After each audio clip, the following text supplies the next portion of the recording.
And hello everyone, there's a very high chance that today I'll finish this game. Yes, this chance exists, because as I understand there will be only one single trial, nothing else, but it will be longer than the whole investigation or something. Well, let's simply do this.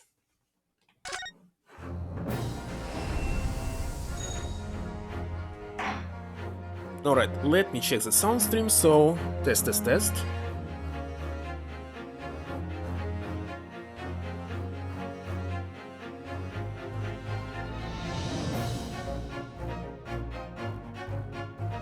And I believe it's working fine, not sure, but let's hope. Alright, so the last episode, the last trial. Obviously it will not explain everything.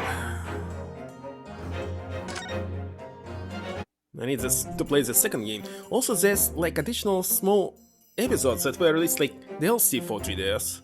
They present here. So if I finish early today I will check them, if not, next time. Next video. Good morning, Gina. I'm determined to prove your innocence today. I'm sure we can do it.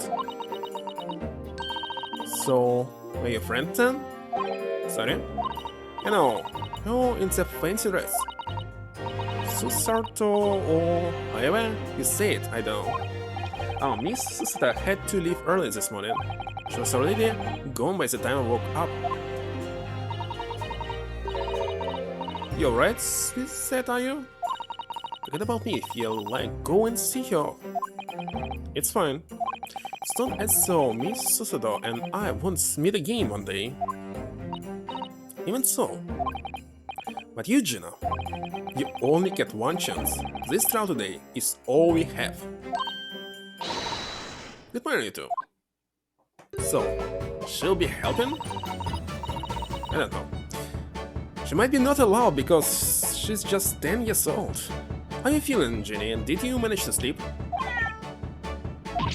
Iris, what are you doing here? What I mean, when a friend is in need, we show our support. Isn't that right, Maggie? Maggie! Great way to show your support, Kitty. Let him have a nose around.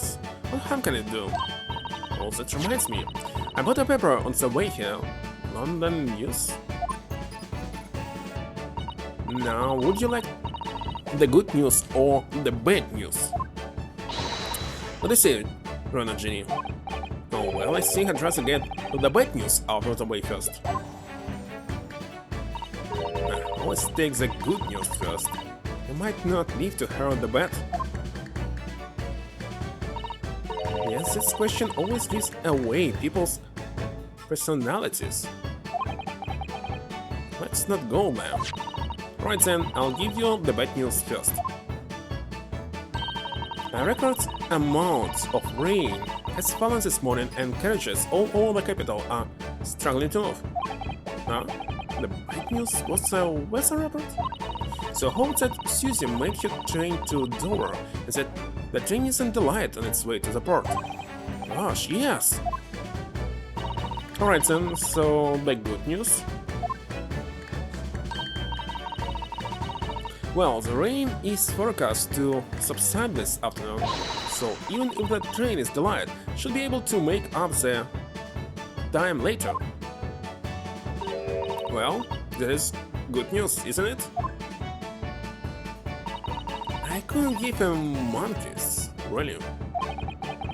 Only all good news cancelled out the bet. And look, this trial has made the headlines too. Pawnbroker perishes in Victor's plunder, see? How do you like that? Well, let them say what they want, see if I can. Can't because you're covering your face. By the way, she still didn't tell us what actually happened, so I'm supposed to defend someone. Don't worry, Rona will soon show everyone that this headline is nonsense. I will? And then in tomorrow's papers, the headline will be "Discharge diver is doubtless do gooder." Isn't it right, Bruno? Yes, let's hope so. God will, I have absolute faith in you. How was it? I was trying to sound like Susie. Did it work? Did it? It's like she was still here. This morning's paper was added, touched by Iris. Gina's case features prominently. It's really important? Let's say, Runa, I'll do what I can. Let's examine this paper.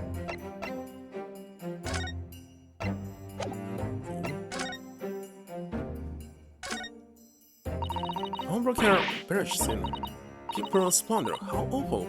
For Ginny, I mean. But tomorrow's headline will be "Discharge diver is doubtless the gooder," right? Yes, sounds like that. If possible, I'd like to go even bigger. Bigger? How? Brown pickpocket protects planet. Austral, perhaps. Protects planet? I can't wait for tomorrow now.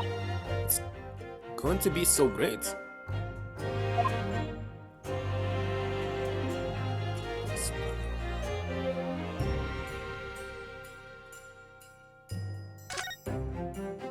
This is a sensational story lured down the front page as well, look. Ministry Mall? Classified secrets may have been leaked overseas from Ministry of Justice. For 10-year-olds, it certainly has her finger on the pulse of world news. It's about secret communication between Great Britain and its allies. But they say being intercepted by hostile nations. Communications are being intercepted? But how would somebody be doing that? That's the question, isn't it? I've come up with 3 different possible methods so far. Are you looking for a new career, Drona? No, of course not. I wonder, perhaps this is what Lord Strongheart was talking about yesterday. Yes, it could be, and it could explain why he has Greg Seal running from honor to post at the moment. Contains an article about government secrets being leaked to... Wait a second, in this case, it's definitely, as I said yesterday, this is very related to Enigma machine or something. No. Enigma existed in Second World War. Maybe the first. Anyway, it's related, isn't it? Yes, I think it's indeed. So, already know what was the motive?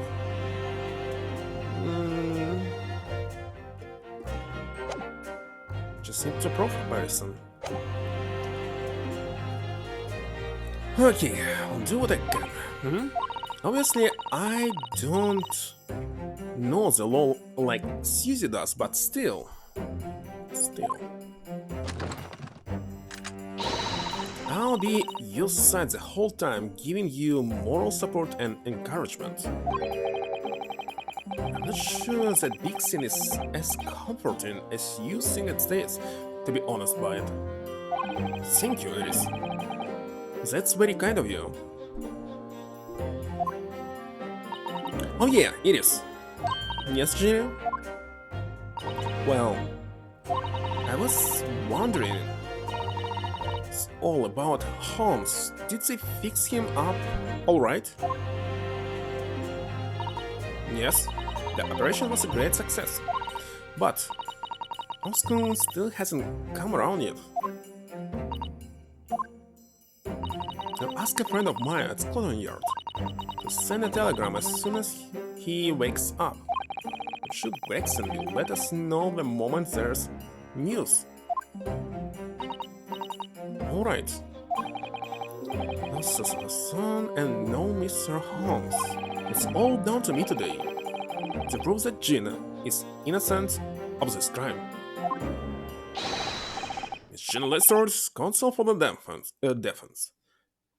The trial is about to begin. Please make your way into the courtroom. It's time then. Yes, let's go, Gina. It is. Let's away, Rona. Oh, Gina. She's trying to put on a brave face, but I can tell she's worried and scared. have to believe in you from start to finish. That's the weapon that will secure our victory here. If I learned anything from my great friend, it's that.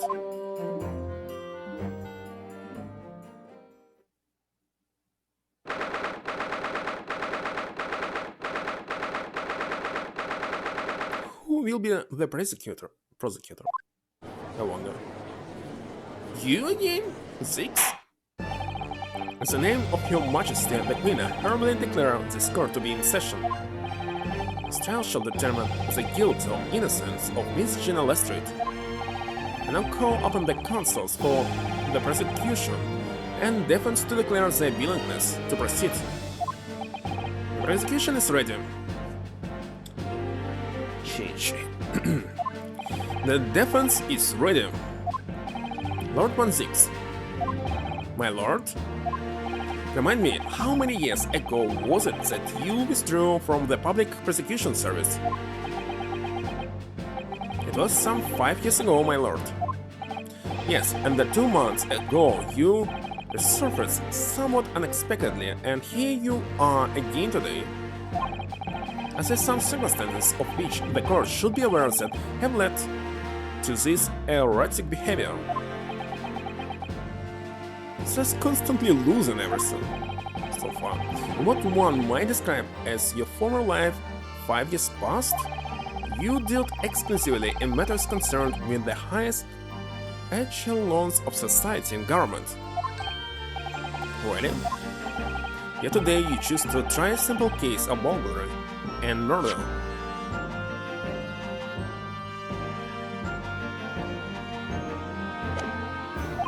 I confess I found it more than a little befuddling, Counsel. I wasn't sure that he actually knows what's going on. That it's related to the, like, country security? Something? How else? There are 2 types of person I cannot abide. Firstly, those wealthy scholars who hide behind a mask of philanthropy to cheat the public at large. Means McGildeds, who you defended against the report 2 months ago. Yes, I just about managed to work that out, thank you. Magnus McGildeds. I'd know what a monster he was, I never would have defended him. And secondly, even more loathsome, those really scholars who masquerade as allies only to affect total betrayal in the final hour. In other words, the confidence tricksters. From those tiny islands in the Far East, the Nipponese. What? Did he really just say that? Means you now, Rona. Actually managed to work that out too, thank you, Eris. Totally betrayal? What are you talking about? The solid look of hatred in Lord 16's eyes. Was it directed solely at me? Was he talking about all Japanese people? An alarming, scathing explanation, Lord 16. Still, the judiciary welcomes the return of the so-called Reaper of Zapelia, heard by all London's malefactors. Your lordship is too kind. Now, jurors, the 6 of you have been selected at random to represent the will of the people on this trial. Selected in rounds, they will be all new faces, but I think they will be the same. Indeed. And this is a Russians, right? So 1, 2, 3, the same premium. Are you ready to hear the evidence placed before you and determine the guilt or innocence of the defendant? Colonel Lieutenants, in the British Army here, don't you know, chaps like me were born ready. Clean crockery, clean cutlery, and clean conscience. His leadership's motto is very appropriate here, I think. What the heck is here? Everything will be stereoscopic? In the future, absolutely everything, and I'm ready for it. Don't understand it, I can't have left it's in there isn't possible, but could they have? Women indispensably in society, stop. Female-centric future, wait, stop. Why she switched to this? Good day, I'm visiting London for sightseeing. He does not even speak English. I would like to take bus to Crystal Tower, please. And with some mouse? Like it was, what was this? Baldur's Gate or something. Minsk? To play it someday. Is something wrong right now? Oh, not exactly. It's just... I'm pretty sure I recognize these jurors. Almost all of them, in fact. Yeah. This surgery also looks the same. Very funny coincidences like that do happen from time to time, don't they? But it's quite strange. The jurors are chosen at random from London's 6 million inhabitants, you know. So I've been led to believe, but something tells me I'm being duped. Very well, now, Lord 1-6. The court calls upon the prosecution to introduce the facts of the case. So this Russian cannot be... Well, he cannot have London citizenship, or am I wrong? He bought it, maybe? As you wish, my lord. Allow me to begin with a word of warning to the ladies and gentlemen of the jury. In short, there has never been a more self-evident case of cold-blooded murder. The victim, Mr. Pope Wintibank, proprietor of a pawn shop on Baker Street, was shot from behind and died instantly. The prosecution presents this photographic print of the crime scene. The court will observe a single bullet wound just below the gentleman's left shoulder. Evidence suggests that the bullet pierced the man's heart, resulting in near instant death. Moving on to the finding of Scotland Yard's coroner. His report states that the bullet entered the body on a rising diagonal trajectory. And what's that supposed to tell us? It means the victim was likely shot by someone significantly shorter in height than himself. Someone like the accused, you might say. The prosecution wishes to present the autopsy report and crime scene photograph as evidence, my lord. Indeed, the court accepts. Hand them to the bailiff, please. Okay, report prepared by the Scotland Yard coroner that confirms instant death became instant due to a single bullet wound from the back. There are no other signs of trauma, but it's instant death. Every single death is instant, it's not possible. Photograph of the victim found murdered in the storeroom shows a single bullet wound in the man's back. Well, not the first case. No. It's left for several minutes. Now, as the court turned its attention to this plan, was establishing where the incident occurred. The proprietor was found in the storeroom where he kept articles bound to him. A windowless room with a single point of entry door to the main shop that was found locked. In this sealed chamber there were only two persons present. The victim, Mr. Windibank, and the accused. To my further interest, the court knows that when the accused was discovered at the scene, she had in her hand the gun used to fire the fatal bullet. Is it proven? Well, that's then, isn't it? That's not to say it's that happy little girl. Popularly, she's one of those filthy drums that within the stomach the East End. Well, it was only a matter of time before she got blood on her hands. She was waiting for the ghost gooses. That's all. We can jump to conclusions here. We mustn't assume her guilt because of what she has to do to survive.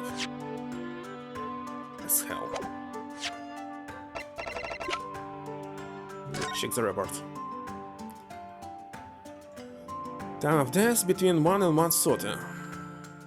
Dr. Stevens' corner?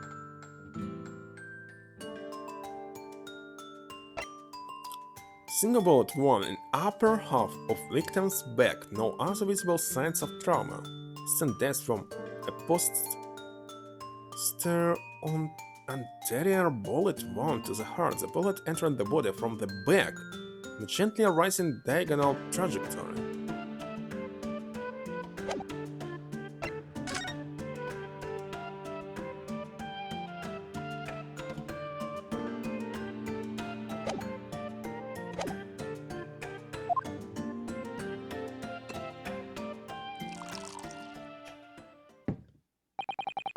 My learned Nipponese friends, it is you who mustn't jump to conclusions. The politician has barely begun presenting its case.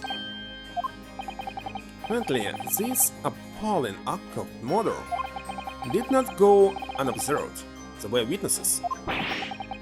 Precious. As their testimony, this girl's true nature will be exposed. Pitiful pictures or cold-hearted killer. It's establishing the truth.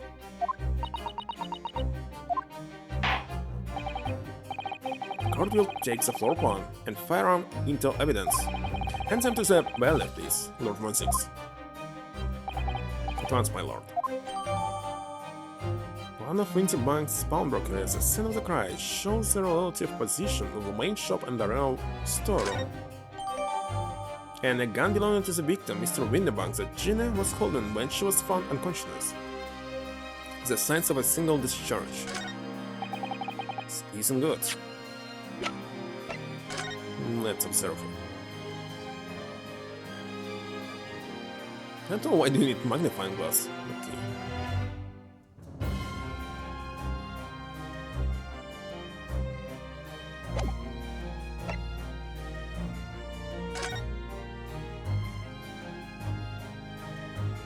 So what about it? This is Mr. Winterbank's gun. The cylinder is completely empty. So Winterbank always used to keep this gun to hand on his shop counter. Yes, but only ever with a single bullet loaded, understand? That's right, to keep all the pawned articles that were in his care safe. But his one bullet was fired that night and the poor man lost his life. Was he protecting his shop, I wonder? Trying to keep the articles safe?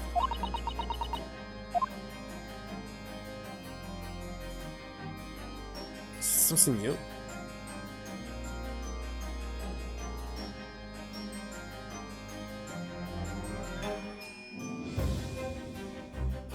Is there something that I can learn here?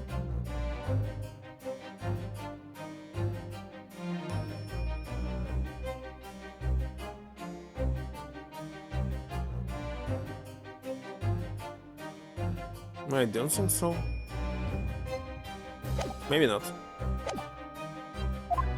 I feel like the mood in here has turned very gloomy all of a sudden, Rona. I think that's because it has.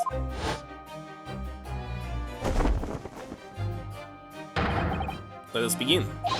Bring forth the witnesses to the full murder of Mr. Bob Winterbank on 6 April of this year. So, who will be the second one? Wait a second, it's completely different? What? It's not who I thought they will be. Witnesses, state your names and occupations for the card. Look at this too. Name is Nash Skalkin. Occupation is wedding, professional wedding. Name is Ringo Skalkin. Occupation same as him. Professor Erickson, Scotland Yard Inspector. That's right, it's already eaten. We are what they call 3 Skalkin probers.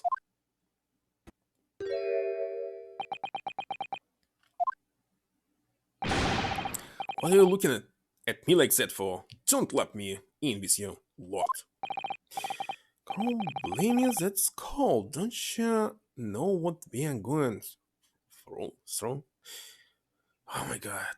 Why not use a mean text without any accent in it. It's our older brother. Lost contact with him we have, so we're scouring every shady corner of the capital. And the last night we come across you, the very speed of the blog. On that right, Ringo? He is, no, she is, the very speed of him. So we decided there, and then what we was gonna do, we was gonna call ya? Big Bro Sulky. Come on, leave it out, you two. Sulky skulking, and that's before he's run out of chips. Well then, Inspector Sulky Gregson. Begging your pardon, my lord, but the name's Tobias. Sulky Gregson. What I would like to know, Inspector, is what you are doing in the witness stand. Skulking brothers are currently under arrest, my lord, on suspicion of theft. Thieves, are they these three? No, my lords, begging your pardon, but please don't let me in with this lot. 2 nights ago, these two brothers illegally entered an establishment with intent to borrow. And in the course of their nefarious activities, they became embroiled in a far more sinister crime. Joe, you mean to say, what an extraordinary coincidence! Indeed, my lords, while attempting to vulgarize the pawnbroker, they witnessed its proprietor's murder. It's very small. Order! The very stamp passes of these brothers is not the subject of today's proceedings, though they will naturally face trial in the very near future. With our lordship's permission, I'd like to remain in the stand to keep these gents on the straight and narrow. Of course, Inspector. Skeptical as I am about the caliber of these witnesses, I will permit them to take the stand. Mr. and Mr. Skulkin will now testify before the court. Describe the events of the night in question and what exactly you saw. Happy to. Cause a Skulkin's never Skulkin? Get out of it.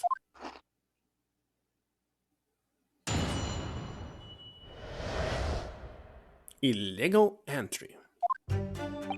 He was walking down Main Street in the small hours and the guard's door was ajar, see? It was like some kind of sign begging for us to go in, it was. But once we got inside, lummy, we heard a gunshot from the back room. We went to see what was what, but the door was locked from the inside. We never done nothing, Governor. We never took nothing. We just left after that nice and quiet. So who shot Holmes in this case? Terrible coincidence, it would seem. At the precise moment, these miscreants entered the property, an even more sinister crime was afoot. Witnesses' testimony is consistent with the crime scene in every detail. The door providing access to the storeroom from the main shop was indeed locked from the inside, but how many people were inside this time? In reason, only the victim and the accused were found. Must say, it does appear to be an unhealthily simple case. Still, the defense may cross-examine the witnesses now, of course. Counsel, if please. Counsel? Yes? What's the matter, Bruno? Sorry, I was just stunned into silence for a minute by the blatant lies being told by that pair on the stand. I know that it's all nonsense because I saw it with my own eyes. I'll just have to expose their testimony for the pack of lies it is.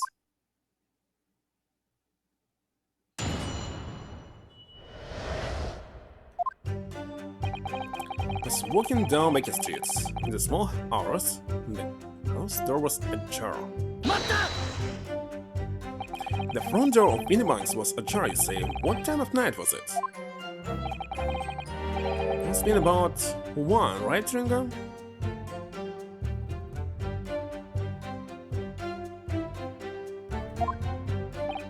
Yeah, I'd say so, right, Sulky?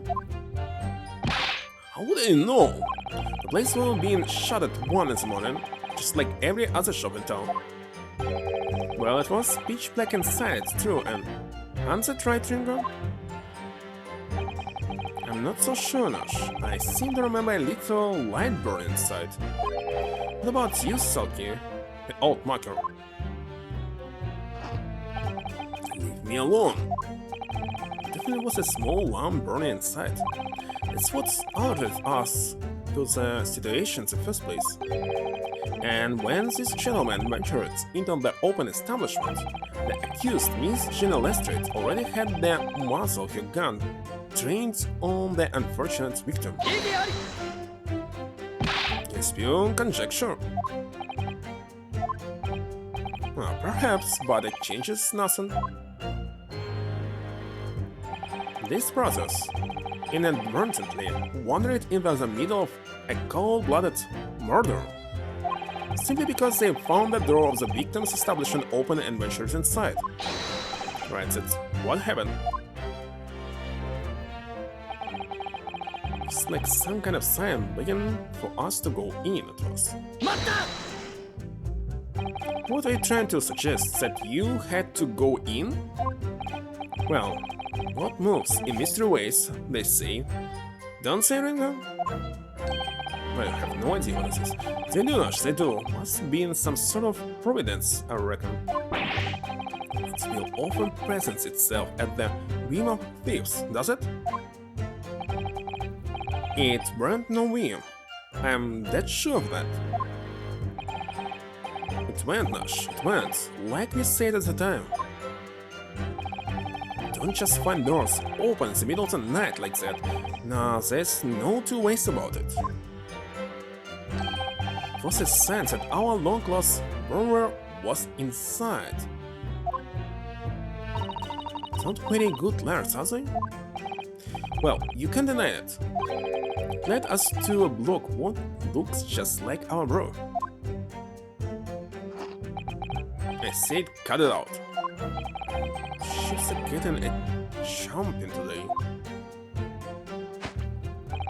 And once we got inside, Lemmy, we heard a gunshot from the background. A gunshot, you say? Just the one. Are you sure about that? Yeah, but just the one, Colonel. I can swear to that. Was Nash it was? Answered Trade-Drop? The firearm used belonged to the victim himself. Yes, Mr. Winterbank always used to leave his gun lying around on the counter. Alright, I remember. When we examined it, we found the revolver was completely out of rounds. It makes sense. Mr. Winterbank always used to say, only ever kept a single bullet loaded. That's true, I remember him saying that as well. So we can say, is comfortable certainly, that only a single round was discharged from the firearm used as a murder weapon. Yes, my lord, we can. And I should remind the court that the firearm in question was discovered in the hand of the accused. Wonderful. Went to see what was what, but the door was locked from the inside. Do you mean the door between the main shop and the storeroom? If my learned friend is having difficulty grasping the situation, perhaps a drawing would help. Excluding the shop's entrance from the street, there's only one other door, that of the storeroom. Because there was only a little oil lamp burning, not much to see by. And the door was hidden behind a curtain and all. That's right. When we arrived, the door was mostly obscured by the curtain. Tell me, Why exactly did he try to open the door? Any normal petty thief would run at the sound of a gunshot, I should think. Well, turn to Rabbit Ringo. Well, Nash, yeah. I suppose you'd have to say we aren't normal, huh? Broadly speaking, humans respond in one of two ways on hearing a gunshot or scream. Timid flee, led by fear, while the courageous investigate to see if they might help. A stupid one.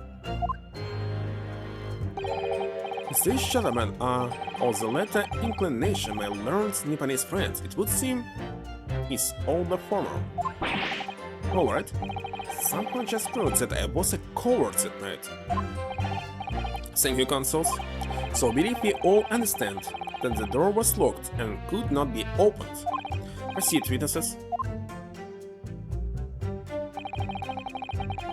This is the last statement. We never done nothing, Connor. We never took nothing. We just left after that. This is definitely the lie.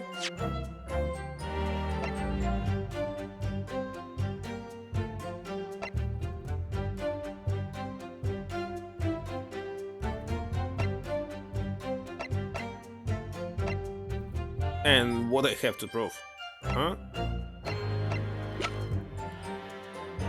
I don't know. Let's press on it. You didn't do or take anything. Is it your story?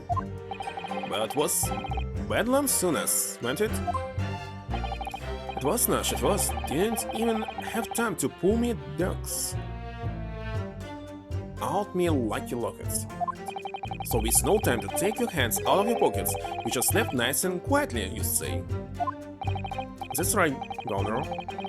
Nothing we hate more than violence, peace-loving nibbles. We are not bludgers. Yeah, Nash, we are. Never even pulled me dukes out me Lucy lockets. Oh my god. What is this speech? So you clearly like us to believe. Come again. As you fled from the pawnbrokers that night, did you not run into anyone else? And did you not fire a gun at that person? Since alive they fired a gun, you say? I mean, Connor, you aren't telling us it was you in the doorway. It was?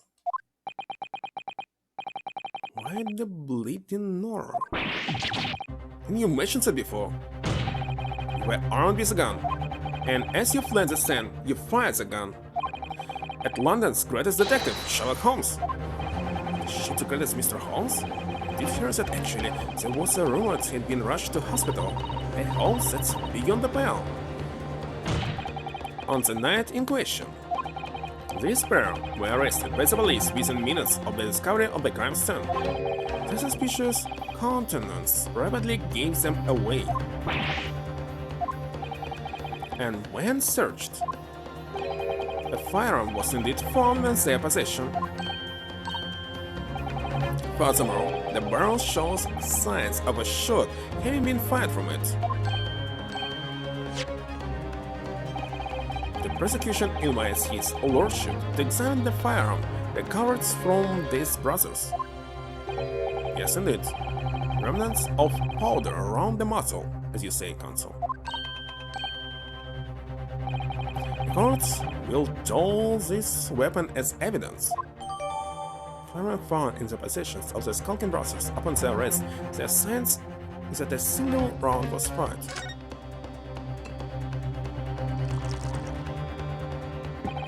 Now, my learned Nipponese friends. I don't know, let's check it first.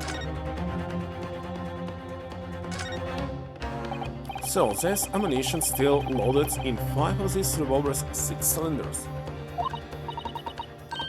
Yes, which tells us that only a single shot has been fired from it. Exactly. The bullet that hit Howling fucked, isn't it? Yes, it happened almost as soon as we walked in through Windimark's door. Now make those brothers pay. it's so super long, it's very strange. Well, it's supposed to be short, isn't it?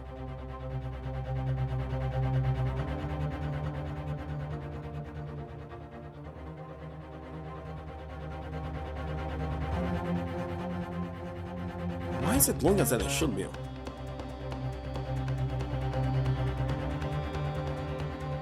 Well, I don't know. I don't care.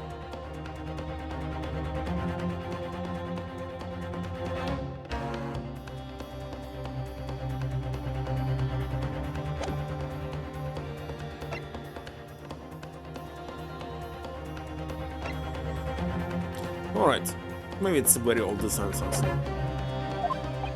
Yes. Has to use successfully presenting the evidence. Oh yes, there are the telltale signs of spent powder on this gun, a single bullet missing from the cylinder. But the prosecution demands evidence that it was fired at the scene of the crime under scrutiny in this trial. Well, I don't need evidence, because I was there. Hey, well, the rest of us in this courtroom were not. Your defense fails to provide evidence in support of its rash claim. You shall have no choice but to toast your incompetence and move on. It is that these two fired that gun before they left Windy Bank that night. Court demands that all claims are affirmed with clear proof. What evidence shows that these witnesses unloaded a firearm in the pawnbroker's shop that night?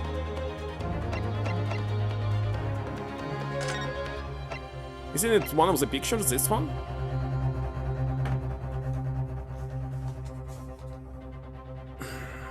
Well, I will check everything. Financial secrets, no. Charge of your defense, no. This one, yes. Financial secret again, no. Story manuscript, no. McGilda's case, no. No. Yes, I understand only this. The evidence is in this portfolio. What? What on earth have you there? Console. During the course of our investigation, we discovered a number of bloodstains.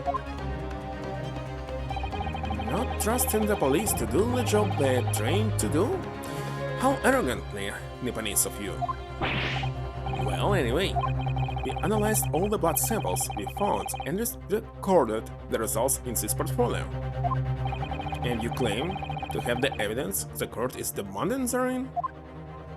Yes, my lord. No more the Lions and Council present the pertinent evidence at once. What do you have in your portfolio that proves these witnesses unloaded a firearm at the scene?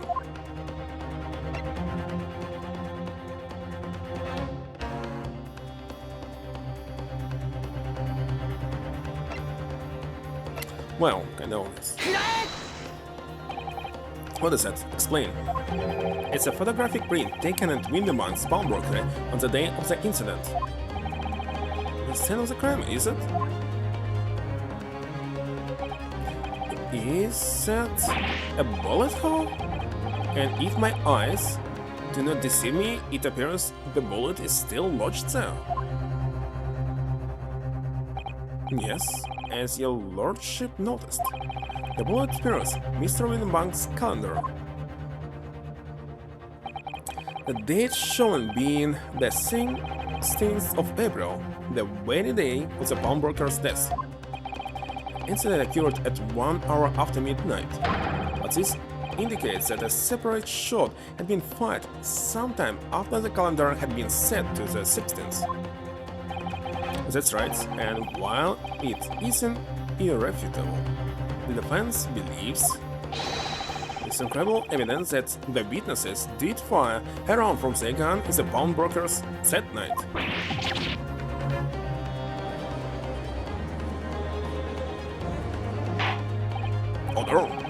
does the prosecution stand, Lord 16?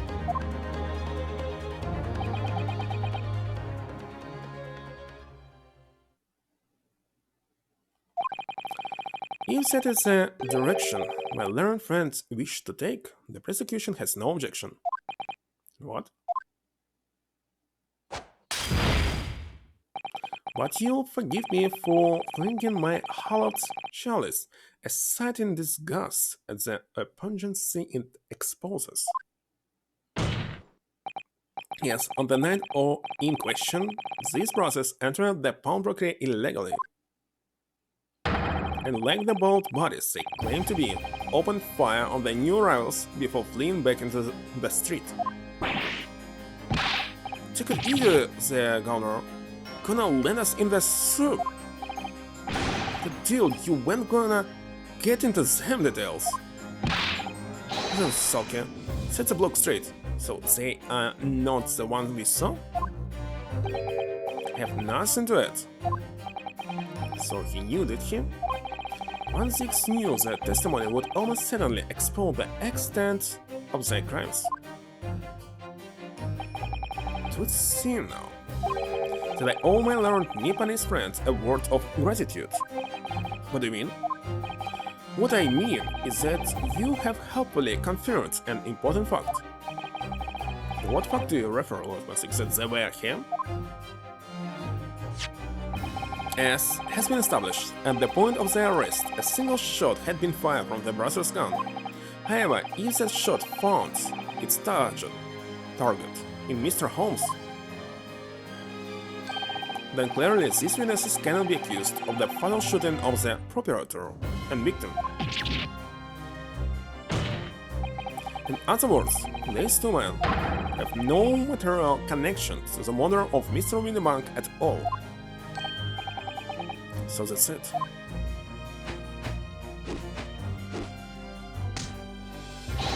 That's it. We didn't have nothing to do with it. We didn't. Gosh, we didn't. That's what I reckon. Your crimes include unlawfully entry, intent to steal, perjury, and, let us not forget, attempted murder. What a catalog, huh, fellas? We're in for it now, bro. Now then, let us take a moment to consider the aforementioned great detective, Mr. Sherlock Holmes. He seemed to man-patronize the pawnbrokers in question somewhat regularly. Where is he going with this? Mr. Holmes appears to take pleasure in tinkering with eccentric machinery. Eccentric? Says who? Not me, don't give me that look. It's not a pair of machines like this in the victim's shop. It's one of old school red-handed recorders, finally. What is that console? It has the appearance of a photographic contraption, as your lordship has surmised. It is indeed a camera attached to a small timing device. Every half an hour it automatically photographs the interior of the establishment. The idea being that if a thief were to break into the shop, he would be caught red-handed. The prosecution has obtained the photographs taken by the device on the night of question.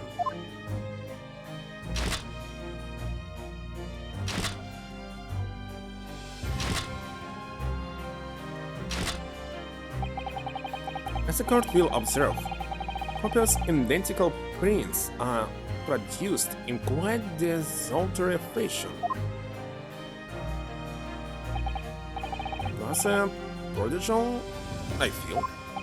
In fact, there are two such devices in the victim's shop, my lord. If I may refer the court to the plan of the premises, their respective positions are here and here. Since these cameras produce a print every half hour, afraid I fail to see how that would help if the anticipated thief conducted his activities in one of the many 30-minute intervals. I can only pray that the would-be criminal lingers, my lord. On the night in question, the witnesses currently in the stand were not caught on camera. That's a bit of rare talk, huh, bro? Ladylike loves a skulking. Witnesses, at what time did your trespassing begin? It's been just after 1, right, bro? It's been must been. Yeah, just gone 1. In which case, minutes before these brothers entered the establishment. What then might we expect to see within the shop? Let's examine the evidence. Good lord. It's the defendant. It's General Lestrade.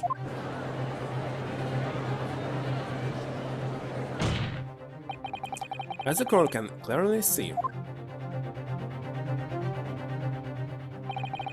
the accused is pictured gun in hand, facing the victim or the shop counter. No doubt, forcing the proprietor to open the door to his storeroom. Quite, one can only too easily imagine the events that unfolded. First, we'll take this photographic print as evidence, if you please, console. Photograph taken automatically by the red-handed recorder, showing the scene a short time before the murder took place. Okay, let's check it. Is this only can be 2 more evidence? What's the number of this?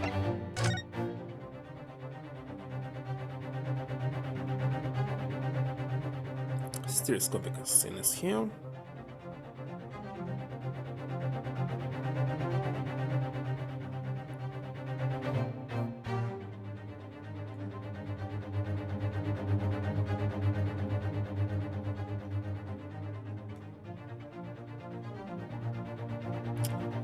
A.m. Okay. I don't believe it. Genius. In short, the accused is the only person who could possibly have killed Mr. Windibank.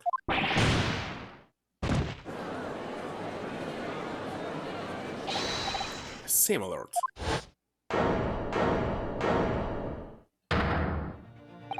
Wonder if I might put in a word at this point. Go ahead, Mr. Foreman. Took a bullet to the knee in the Battle of Maywant, 1818, don't you know? Decorated for it and all that, but forced to retire from service sadly. Of course, a medal can never outshine the exploits of chaps like us on the battlefield. Yes, Mr. Foreman, and what exactly is your point? Carried on the battle after retirement, you see, the battle of daily life, if you like. And here I'm now, leading this small squadron, 6 men, all good and true. Demon as well. And we'll all go down together, you mark my words. 1 for all, and all for one.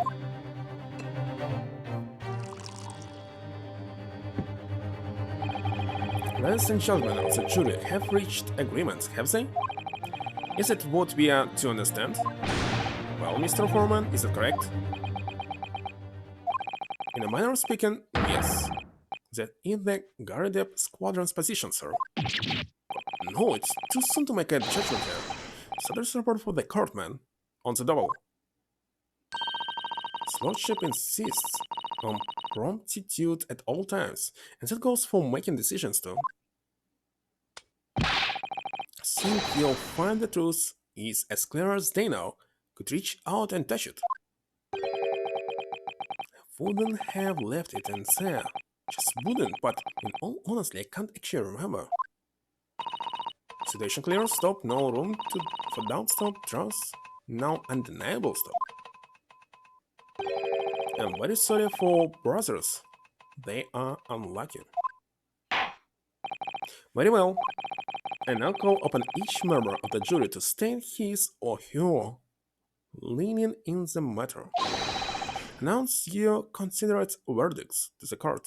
有罪 有罪有罪有罪有罪。有罪。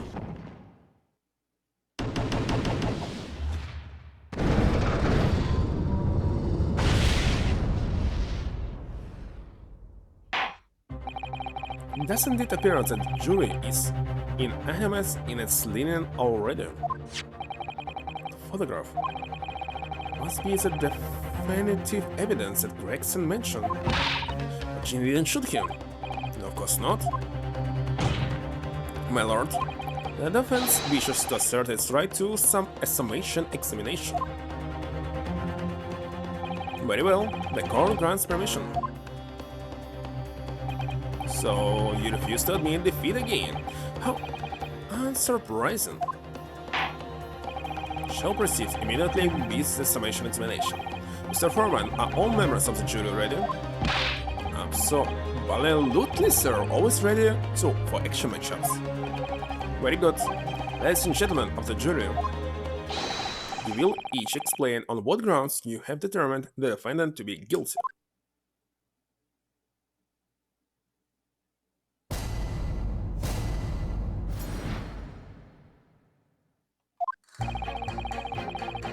Also added evidence. Clearly points the finger of guilt at this young pickpocketing. Which evidence, not a single one. The housemaid I should like to see all filthy eyesores promptly and firstly eliminated. Think you'll find that if you look at that photograph in stereo, those will just pop up. There's only one photograph. I have left it in there. Should think there'll be repercussions by now. Mind made up, stop. Global rising suspicions of verdict to follow, stop. In Motherland, we say never judge by clothes, judge by heads. Convinced that brothers are innocent.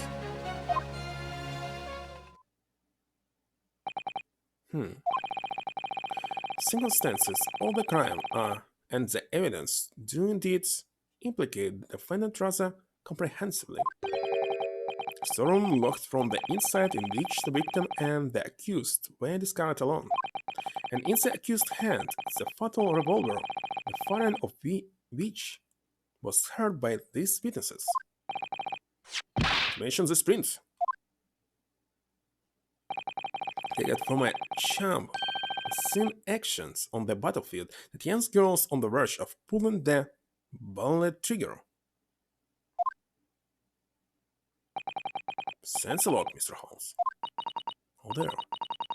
On-screen cameras were supposed to help, not hinder. But I think you have an uphill struggle ahead of you. But Gina didn't shoot Mr. Winterbank. Which means there's more to the situation that we have yet to see. We have. Agreed. Have the floor, Counsel. Proceed with the summation examination.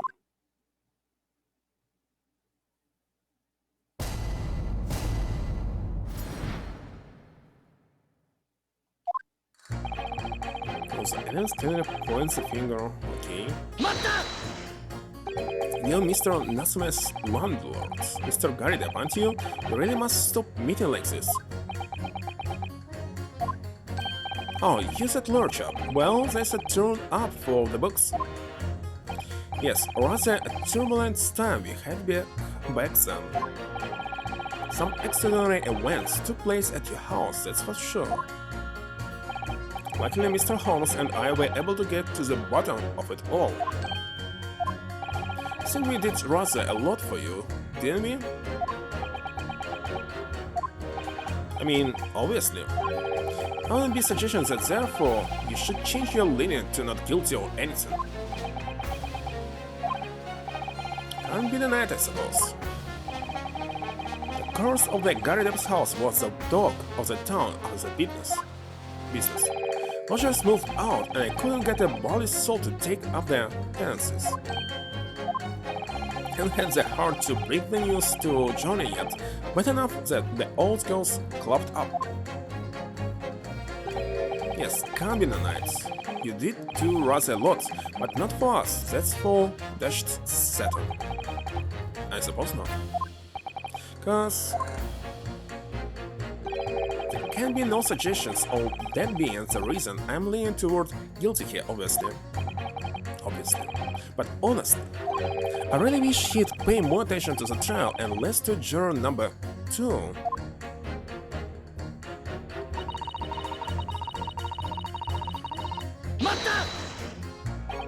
Polishing the bench, I see, again. Mate's work is never done, not a blemish, Mastermain. What exactly do you mean by filthy eyesores? On my way to market, for his lordship, I have to pass through the East End. The place is full of beggars, pickpockets, and craftsmen, the scum of the earth. A little harsh, perhaps. Let me be plain. If it were up to me, all those back slums would be made speak and span or eradicated. At least we have people like the great detective working to achieve these important goals. You're referring to Mr. Sherlock Holmes? That's right, I like to keep abreast of his exploits by reading Rand's magazine, doing him my duties. He does wonders cleaning up London streets. He should be declared an honorable mate of the capital. Mr. Holmes? A mate? Really quite unforgivable. Gutter scum having the audacity to shoot our very greatest detective. When I don't tell, it was the 2 brothers in the stand who shot Mr. Holmes, not the defendant. Minor detail indeed, they're all gutter scum as far as I'm concerned. Well, it just might be an idea to get our facts straightened away.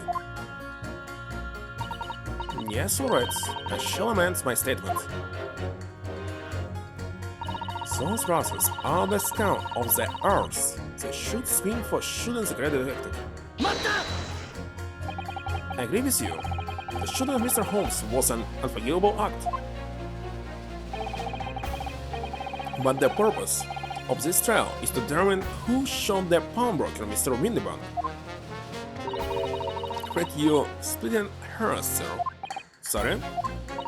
Whether it was the thieves or the pickpockets, it was still gutter trash that shot the pawnbroker at the end. Pills that should be cleaned up and eradicated in my considered opinion. Thanks for nothing, but so much for sharing. Changing this mate's mind isn't going to be easy.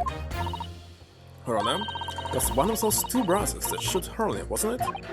Yes, without question. Well then, I'll never forgive them. Oh, idiots. Perhaps they can use this mate's statement to help us somehow, do you think? Yes, maybe. Let's listen carefully to what each juror has to say first.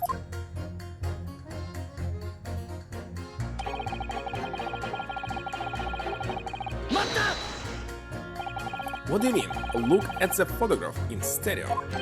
Sorry, what? Don't you know? You look at the photographic print normally. It looks as though the pickpocketed girl is about to shoot the victim, obviously. But there's no indication that the defendant ever fired the gun. All I'm saying is that if you look at the same print in stereo, it could reveal all sorts of new information. By any chance, are you a fan of stereoscopes? How do you know? Let's call it a lucky guess. It never gets old seeing the 2 prints merge into one before your eyes. It's extraordinary, it's captivating, it's the height of modernity. Of course. Oh yes, I think you'll find that the stereoscope is here to stay, giving us new perspectives you could only dream of before. It's the greatest invention the world has ever seen. Only could give me a new perspective on this case. I might agree with you.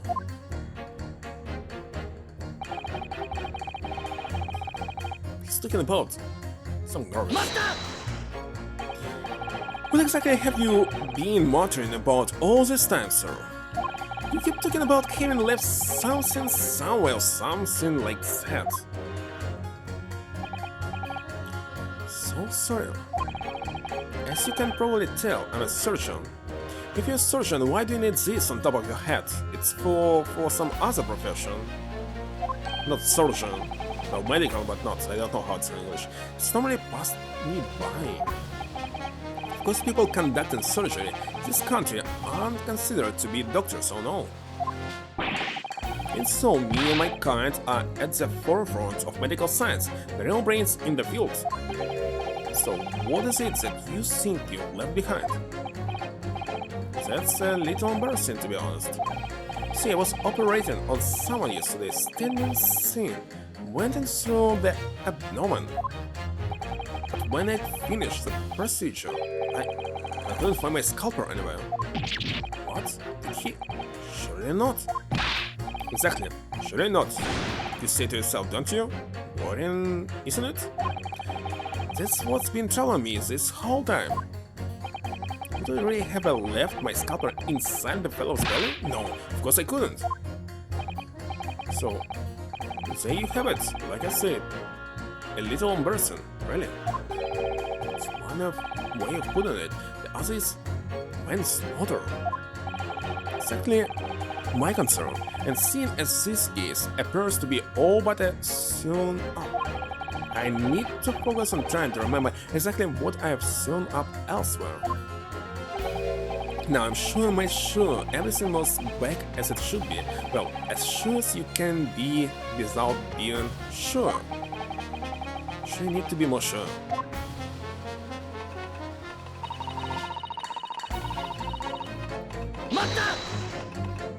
Sorry, a radio transmission? What do you mean? From the fires? Stop. Yes, from the Empire of Japan. Communication with Far Eastern nations used to take place by mail. By the way, is it even allowed to use any wireless communication inside the cartridge? Well, in this? Yeah, maybe, but right now, no, of course not. It's illegal. Can't transmit the information outside. Royal Mail steamers take more than a month to complete the journey. But now we have the electric telegrams, so we can send messages using electrical signals. Thousands of miles of cables have been laid along the ocean beds, connecting the entire world. Thousands of miles of cable on the ocean bed? Makes my heart just thinking about it. You're well informed, young lady. But cables will soon become a thing of the past. Stop. And just when I was starting to catch up, radio transmission is the future. Stop. Messages carried over airwaves to 4 corners of globe. Stop. 4 corners of globe? What? Segment growing. Stop. Atmospheric electric. Stop. Why try not to wear out your fingers? Era of wireless telegraphy. Stop. Driving technological revolution. Stop. I will say inventions like the stereoscope are the height of technology. What other people can't understand it, really can't. Just silly toys. Journal number 3. Sorry to interrupt when you obviously ferment, but what? Do you perhaps have something to say about journal number 5's last remark? As if I couldn't guess. Oh, too bad I do. Say it again, go on. I dare you. Goodness, are you talking to me? Think he just might be, yes? Think stereoscopes are just toys, do you? Huh? Absolutely, I mean, really? Shouldn't you view photographs in 3 dimensions? When on earth would you not just use your eyes to look at the world around you? It's all 3-dimensional. What a great way to be someone. No, sorry, stereoscopes are of no practical use at all. Just don't know. Pardon? I think you'll find that viewing a photograph through a stereoscope can unlock all sorts of possibilities. I'm obviously going to have to demonstrate. What sort of possibilities? Well, take a crime scene, for example. We had a pair of photographs from a crime scene that you could use through a stereoscope. Could reveal hidden clues you'd never even noticed before. What? Have you got any, Rona? Any prints we could look at with a stereoscope? Yes. How about this print here? Should do the trick, I think. Well, it's two different prints, okay. What's wrong? I can't actually think of anything we could use at all. What? Really? I think maybe I need to have a stereoscopic look at your brain somewhere. What? What's wrong? What's it supposed to mean? Wait a second, I don't have anything like this, no?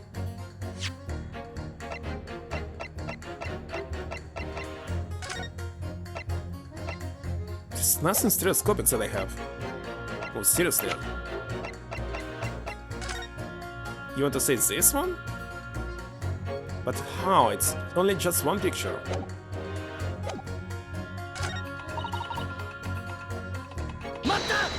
One more time.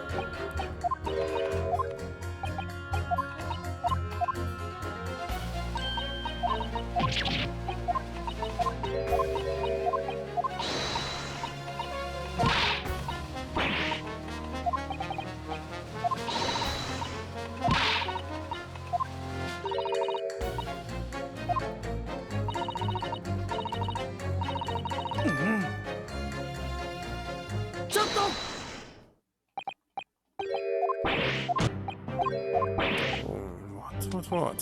Seriously want to say that I must look in a stereoscopic way only one single photograph? Why?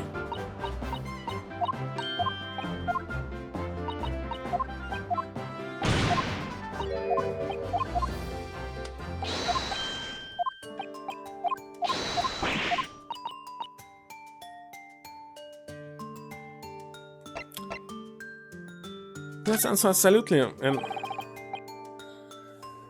the only print that I have is this one. Alright, then journal number 3. Are you saying you can do this with any two suitable photographic prints? Cause I can. Ah! Got it. Have other copies in different hour. Very well then, I'd like you to demonstrate. Be delighted to. Just give me one more print and I'll mess you all. Do Ray have one more? I don't have it.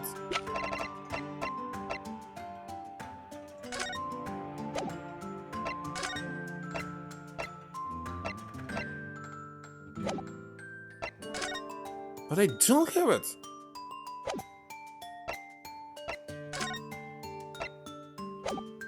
How can I do something that I don't have?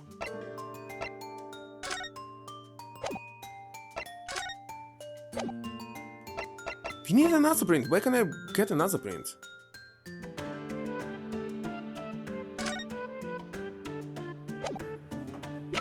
We need to request it somehow. Right now I have none.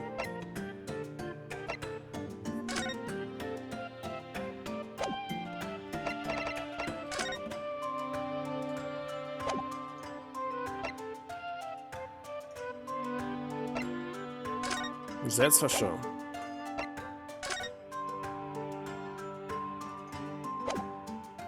Well, provide it to me.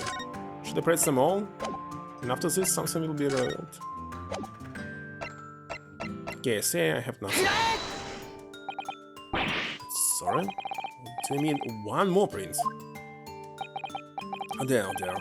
Don't you have this in the forest? Do you know how a stereoscope works?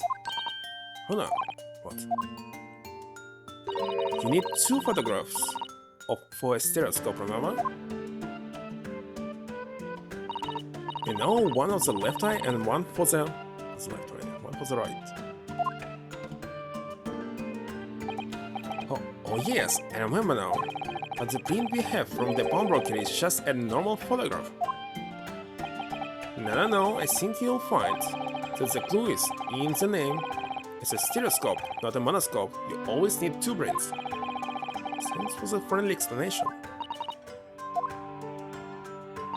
Well, if you obtain another brain at some point later in the trial, you can always show it to this young man then. I think you'll find that know-it-all expression is really starting to annoy me. Let's get things back on the track, shall we, console?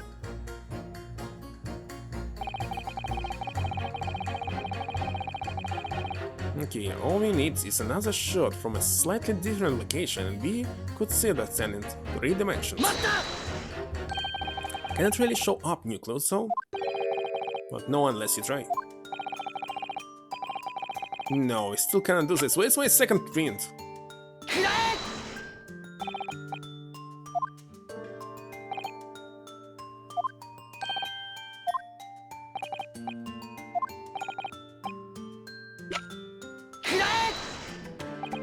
This is not punishment. If you don't have any evidence.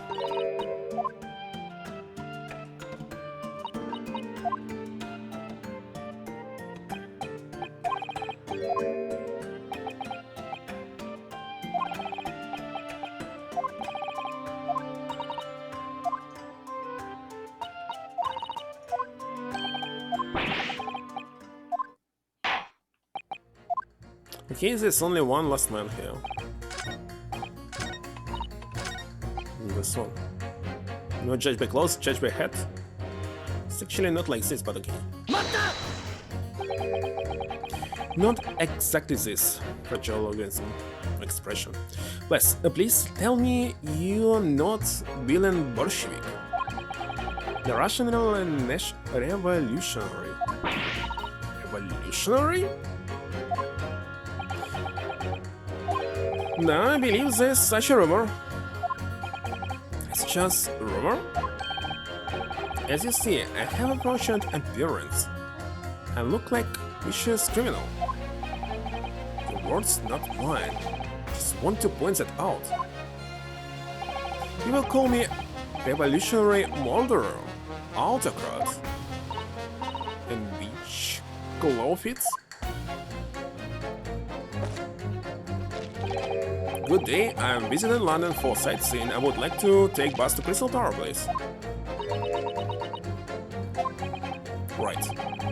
That didn't sound staged at all. Forgive me for having my doubts. We're treated like vicious criminal all the time. It's very painful. People do not release. So I have much sympathy for these brothers. People say they are criminals only because of how they look. Skulking brothers? Now, maybe they went inside pawnbroker shop. Well, there's so many using the word lying, yep. Just keep saying them sometimes. But they have done nothing wrong. That's all what I want to say. Skulking brothers did nothing wrong that night. Alright, well, first of all, that's one not so little misunderstanding I'll need to clear up straight away. There's something else. What is it, Trono? The jurors are chosen and tremor from the inhabitants of London town, aren't they? Yes, it's amazing, isn't it? In that case, how is it that there's a Russian tourist still among them who looks for all the world like a revolutionary? I'm wishing you. The country is the minds of those and half of these 6 jurors. The trial will be over. We know that Jenny would never shoot anyone. Yes, so we need to find contradictions in what these jurors are saying and pit them against each other. Let's be ready to go to whatever lengths I have to convince them of Jenny's innocence. So far, I don't have the second photo. So let's see.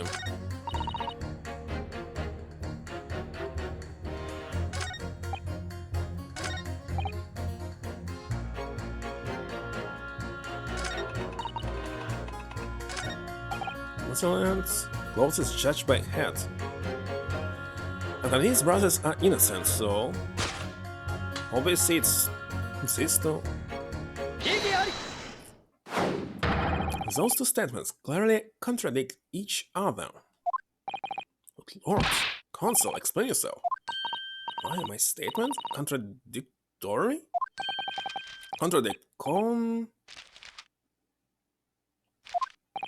Journal number 6. You've got the wrong end of the stick. I don't have stick, I have mouth. As juror number 2 said earlier, when the Scandian brothers fled the stand on the night in question, they fired a shot from their revolver. Yes, the shot brought Mr. Holmes in the abdomen, I understand. Surely you're not going to tell the court now that you didn't hear. Abdomen. MBD. Sir? Sorry, my English is still learning. You are telling the court you didn't hear?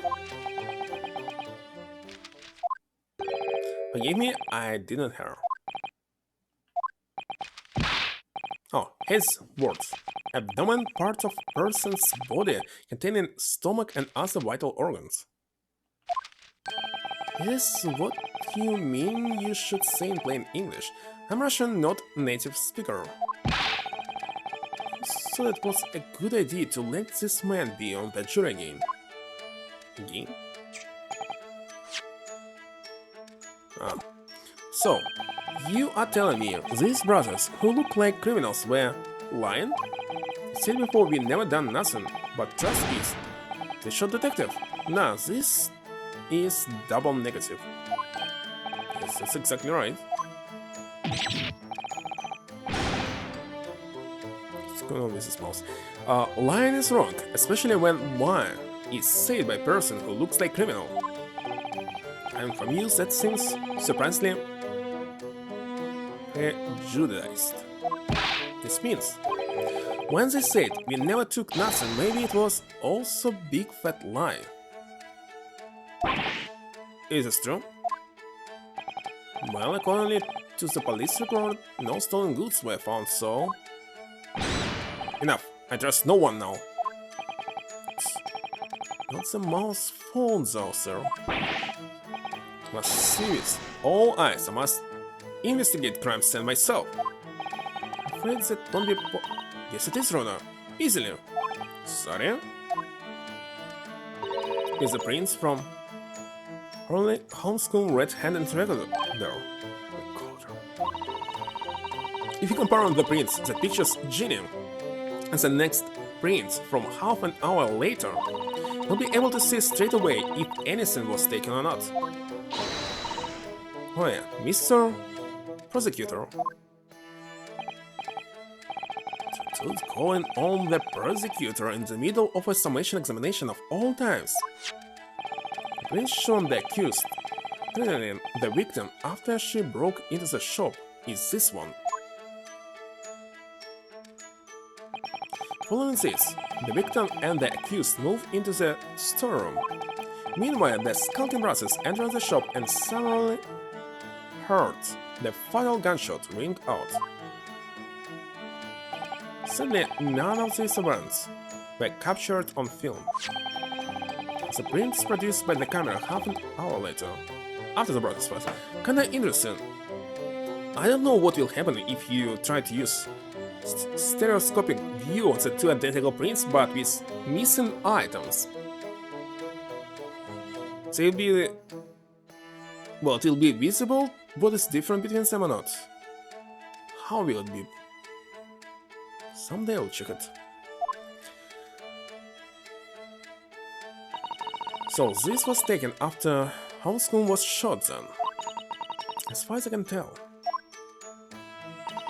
Nothing has been taken. Does seem to be the case. Can't notice anything that's obviously missing in the second print. Can you show both of them to me? So, the brothers who look like criminals stole only one lie.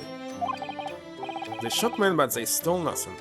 Well, if you use a 50% transparency on one of the prints in Photoshop, it will reveal something, isn't it? Well, it seems so, yes. Good. Hello, Kuluk. Well, today I'll finish the first game, that's for sure. No, not good. You were right, I did not understand the situation. Now I know brothers have lied. I see that it's very important to continue this trial.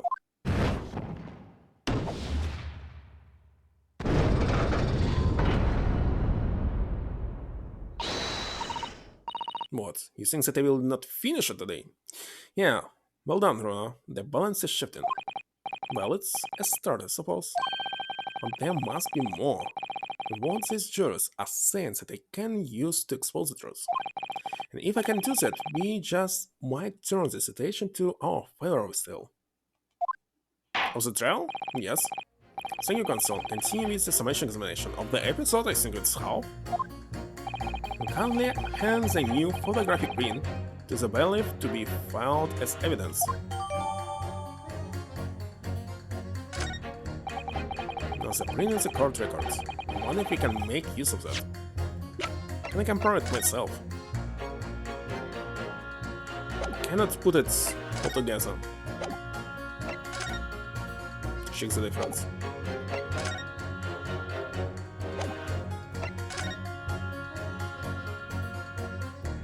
Wait a second, what is this?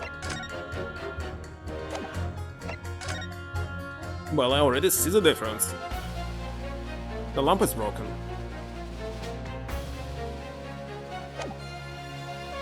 So... the lamp was destroyed during the shot or something. What did he say? In Lake of Lies are many dead fish, we must find truth, therefore I say not guilty verdict. Expect that he will help us.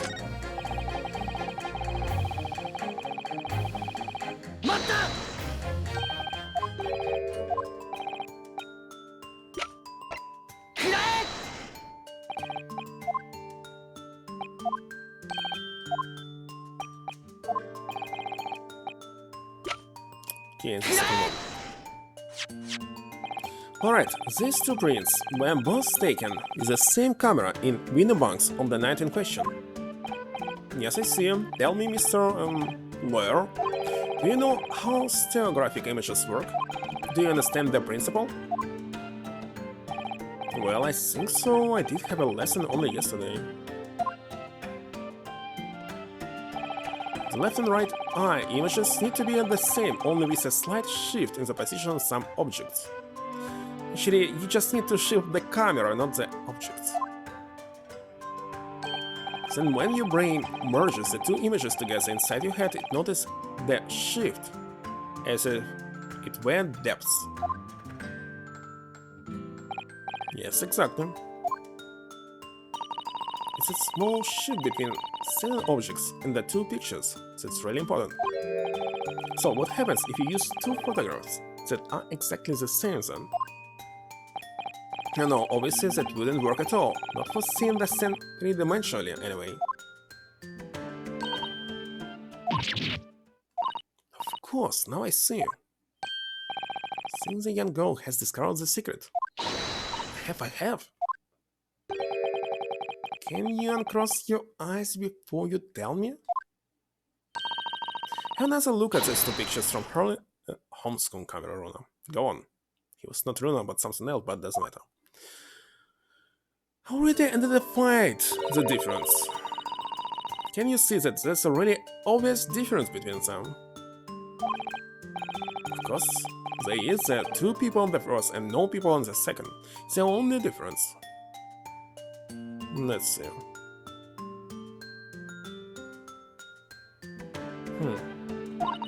Well, yes, you can see that straight away, but now try looking at the pictures in 3 dimensions. Alright, I'll give it a go. So to start with, you have to cross your eyes and then try to make the two pictures all up exactly. I wonder how it was on 3DS. Exactly this is this.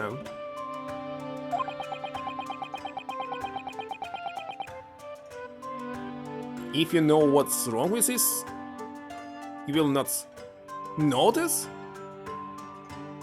There's something else that I didn't notice here. I doubt. Let's see if by crossing my eyes I can make the quill pans from each picture all up in the middle. You notice? something except this lamp?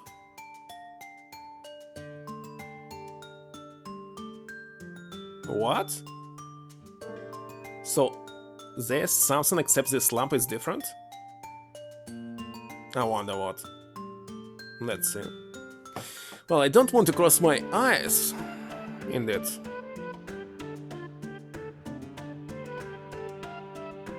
Except the number. And scales?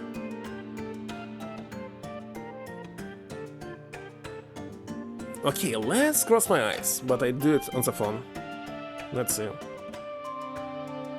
No, I'll be doing this.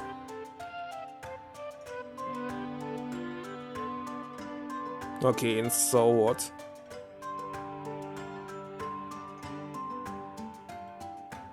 Even crossing my eyes, I can't...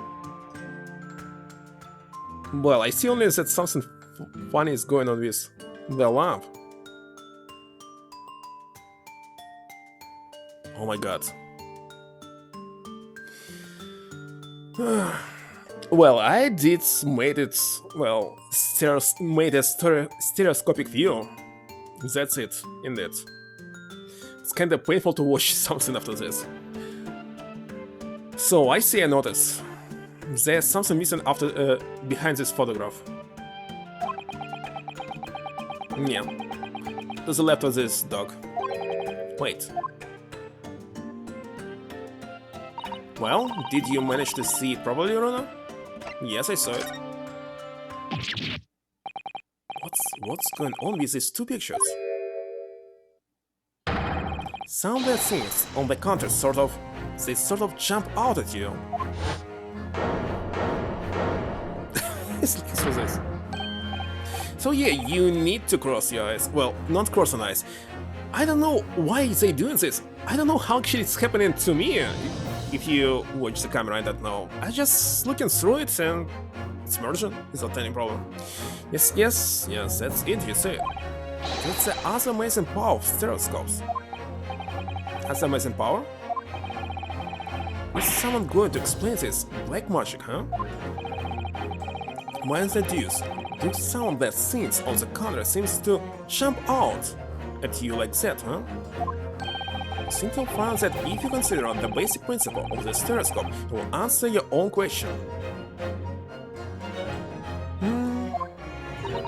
Basic principles of the stereoscope. So, those scales became like 3D. As I said before, if you try to look at two identical pictures using a stereoscope, it won't work at all. It's a slight shift in the positions of certain objects that lets you see pictures three-dimensionally.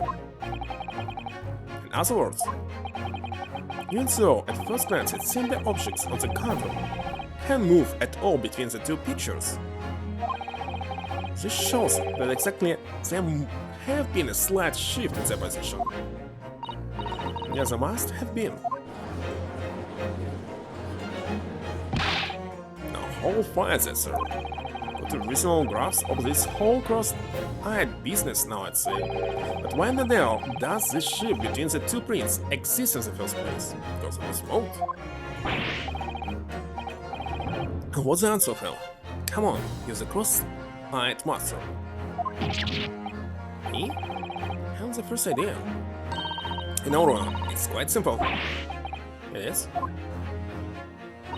Just think it through step by step. The first photograph was taken at 1 AM. Then 30 minutes later, the second photograph was taken. At the position, some items in the counter appears to have shifted slightly, and the interim. Well, it was moved on its... wait a second, X? Or how's it called? Doesn't matter. So that means... this means that sometime in the half-hour interval, someone must have tampered with the things on the counter. Zuckers? Someone tampered? Information stop. Information in testimony so far stop. Yes, you've had to go around in cycles a little here. Each things. It's trying to see what I should be aiming at. It's a summation examination now. Ladies and gentlemen, that question now is clear. You know the items on the countertop were moved by whom? Are you a suggestion you might know? I might know, of course. I can tell you right now who's responsible for the almost imperceptible shift in the items. I don't know. What, 27 years old? And 26, are you kidding me? Who ditched the shift? And what is Edgar Benedict is doing here?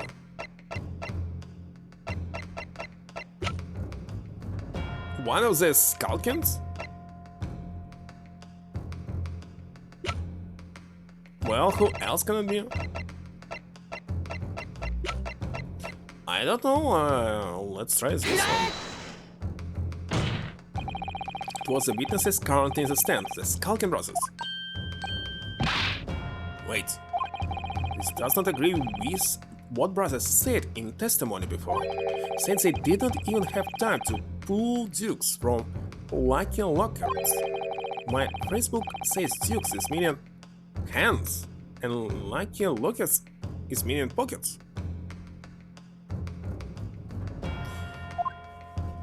Good that it has it, but is this another line? Is this what you are saying?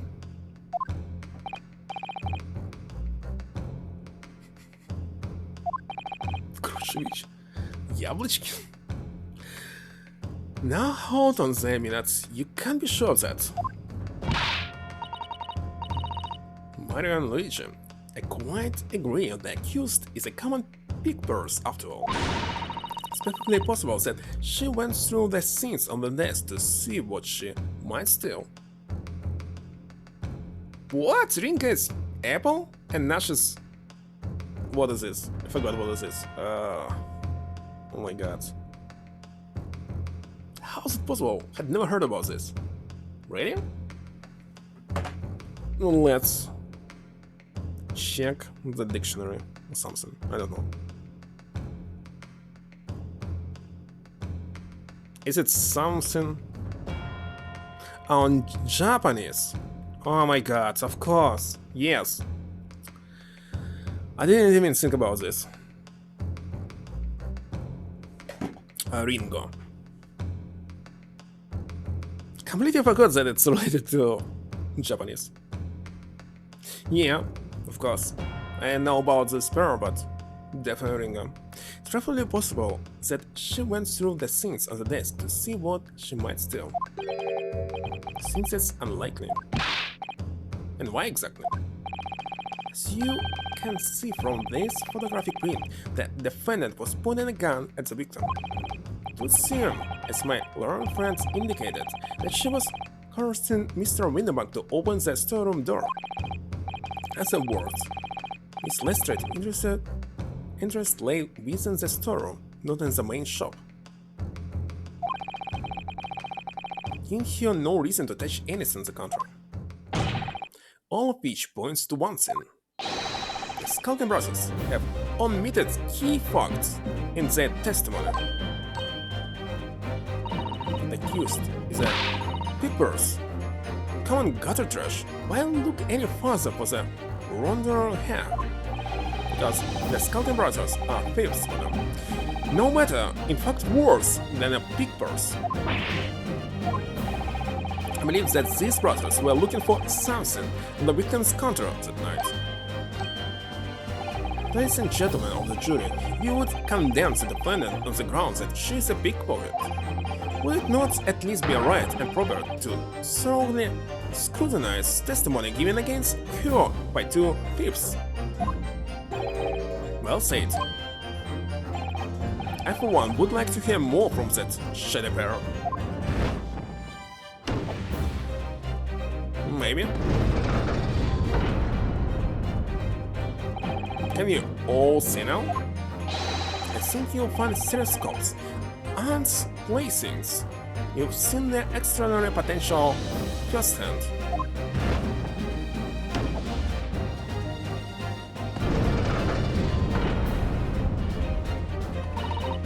Oh, hardly agree, stop. Must purchase after trial, stop. You'll return home via efficient speed stop.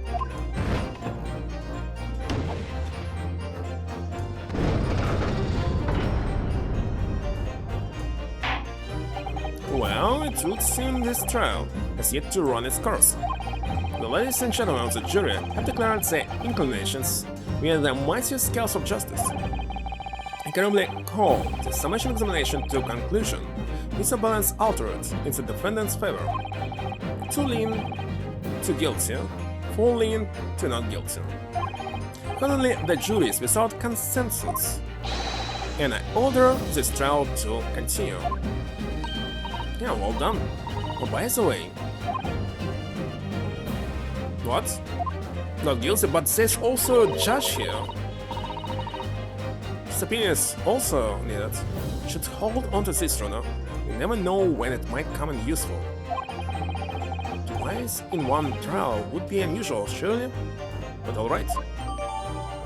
Stereoscope has been entered. Okay, hold up device that allows anybody to enjoy seeing scenes in dimensions simply by looking through the eyepieces.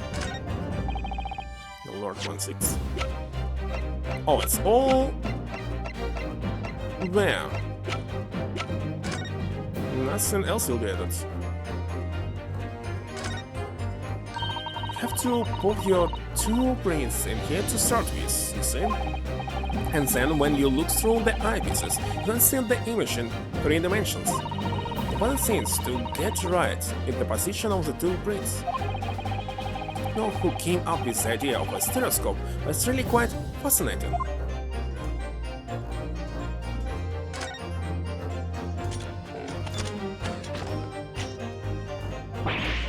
Look at that, it's totally changing shape just from one little button press. Well, that is what the buttons for, you know? Just like homeschooling, you guys love pressing buttons, don't you? Especially if you don't know what they do. Asuka says a 10-year-old girl. Anyway, now you can see that it really is a stereoscope, can't you?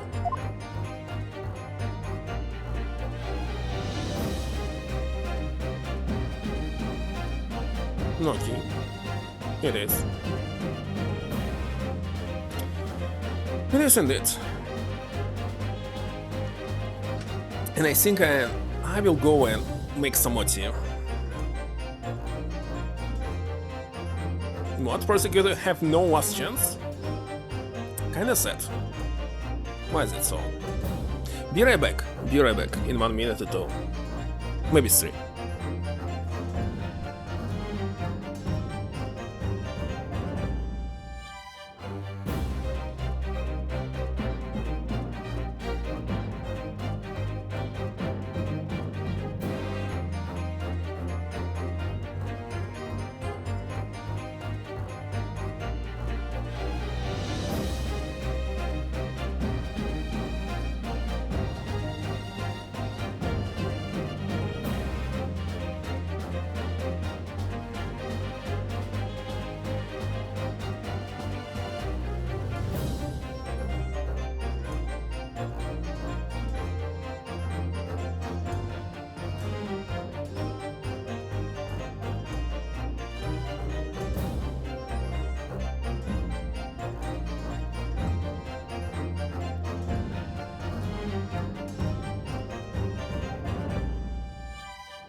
Alright, back in action.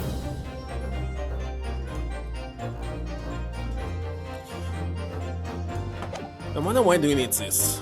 There'll be more prints or something? So, Lord 16, you will instruct the witnesses that the court demands additional testimony from them. I'm sure it won't spoil the bouquet to do so, my lord.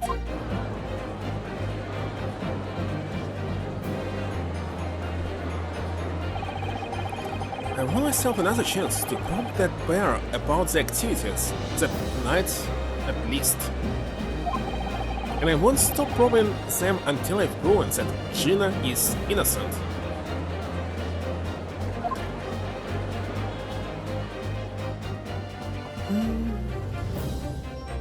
To be continued?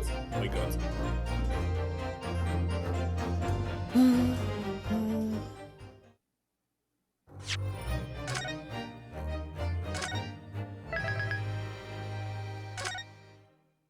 Part 2.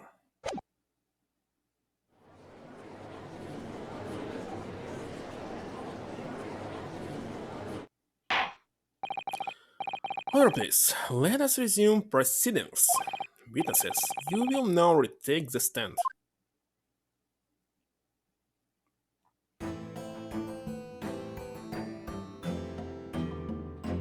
Is I working for someone? I presume you heard the defense counsel's summation examination? Oh yeah, Governor. I did. Mr. and Mr. Skulkin. This is going to be hard work. Earlier in this trial, you gave the following testimony about your actions after you entered Windybanks. Well, it was Bedlam soon as, wasn't it? It was, Nash, it was. Didn't even have time to pull me dukes out, me lucky lockets. Hey, Eva, that was a lie. You brothers. On the night in question, you rifled through the items on the victim's counter. Never done nothing of the sort. How did you figure that out?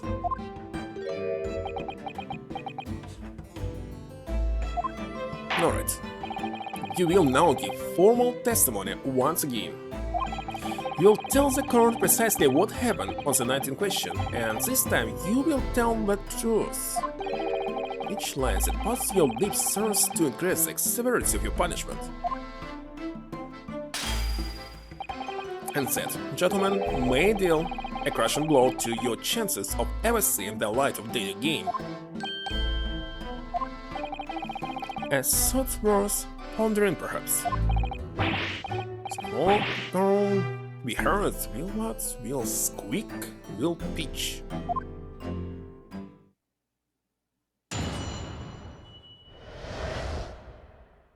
The whole truth. Alright, we did knock a few things over, but we went dropping her nothing. It was when we heard the gunshot, see? When us both jump and all that stuff went fine.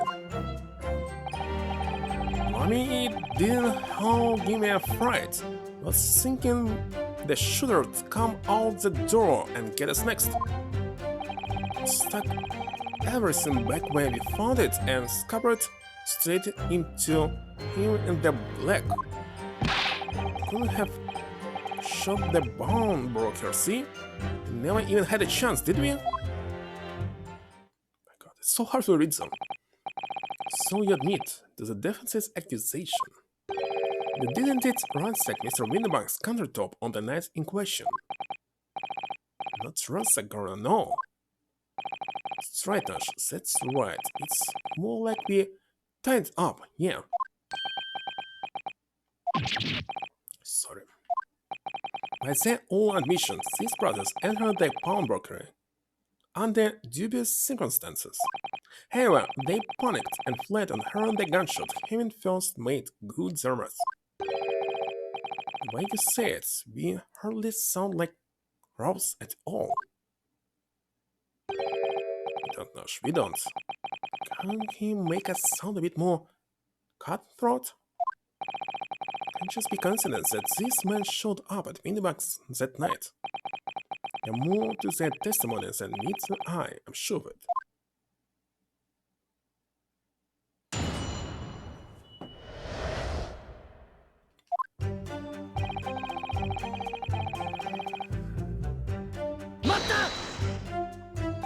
If that's the case, then why didn't you testify to that effect in the first place? Well, you know, not exactly squeaky clean, are we? Antosh adds, if we admitted to something like that, people would think we was up to no good. A century ago, we all, China, only lent ourselves to even more trouble. And in fact now, as a result of lying in your previous testimony, is exactly what you've done, landing yourself in even more trouble. Well, that's rotten luck. Same the rotten apple eater. Peter says, explain your actions to the guard. Why did you ransack the victim's counter? No ransack nothing. Right, Dash, right. It's more like we tied the place up. Sorry. It was when we heard the gunshots. Okay. So what you're saying is the sound of the gunshot shocked you so much you knocked all those things off the counter. Well, it shocked one of us that much, yeah. This pack of nerds need to learn to keep his shirt on. But it was loud, alright? Slimmy, me, Dad's granny would have woken up at that bank. Big bro screamed like a blooming baby and fell over on the counter. Just 1 year difference. Knocked over a law books, a candlestick and some skull whatnot. Scoot tongue and some marionettes, what knocked over a picture frame, what knocked them skulls on the floor. They must start working quietly, son. I reckon my granny would have been scared back into your grave at a clutter like that. So in short, the gunshot took you by surprise. And then some, I mean, it was quiet as a mouse, and then, all of a sudden...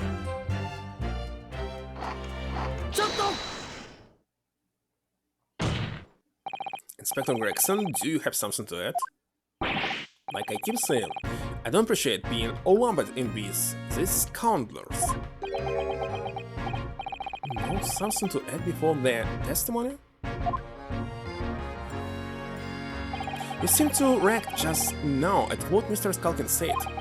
Did it make you think of something? It's only nothing, of course. I wouldn't even bother to mention it, only...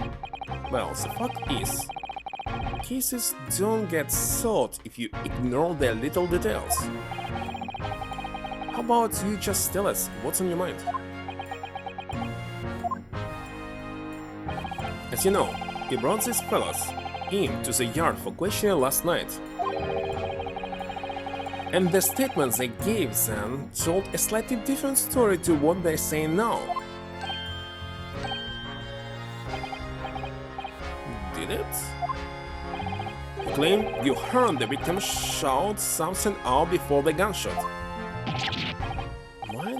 Might have, does ring a bell now you mention it. Granted, it's only a minor detail, but still, can't help feeling like perhaps you've been a bit sloppy with your testimonies here, huh, fellas? In this case, the witness's testimony has been any more sloppy than it has sort of proven to be. I shall be forced to bring the very sharpest punishment to bear against them. Harshest. It's easy. Get it right this time. That's it, yep. It's all coming back to me now. Then speak. Supplement your testimony with whatever details have miraculously returned to your questionable mind source. Right you are, girl. Just before the gunshot, you heard a voice yelling out, "Give me the gun!" So in fact, you heard the voice and the gunshot almost simultaneously. Then go with it. Also, I suppose if you're being honest, we heard a kind of wavering voice before the yell and all. If you don't wanna get shot, give me that gun.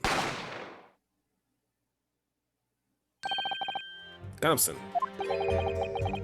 Girl in acting tragically missed. And where the voice is coming from, could you tell? As we could from the other side of the door behind the counter, it was the storm, as the victim was found dead. The voice you heard, it was that of the victim, Mr. Winterbank. In real life, of course it was. Honest Granny's life, of course it was. So, that would mean that you both knew Mr. Winterbank and the sound of his voice. So that would mean what? Tosh, what? Any ideas? Yes, Consul, indeed it would. No, we didn't know the geezer.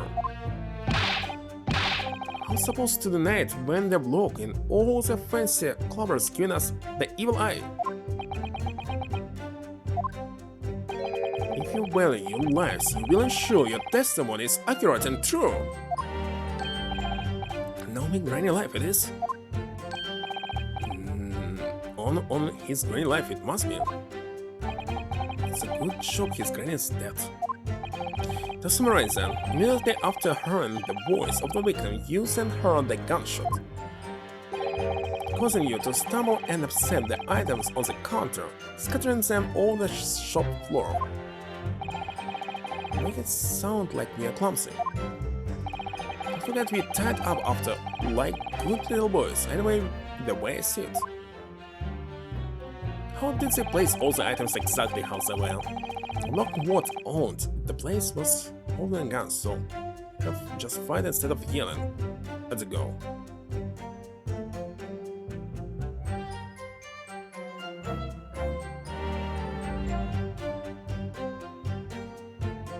Is it?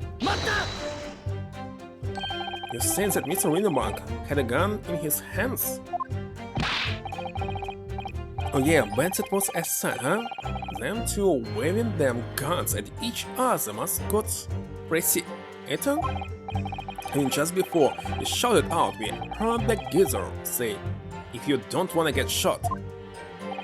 It really sounds like he made it mind more an empty threat, I should say.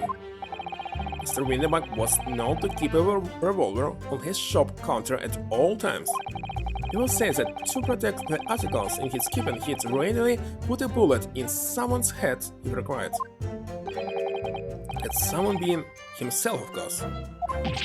Good grief, extraordinarily devoted indeed, if alarmingly misguided. Well, it suddenly sounded like he was ready to pull the trigger the other night. Only the person he was gonna shoot beat him to it, cooked his goose proper. But he wished he'd squeeze the trigger instead of wasting time shouting, "Give me the gun." And it was directly after those words that you heard the gunshot. It was more or less at the same time. Where's the gun? Kind of sin. Yes, a career in acting, very tragically missed. Had the sound of someone hidden in the deck. before everything went dead quiet. That said, we'd done a slapdash job tidying the place up. Mommy didn't give me a fright. We was thinking the shooters come out the door and get us next. So you didn't try to open the storeroom doors, not on the life. It went nearly quiet to the set. It did, pulling their beams right up me. But anyway, the door was locked, wasn't it? No way it was opening. Yes, of course, it was locked from the inside, or so we have been led to believe. It was from the inside. Right, so we had no way of knowing what was going on inside, did we? Unless there was some other way to get a view of the inside of the store. Like through the keyhole or a spy hole, perhaps. Drink no bells, don't light no slides. Had to cut and run before we noticed anything like that. Still cutting our teeth in this game, see? But one day... Aurelia, cut the master. Please cut it out. But as we know, behind the door was the victim's lifeless body, with the accused not 2 feet away. Yes, unfortunately.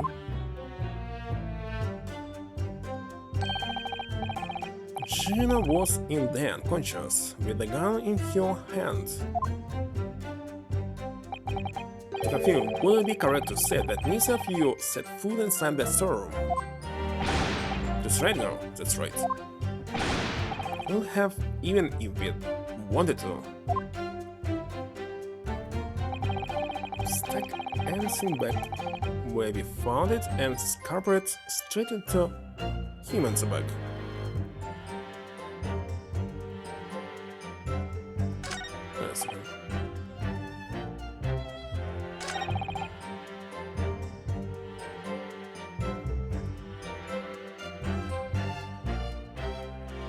How do you know that he was holding a gun?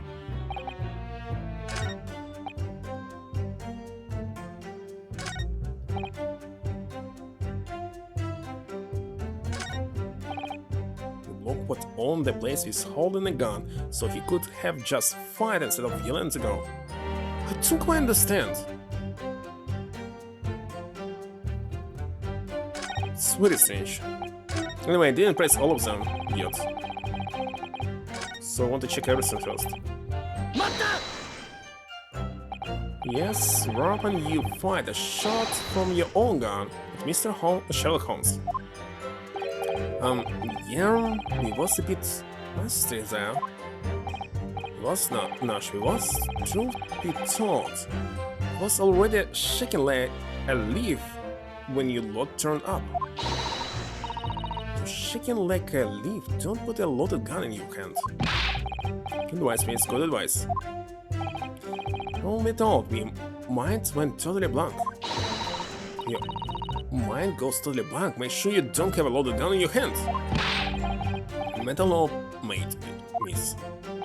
As I said, we latched it down the street, but probably we looked dodgy to the coppers or someone, so they clapped their derbies on us like winking. After you'd been handcuffed, police found this revolver in your possession, correct? Well, yeah. Listen, that proves it, don't it? Huh?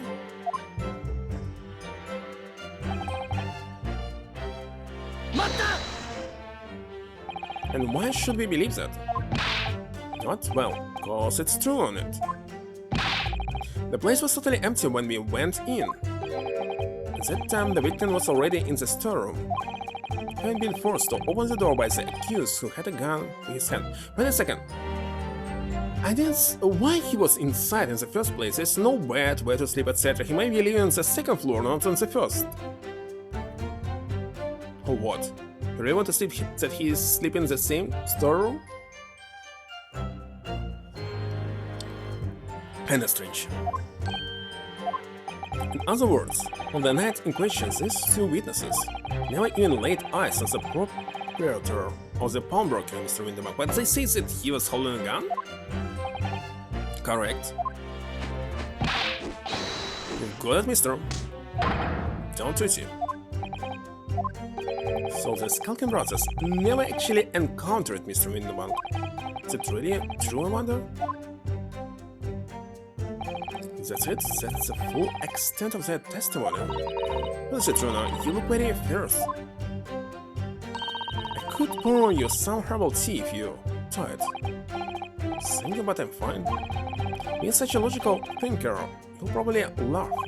But I feel as though these brothers are still hiding something important.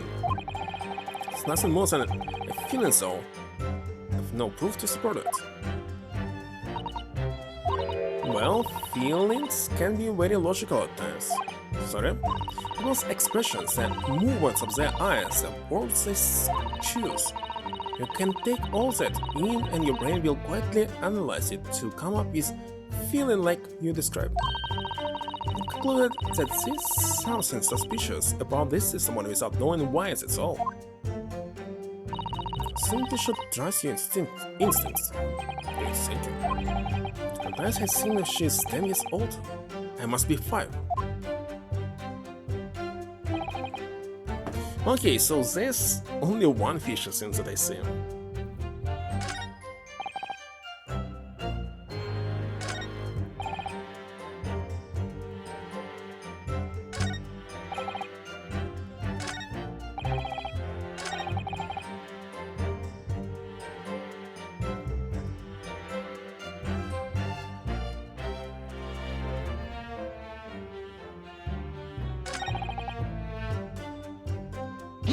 Let me check it one more time. Seems that Mr. Winterbank had a gun in his hands. But it was sight. Them two waving same guns at each other.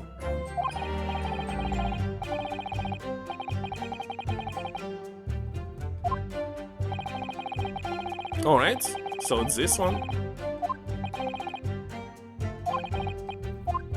I can present, I don't know what. What can I present?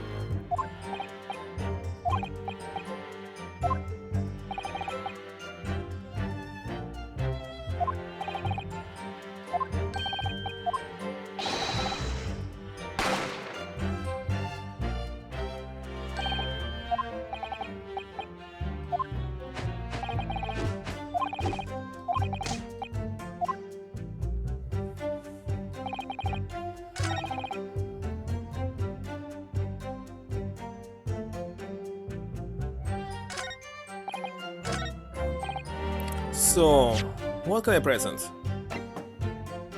Let's see.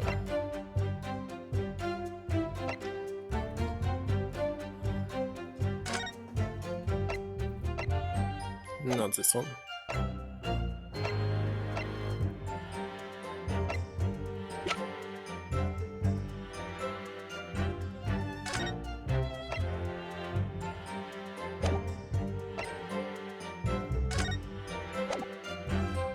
Actually, don't have many things. What should I present? Stephanie was just one single gun.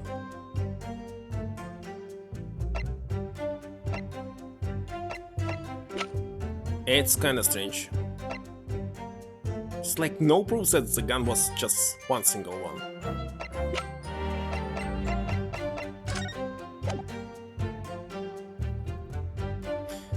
On this photo he has no gun, for example.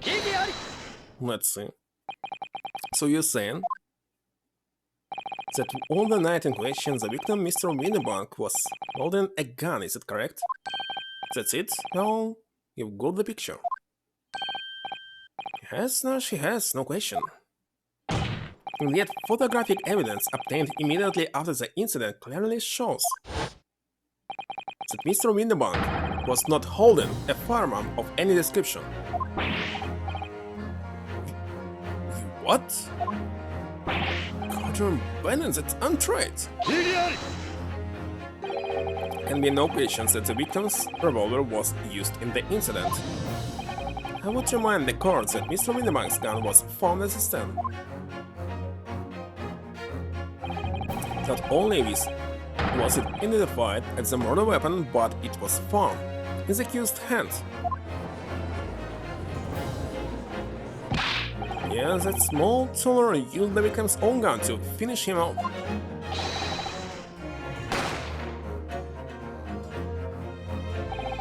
Kind of sin. Stay exactly where you are, right there. If the crime had taken place as you so carefully described it in your testimony, it would give rise to an undeniable and significant inconsistency in the final moments you just acted out. Honest, are you sure, Counsel? You intrigue me, my learned friends, but let's see some evidence to support your claim. There's the proof that demonstrates that inconsistency in the witness's portraits of the victim's final moments. Oh my god. Demonstrates this inconsistency in the witness's portrayal of the victim's final moments. Oh my god, let's see. But what's this one saying? Nothing special.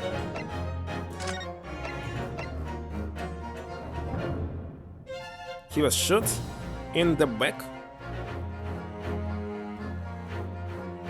I think it said he was shot in the back, not in front. But so, what should I display in this case? I don't know. Let's see, single ball of 1 in upper half of victim's back. According to that testimony, the witnesses claim to have heard a shot of "Give me the gun," followed by the gunshot. Indeed, with the two events happening almost simultaneously, or so we've been led to believe. Yes, that's right. Now, if that testimony is true, it would mean that at the moment of death, the victim and his attacker would have been facing each other. However, in the autopsy report, it clearly states that the victim died instantly after being shot from behind. So, as I stated before, there is an undeniable inconsistency in your testimony, Mr. Skulkin. The question is, so there was a third person at least hiding in the back. How did he get out if Susato and Holmes were there on the floor and nobody escaped? They saw no one, isn't it?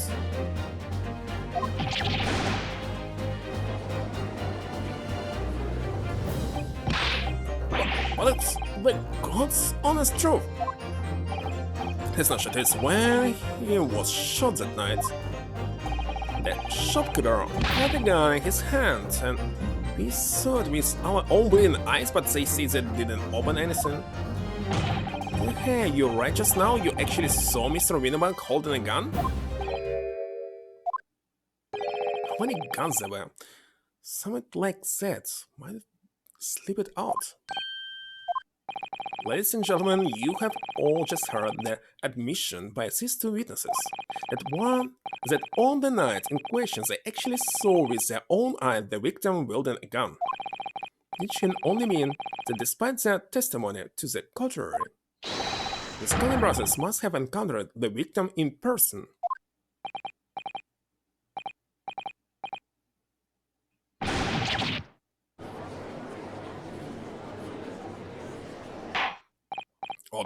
Order! Witnesses, explain yourselves at once. Well, the thing is, it would seem that my previous warning fell on deaf ears. I made it quite clear that false witness would be the death of you. He's killing everyone. Am I to understand that you replace the untruths of your original testimony with renewed lies? I'm so sorry, Your Honor. Truth is Savian truth. Cut it out, Ash. Cut it out. If you love now, you know what I'll do to us. He? What was he talking about? Let me make your position here perfectly clear. Evil talk, there's no other option available to you. Come on, the game's up. But don't you have our guts for garters? In case it hasn't quite sunk in yet, no matter how hard you try to hide it, the truth will come out. On the night in question, this now parents that you brothers met face to face with the victim, and demands that you testify again to explain the precise circumstances under which this meeting took place. Well, do we have to? Pain of death. I suggest you make yourselves fully aware that this is your very last chance to tell the truth.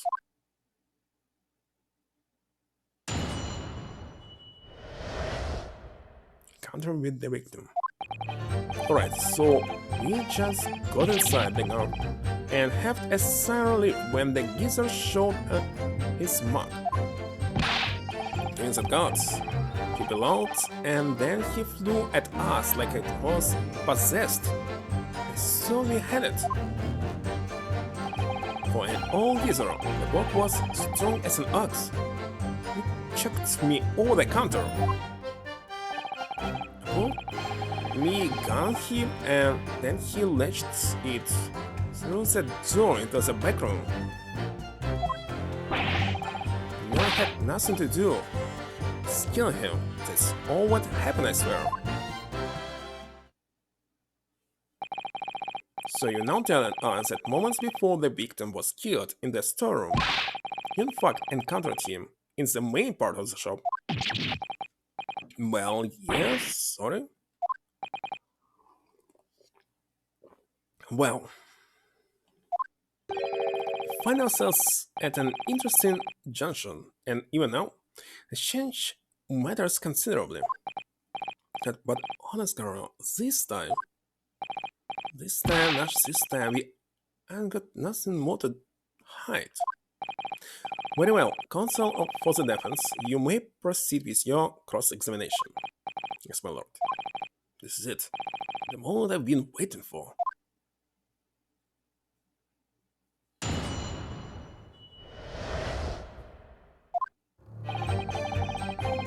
Right, so we just got inside the gun.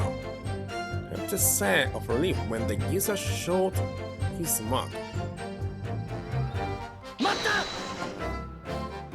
When you say geezer, I presume you mean the victim and proprietor of the shop, Mr. Winnebank. Well, sorry, I mean, that's right. He was keeping a close eye on the entrance to the cave, obviously. But we now thought no one was gonna come out of the back room like that. The back room being the pawnbroker's storeroom. Yeah, that must be where he popped up from, only a place he could be. So it would seem the victim was already in the storeroom when these brothers entered the premises. Which means Jenny must have been inside at that point as well. But it doesn't make sense, does it? If Jenny had threatened Mr. Winnebank into the storeroom with her at gunpoint, then why would he have emerged from the same room all alone when the brothers arrived? Oh, I don't know. Did you see the accused at the time? What's it? No, Toro couldn't tell you. My cover had bigger fish to fry them. I mean, the old geezer just lost it. He bellowed and then he flew at us like he was possessed. I mentioned that Mr. Winnebank shouted those words in your previous testimony too. However, you claim that you heard him yelling them on the other side of the storeroom door. Did we? Well, the truth is, he was shouting those words at you, wasn't he? Well, yeah. Was the victim, Mr. Winnebank, wielding a gun at the time? he ever blew me a great ugly barrel he had pointed straight at me frontispiece. My god. So, what you're saying is, you definitely saw Mr. Windenbank with the gun at that time, is that right? Hello, Manny Rava. It is now, it is spot on. Then all of a sudden, he came at us, he did. It was bedlam. I didn't know who was going for who. We were clearly all going for each other. Like Nash said, we thought we had it, I mean... For an old geezer, the block was strong as an ox, showed me all the counter. Yes, I noticed that you mentioned the counter in your previous testimony too. Well, yeah, cause we did. He knocked away a lot of books, a candlestick and some skull whatnot. That's got tangled in some marionettes, what knocked away a picture frame, but knocked them scales on the floor. Real crooks. Like raccoons? So in fact, it wasn't the sound of the gunshot that shocked you and made you knock those things off the counter. Well, me bro, hair went flying over that counter like a gunshot, can tell you, and the old geezer pinned him. He did touch it, if you hadn't been there, the block will flutter me like a blooming pancake in seconds. At the time in question, the alarm was raised at the local police station with a secret cable from the pawnbroker. There's a button on the counter used to activate it, which was presumably pressed by the victim. That's right, when the brothers fled the standing back into the street. They ran straight into the raving police, didn't they? Oh, Mr. Windenbank, he did everything he could to protect his shop. And I pulled my gun at him, and then he latched it so that threw into the back room.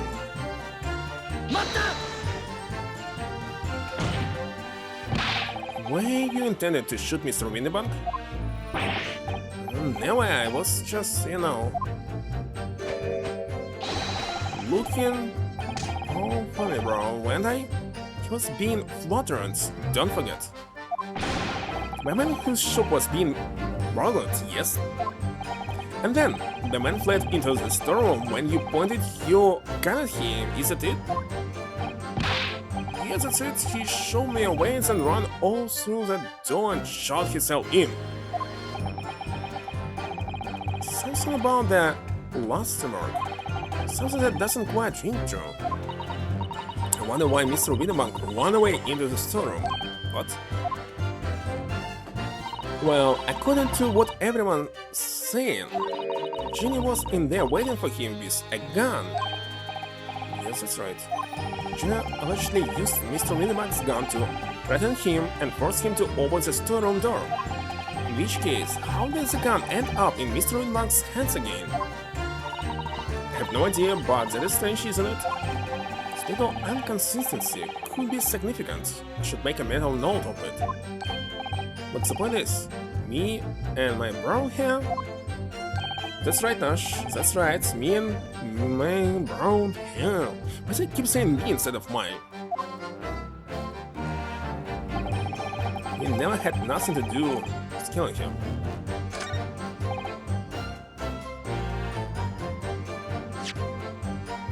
Can I present something like right now? Like... I don't know, maybe not. Let's press the last statement. You say you had nothing to do with it. Nothing at all. Nothing.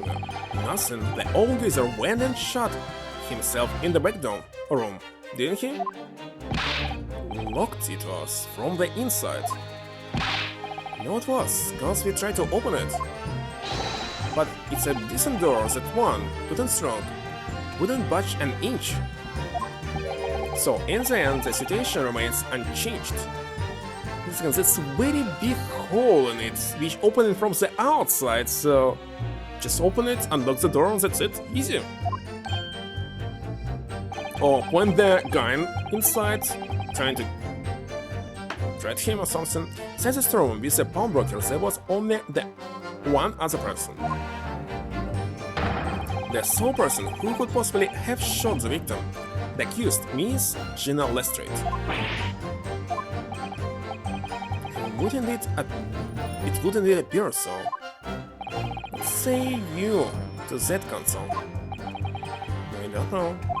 Was there anyone else apart from Gina who could possibly have shot Mr. Winnebank? Of course. Mr. and Mr. Skulkin. What? What's it look for? From the moment you admitted that you'd encounter the victim face to face at night, the course of this trial changed completely. It did? Tell us your points, my learned friends. The question we must answer is, who could have shot Mr. Winnebank? And it is the belief of the defense that the defendant is not the only possible answer at all.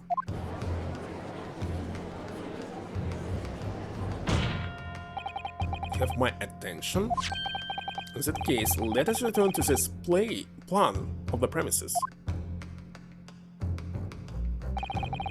The victim was killed in the storeroom, which was locked from the inside.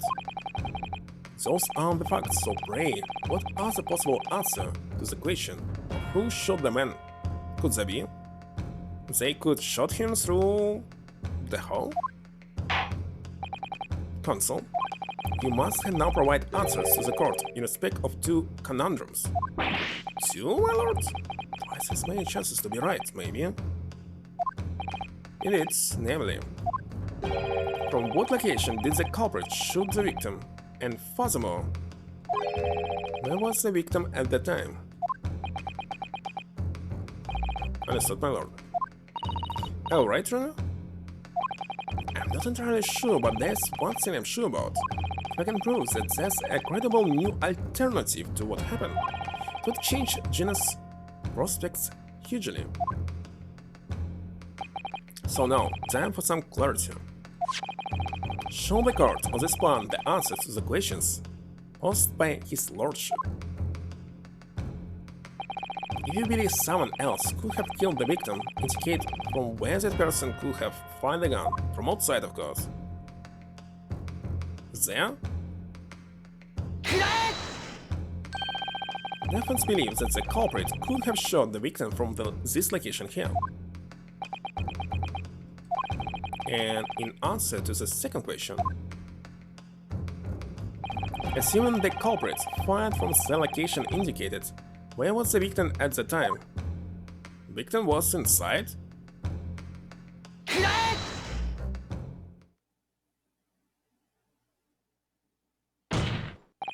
culprit shot the victim from outside the storeroom. Continue. Mr. Winnebank died instantly from a bullet wound in his back. Looking at the stain of blood on the storeroom floor, it doesn't appear that the body was moved after death, which tells us that he was almost certainly shot while he was in the storeroom. However, the crucial point is, where was the shooter when the final bullet was fired? So you're adamant that the shot was fired from outside the storeroom? But according to the Skulkin brothers' earlier testimony, he puts the gun on him and then he latched it through the door into the back room. If Mr. Winnebank ran away through the door, we have to assume that the door was open at the time. It was at precisely that moment when the victim was fleeing for his life that these brothers had the perfect opportunity to shoot the man in the back once he was inside the storeroom. Come to think of it, do you remember what the prosecutor said at the start of the trial? Moving on to the findings of Scotland Yard's coroner. His report stated that the bullet entered the body on a rising diagonal trajectory. It That means the victim was likely shot by someone significantly shorter in height than himself. Roman shot while he was running as fast as he could to safety. Of course, would have been leaning forward as he was running away.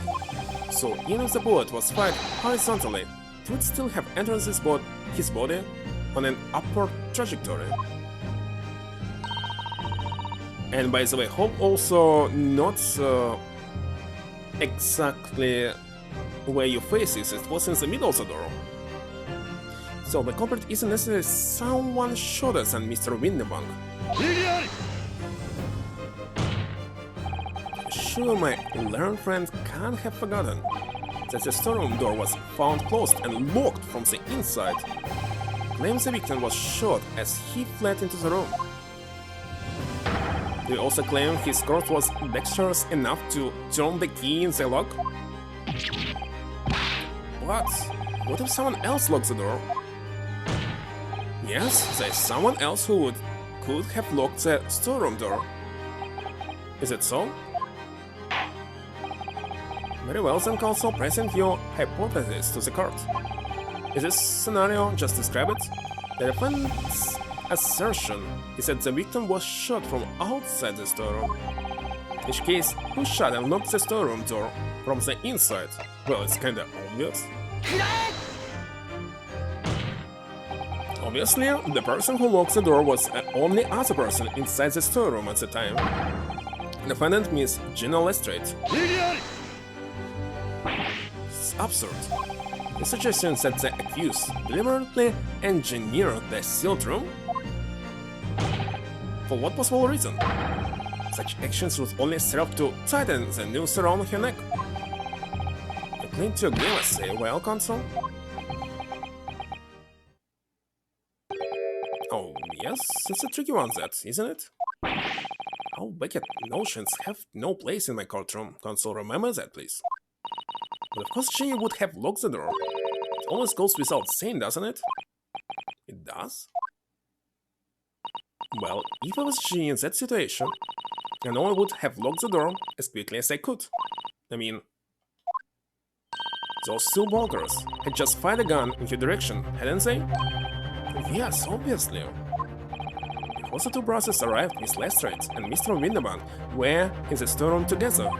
Now I don't know what went on between them at the time, but at some point, Mr. Windenbank must have heard the intruders breaking into his shop and left the storeroom.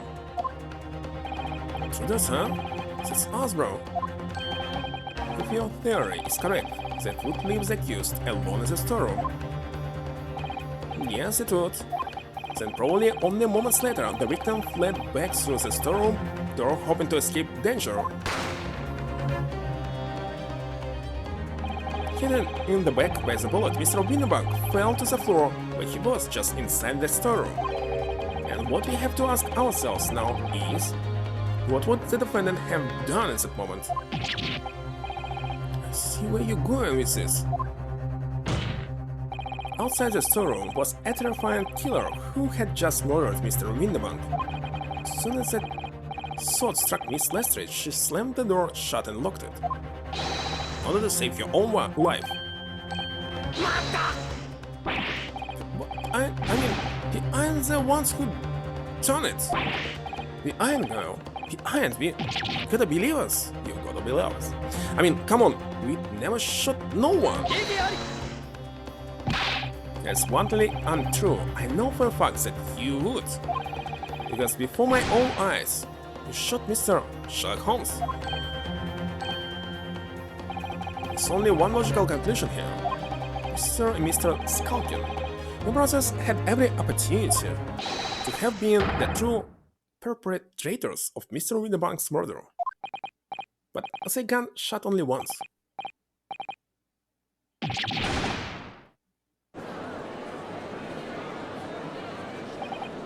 Why does this leave us? You mean to say it wasn't the pickpocket who shot the pawnbroker after all? Should have known it was those three brothers. Three? Looks...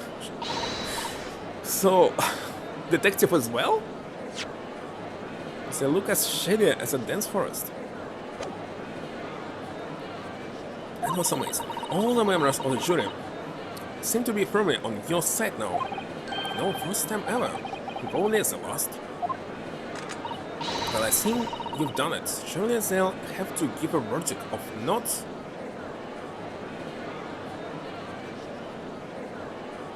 That was thinking from the very beginning before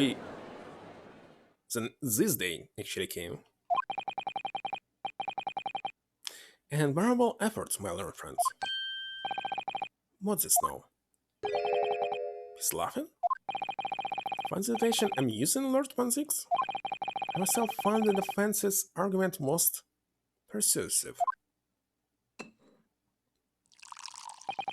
And they say, such chicanery is the bread and butter of the street performers in your provincial eastern nation. But such blatantly malicious conjuring tricks amount to nothing more than unexcusable pettifoggery here. What? The hypothesis you put forward so ostensibly, credibly, cannot and will not stand. Because you see, it is a fatal flaw. Fatal flaw? Do you mean to tell me that you're unaware of your logic's failing? Say, Lord 16, what be an idea to explain this volley conjuring trick or whatever it is to the troops on the ground here? The fatal flaw in my learned friend's argument is really very simple to understand.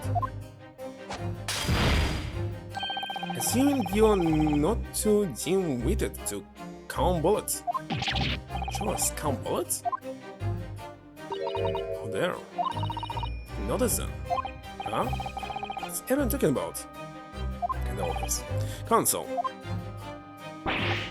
Yes, sir?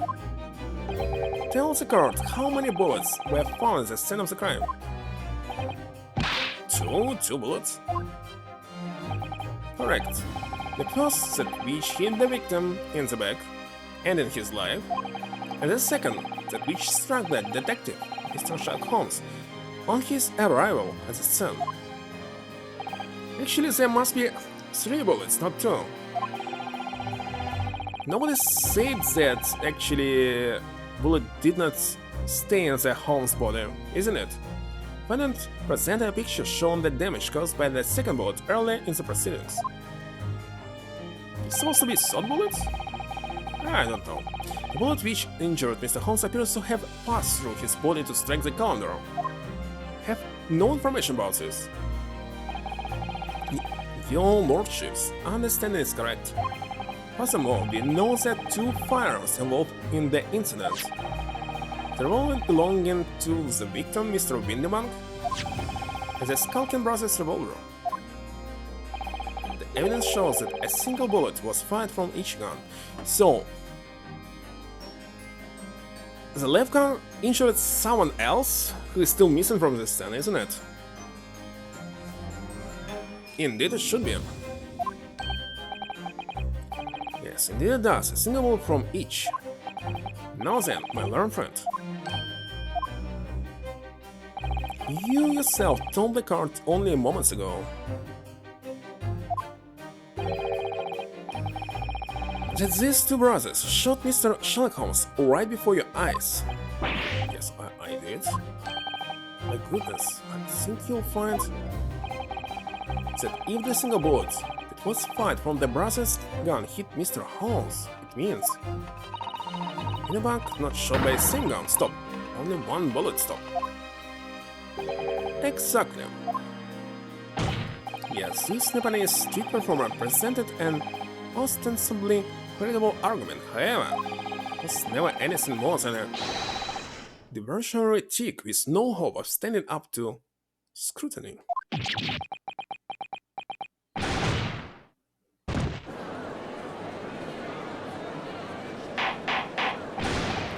Order!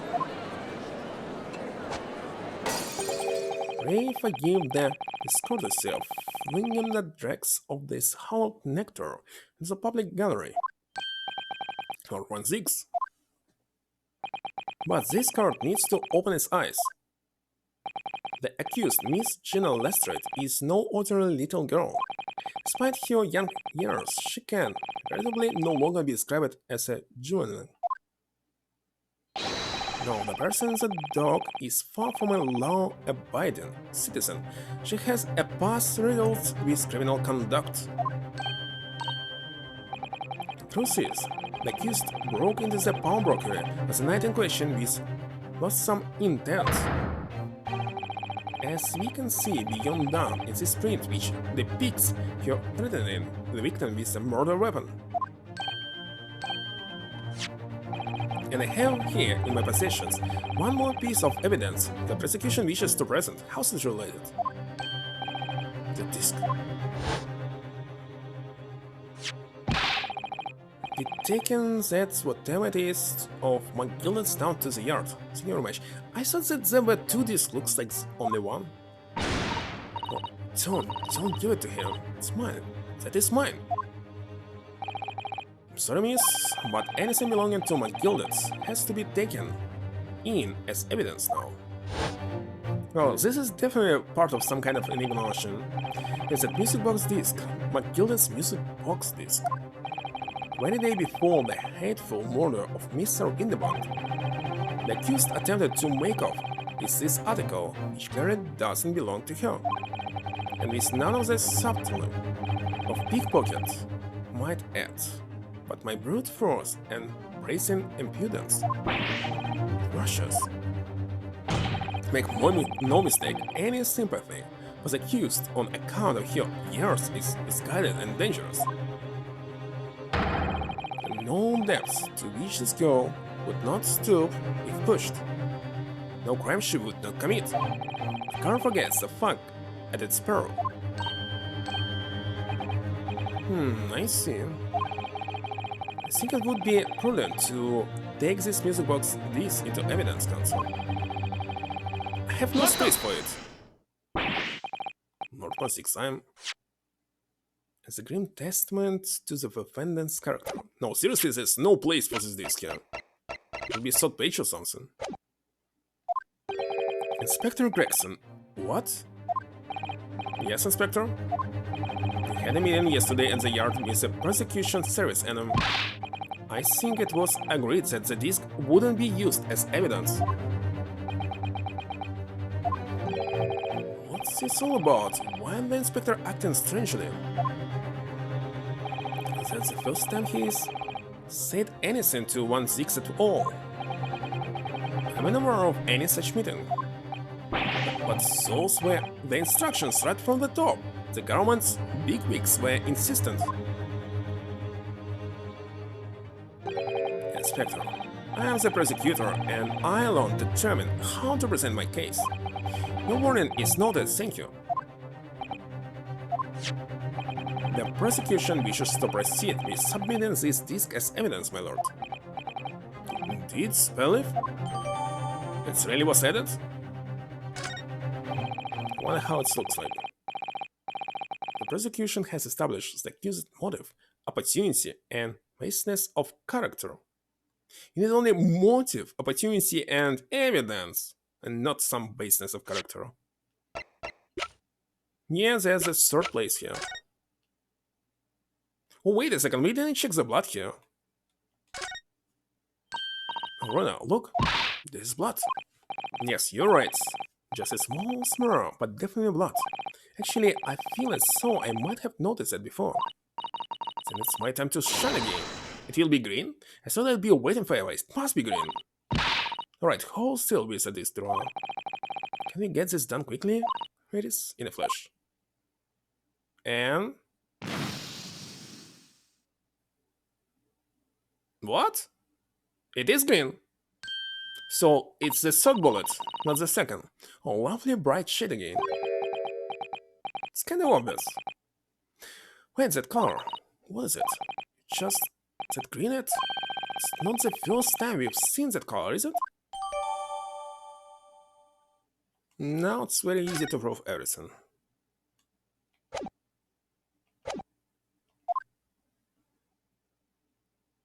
There's nothing more to it.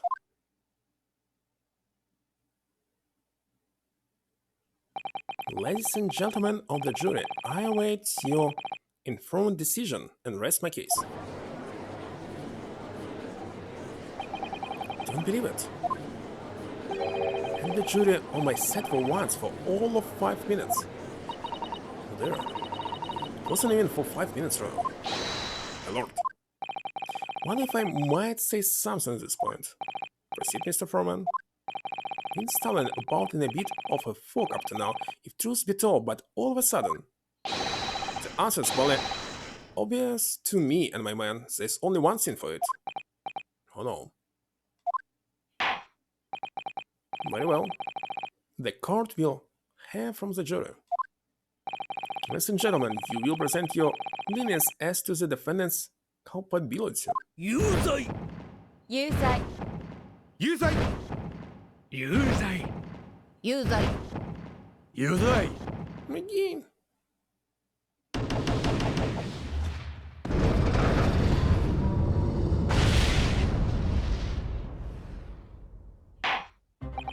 Have a consensus among the jury, it seems. Have eliminated the impossible. The remains must be the truth? No, should but not must. Yes, that's my line, I wrote that. The house call. How dare he use it again? Don't worry, Iris, I don't think we are finished yet. Still more to this case than we release. Must be because there's one thing that I'm absolutely certain of. Shannon didn't shoot Mr. Winterbanks, that's beyond any doubt. You tricked me, Clock. Very well. We will proceed with the second summation examination of the day. Mr. Foreman, are you and the other jurors ready? Head of Squadron is primed and ready for action, sir. Very good. So, ladies and gentlemen of the jury, you will each explain on what grounds you have now determined the defendant to be guilty. Oh, by the way, just today I finally got Master rank in Mahjong, so... And I think it will be kinda... I don't know what's the difference between the Jade and Gold Room, but if I continue playing in Gold Room, obviously I'll be winning every single time and get a Saint rank without any problem. But I would like to check this Jade Room as well. And after saying there will be the last rank, like dancing go. Jury's contentions. Once a rock, always a rock, let's say. Different breed to us law-abiding citizens. I wonder what will happen if I finally read some like guidelines how to play Mahjong, because so far I read simply nothing. Fox's Shadow was seen in the chat, I mean about Mahjong Soul. I think that Master Rank you still can play in Gold Room, and usually I'm losing, I mean getting 4th place once per 20 games. So if I continue playing in Gold, I just got it. So Gold Room is nothing, it's very easy. So just 30 games got me from this very beginning of, what was this? So expert level to Master. So if I continue playing in Gold, it will be very easy to get Saint. If I skip this Jade Room, I don't know. So, should I read actually how to play it? All the hints, etc.? It's like no need to do this. Alright, different breeds to us law-abiding citizens. Wait a second, he is not... He is... As only 2 bullets were found at the stand, I would say the whole case is done and dusted. You don't need a stereoscope to see the truth here. Every which way you look at it, what's that big pocket? You're just getting more points disgrace than when you get in 4th place only. So, but it will be the same amount of points that you're gaining when you're winning. So it just will take longer playing in Gold Rooms and Enchained. Yeah, but as I said, I'm getting 4th place like once per 20 games. Just longer. So instead of 30 games per level, it will be like 50, maybe 60.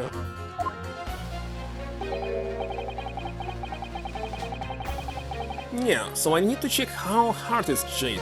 I didn't play this single round so far. I never imagined that simple operation would cause me such grief.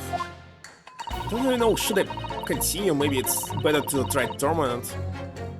Did they have him? Accuser attempted a theft. On the previous day, I can see I am in for a busy day ahead. Ballistic expert, I have seen many shootings this. Wait a second, this mouse looks like Pokemon now, just not blue, but grey. There's nothing I do not know about guns.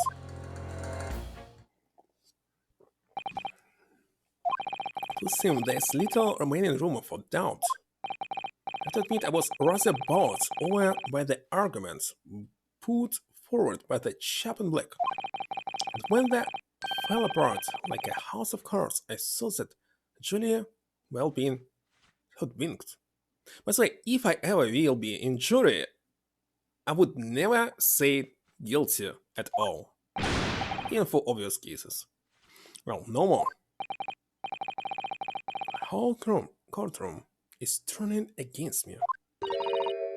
Because if it was obvious that the person is guilty, there will be no court at all. Never. It's not fair. It is. And prosecutors being mean. Just because Jenny's done something she shouldn't have done in the past, it doesn't make you a murderer.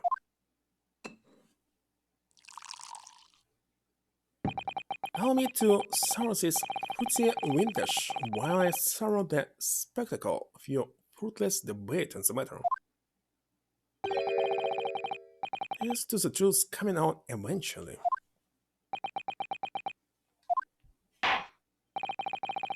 It's enough trouble. Counsel, proceed with the summation examination.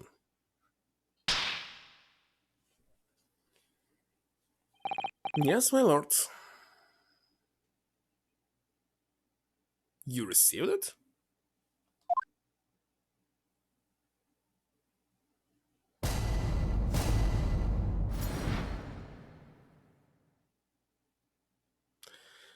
Defense tribunal, but you did not? Once a rock, always a rock? I see. If it's the truth, there's like tons and tons in people in government, especially in Russia, with criminal past. Why is they here in this case? Okay. Wait a second, it must be about him. Can I go back? Not right now. Okay, let's press it here. There must be another bullet inside Holmes' body, and this man should know. I said you were just a tourist. Good day, I am visiting London for sightseeing. I would like to take bus to Crystal Tower, please. It's not like he's just visiting tourist. So, you're a ballistic expert, who knew? You have much experience with guns. I have lived through many, how do I say, extreme, violence, bursts of no, blood of extreme violent bloodbaths, perhaps. Those extreme violent bloodbaths. English is very difficult tongue. It's even the sort of people you're associated with. I'm surprised you still have a tongue. If you have questions about bullets and guns, you ask me. There's nothing I do not know. No mystery I cannot solve. He's very confident in his knowledge of guns, that's for sure. But if possible, please, only in Russian language. He's not very confident in his knowledge of English, though, is he? Yes, it was. Because we scanned the clothes and found that it was blood of this tree? Fire something. Oh, his last name was Mason, yes. So, man, if there's a mystery about guns or bullets. One thing has managed to convince everyone. We have eliminated the impossible, he said, but he hasn't. In the court? No. But he said about this in the prison. If we are going to fight back, we need more material. And we have to fight back. We have to turn this trial around again. But not guilty verdict doesn't say that you kill her or not in real life. It just means that there's not enough evidence. So you cannot continue with it. Now you can switch between some. So just wanted to speak with you. Would you please stop muttering about things that have nothing to do with this trial, sir? Fender's life is on the line here. Well, the thing is, I couldn't really say that it is nothing to do with this trial, to be honest. I mean, there's no question that the man was shot, but the bullet had simply vanished from his stomach. It's quite inexplicable, don't you think? Almost don't want to ask, but this surgery you've been muttering about all this time, you were operating on... What was the fellow's name now? Harold Leach? No. Harold Lodge? No. Harold. Sherlock Holmes by any chance? Yes, good lord. What's that Harold fellow? What? He was the surgeon that operated on Mr. Holmes? That's right, using the very latest anesthesia techniques, I might add. It's a fairly major op, I can tell you.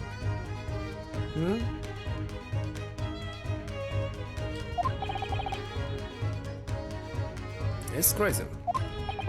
Let me see. Why he's in jury in the first place? You cannot take someone from other country into the jury. So this means he has citizenship here. Let me see, the fellow was brought in not long after midnight, if I remember correctly. Yeah, of course I do. Since he'd been shot by some criminal answer, so I opened him up like a shot. But the funny thing is, I went for his inside with a fine-tooth comb and couldn't find the bullet anywhere. So afraid I had no throw up my hands and just stitch the fellow back up. To state the obvious, but yes, sure it's because the bullet is still at the scene of the shooting. Counsel for the defense is correct. As is clearly shown in this photographic print, the bullets that the Skullskin brothers fired at Mr. Holmes hit him in the stomach region. Then exited his body and lodged into the shop wall there, where the calendar was hanging by the door. I think you'll find it clearly quite simple if you just consider the problem three-dimensionally. So there's no bullet expertise, they cannot check which bullet was fired from which gun at this time? So easy to check, you don't need anything special, just examine the bullet. Who do you think I am, son? Well, juror number 4 is about the best I can do.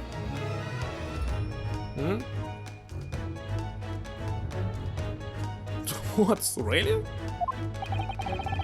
As soon as I saw the wound to the man's stomach, flipped him over. It's supposed to be like this. Like a pancake? Are you saying that you checked his back? Of course I did, and there wasn't a trace of injury, no signs that the bullet had left the body at all. And he didn't use any, I don't know, magnet to check where the bullet is. What? At the point, the only logical conclusion was that the bullet was still somewhere in the man's innards, which is exactly why I set about slicing him up. And I almost feel none the wiser now. How many times do I have to say it? Can somebody please explain how it happened? Can somebody please solve the mystery? It's almost as much of a mystery as how the jury was put together. Mystery of where the bullet ended up is infuriating. Where's an expert when you need one? So we have an expert. No? I can try, of course. 5 attempts. Those two statements clearly contradict the idea that all I do is pit jurors against each other. What? Am I wrong? A ballistic expert? Pitting PITT. On the night in question, Mr. Holmes was shot with one of the skulking brothers. But since there was no sign of an exit wound on his back, we must assume the bullet didn't pass through him. However, no bullet was found or launched in Mr. Holmes' body either. Furthermore,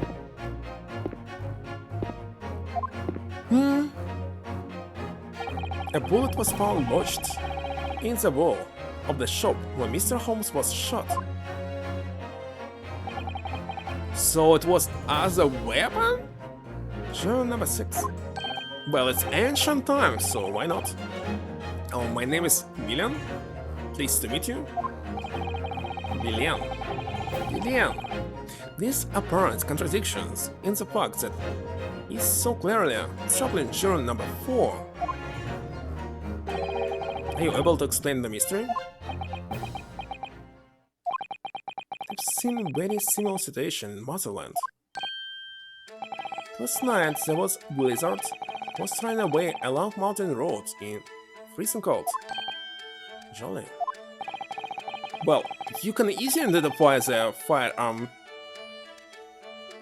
injury because it will be burnt on the skin. It's very visible. That's why when you actually fight with a bullet, you usually, if nothing actually was damaged, since there will be no even blood and there's a very high chance of survivability than a knife. That's why a knife is more dangerous weapon. Snow was piling high on both sides of the road. It was very narrow and dangerous. Visitors had hunting rifles and they were on dog sleds. Mental note, don't ask too many questions. And usually because of the high temperature, bullet is like sterile, so you'll not get anything inside in disease.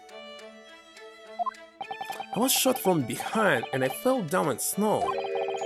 And this situation was very similar to what I heard today from doctor. I couldn't find bullets in my body and no sign of, how they say, exit wound. Then where did the bullet go? Bullet never hit me. Well, if it never hit you, why did you fall down? Bullet hit frozen wall of ice very close to my side. What? One small piece, very sharp, broke away from lump of ice and pierced my body. Very deep wounds, it looks just like bullet wound. Crushes. Of course, piece of ice quickly melted inside me. That is solution to mystery of disappearing bullet. Oh, it's like from the Kennedy case. The ice bullet?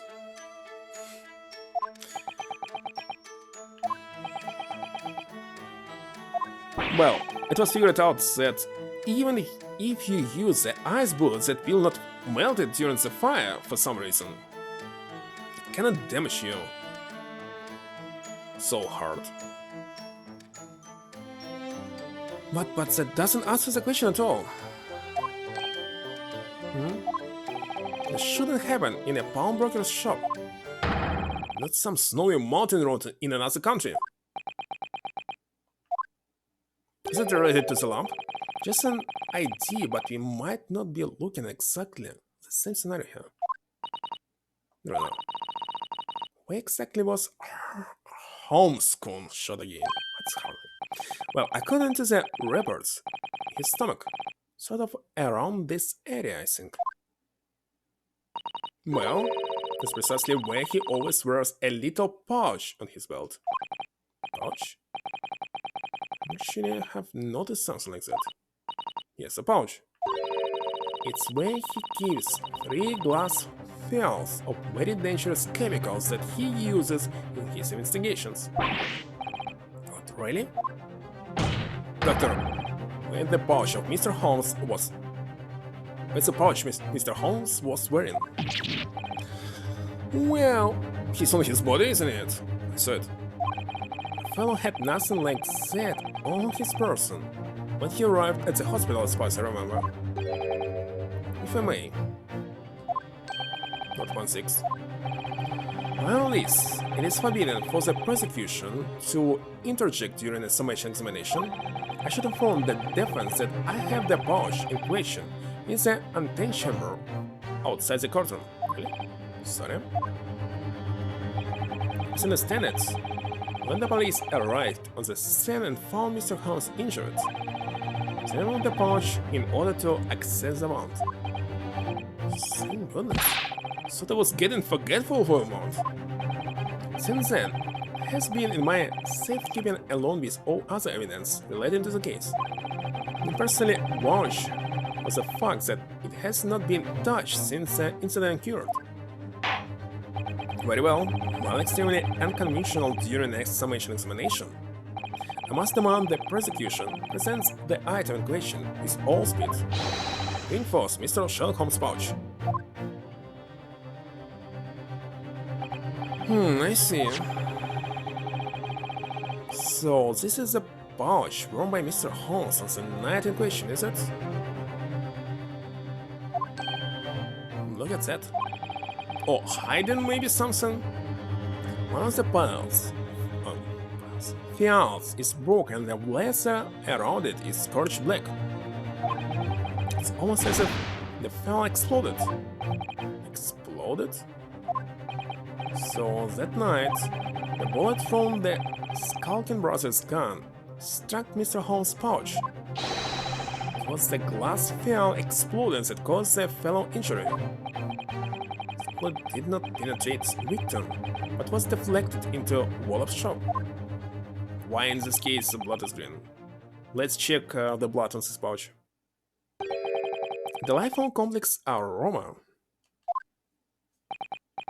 Well, it would appear one mystery has been solved at least. So it has no bearing on the truth of this case. I don't know.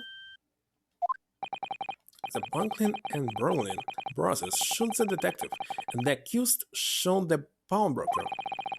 The pertinent facts of the case remain unaltered. But at least the mystery is solved. I can sleep easy tonight. Thank you, man. Да, thank you very much.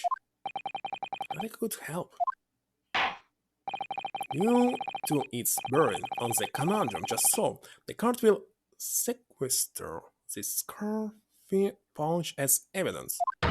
Blood will not be green on it. Her punch isn't scruffy. If there any blood, of course, on it. Now, the summation examination will continue.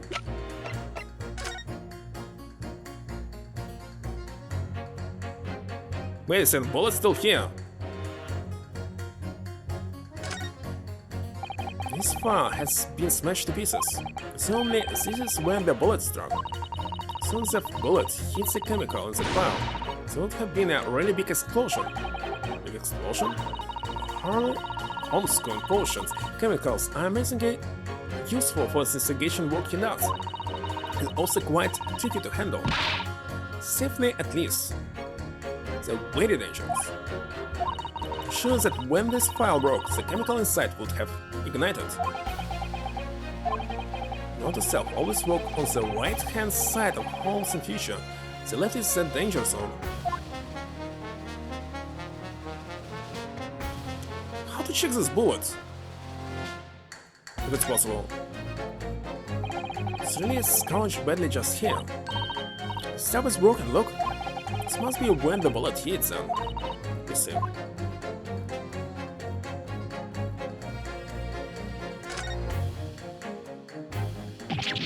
What is that? Here it is, look. Oh, Prince. Behind when the broken file was, do you see it? That's the Skulking Brothers bullet. What a stroke of luck that it hit his pouch. It's an amazing discovery. What this means is there were 3 bullets fired at Weeding Barnes that night. Not exactly what that juror was talking about. Actually, I thought that bullet will be inside Holmes, of course. But no. Okay. It's time to press the juror again, I think. projectile with discount lodged in Mr. Holmes' pouch. It caused one of the files to explode, injuring Mr. Holmes. Okay. Who should I press? To the appear that the fence is somewhat struggling to alter opinion, huh? Please, my lord, little more time. After all, that's a new piece of evidence. It could be a valuable clue. You can't afford to overlook anything here, Ryonski. So a way to turn this around somehow, I'm sure of it. Is he saying something new? Must press it. Then I ask you to reconsider your leanings, sir. No, that's another matter entirely. Sorry. All I can think about for the moment is this wonderful sense of relief I have that the mystery is solved. What? Predator? Well, it's definitely of the blood of the, like, fifth person, and I think it will be this Egg Benedictov or something was his name. See, even in the records. Egger Benedict. Who else can it be? Some time to let that sink in before I could possibly consider anything else. Alright, I thought surgeons had to think quickly. Guess we should leave him alone for now while he serves his inner peace. Focus on some of the other jurors. Always have to. I wish I had the chance to experience inner peace sometimes. He's saying about 2 bullets or something. Start from the beginning. Nothing. 2 bullets. Should I press on it right now? Oh, I cannot press it, I must speed. Oh, well, let's press first of all.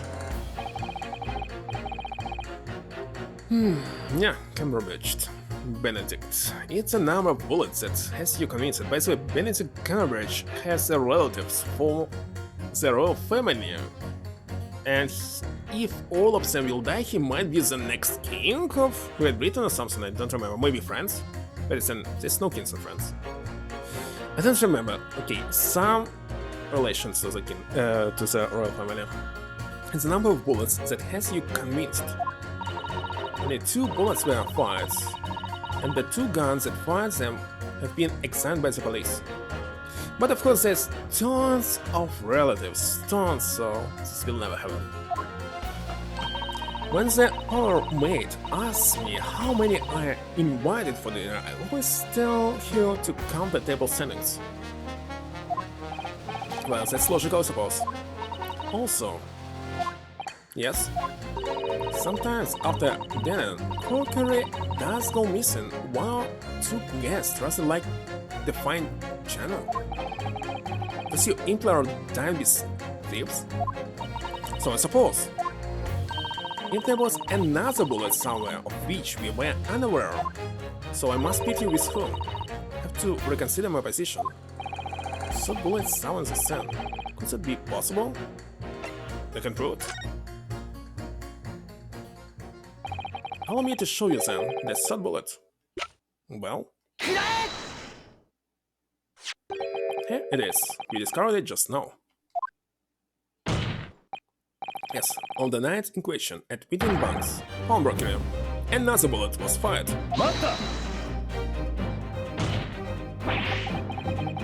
What is this new trickery, you Nipponese conjurer? Where did you find that bullet? It was lodged inside Mr. Holmes' pouch. What? His pouch was removed from around Mr. Holmes' waist before he was taken to hospital, and since then has been touched by no one. Do you mean to say the shot fired by the Skulking Brothers that night? Yes, as your lordship has summarized. It hit his pouch. That makes no sense whatsoever. You already know the whereabouts of the bullet fired at Mr. Holmes. It's clearly visible in this photographic print.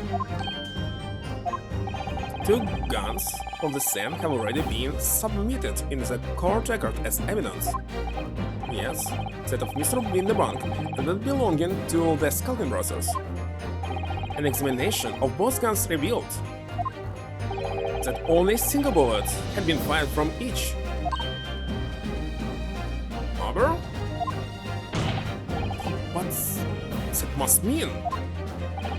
That's right. We now know that on the night in question, 3 bullets were fired. However, only 2 bullets were fired from the guns recovered from the crime scene. And until that incontrovertible inconsistency, oh my god, is somehow explained, we cannot and must not pass judgment.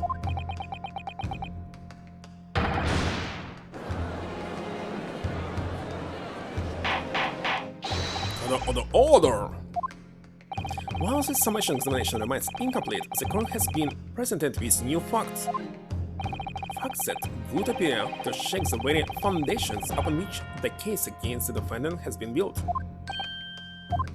As is my prerogative in this situation, I will temporarily suspend the summation examination. By Jupiter! What?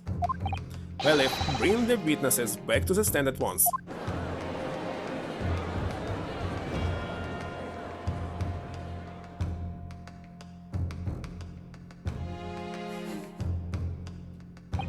Witnesses. Connor. Were you listening to proceedings while the defense carried out the summation examination? Oscar, with us? Perhaps we can dispense with the tedious problem. Simply answer this one question. Third bullet has been identified as the scene of the crime. What do you make of that? Make of it? I don't make nothing. Nothing of nothing if I can help it. Is it one of yours? Probably. Oh, probably. Not a chance. In that case, did you have an accomplice? What? Never! The Skulking brothers work alone. That's the two of us, our trademark. How soon we forget Bruce Skulking? Only 2 of the bullets from the crime scene originated from the firearms we have in evidence. The third bullet was fired from another gun. Where is it? Maybe that's an head scratcher. Counsel for the defense. Yes? I should like to hear your thoughts regarding these new developments. Third bullets and the mysterious missing firearm, from whence it came. Thinking back over all the testimony we heard and all the evidence we've seen, I'm starting to form a picture of what really happens at night. My lord, I think it's clear that what these third bullets tell us about the Skulking brothers. Secret accomplice? Another gun? Something to do with them? Well, secret accomplice? All that night at Winterbank's Palmergen, the brothers must have been working with a third man. The witnesses are clearly doing their best to cover up the existence of this accomplice. But the evidence all points to the fact that there was someone else present, someone carrying a gun.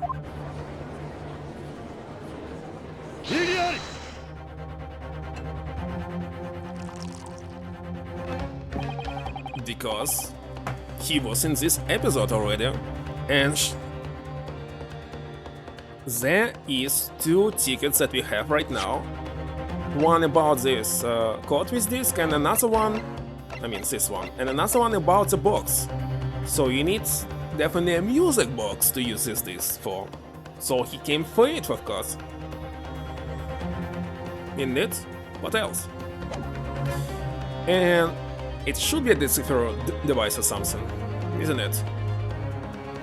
An accomplice, you say? Pixville.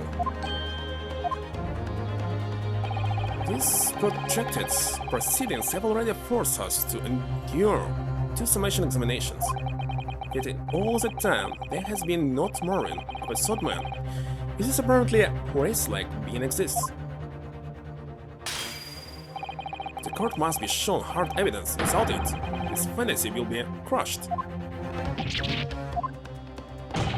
The prosecution demands answer on 2 counts. Indeed, he is. Firstly, proof, evidence that this accomplice was ever at the scene of the crime. And secondly, the identity of the spurious character. Well, it's very easy to do now. The Skulkins are lying, I know that. But how can I ascertain the identity of the person they hide in? Well, counsel, I'm supposed to prove the existence of this accomplice and reveal the person's identity even. What? That's Garden as well? In response to the prosecution's demands, my lord, the defense is ready to present answers. The defense is ready. Is there any choice like not ready? I remember in the first case maybe it was. But if I can provide all the answers the prosecution demands. So, my Nepalese friend, despite the swimming eyes, you seem to think you have something to say. This promises to be interesting. I have to push forward now. There's no other option. I need to use every single piece of evidence available to me. It will make a difference. In that case, counsel, I would ask you to present the evidence without delay. On the night in question, in the moments leading up to the death of the victim, what proof have you that there were a third intruder within the scene? Must be this portfolio? Like this one? Let's say name and know if we actually know the name. And I doubt there's something else around.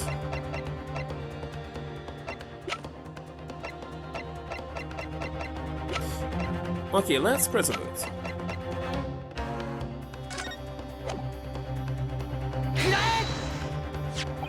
The evidence is right here, in this portfolio. Oh, that portfolio again, is it? Do you expect the court rifle through your papers itself? Be more specific. You claim one of those blood samples proves the presence of the certain intruder. Well, which one is it? This one?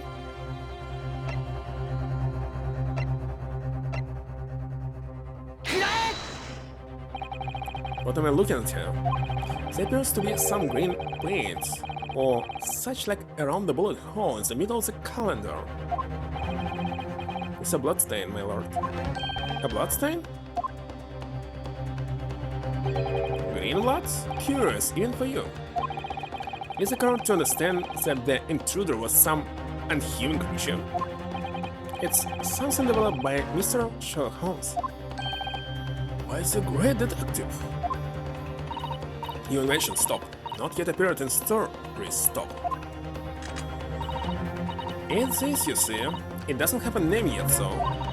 This fogger sprays a chemical that reacts with the different elements in people's blood to change its color.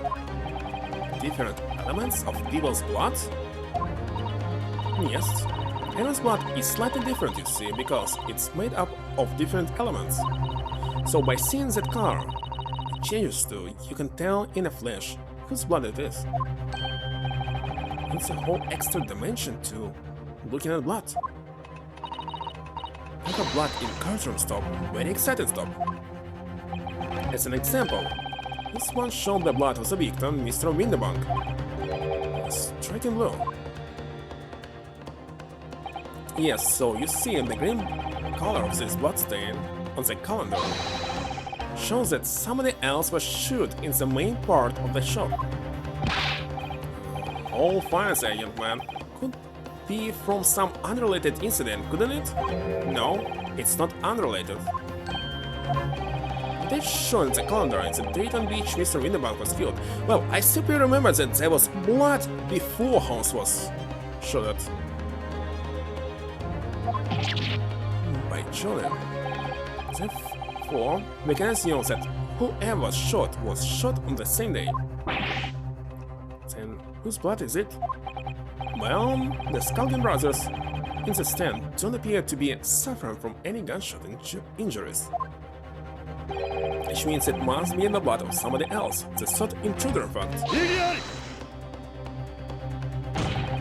Whose identity the court is still waiting to hear. You can't delay this any longer, my learned friend. Who is this alleged third intruder? This one.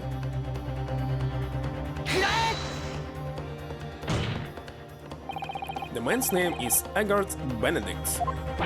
Eggert Benedict? Who on earth are you talking about, Consul? By the way, is to Winnebank's pawnbroker on the afternoon before the incident took place, when the accused attempted to deceive the pawnbroker into releasing this article into her possession. That's right. The man identified by the defense, Mr. Eggert Benedict, then attempted to take the article from the defendant by force. Broker. Yes, sir. I believe this filthy pocket thief has just redeemed an article from you now. Yes. That article in question belongs to me. I demand for it to be returned at once. No, it's a lie. What are you trying to pull? You like my overcoat, you vessel. And needless to say, any music box discs too. So he says like there were several discs. There was only one? I thought he got one and needs second one. Inspector Rexon was there at the time and can attest to what happened. In the end, it was the inspector himself who took the disc. Can you corroborate this account, Inspector? Yes, my lord. It's more or less what happened. And in the interest of being thorough, I asked Windebank for prints showing the fellow. Taken from one of his red-handed recorder. It was so expensive to use this. Why he was still using it? Yes, that's him talking to Mr. Windebank that morning. And you claim this man is brother's accomplice? Well, Mr.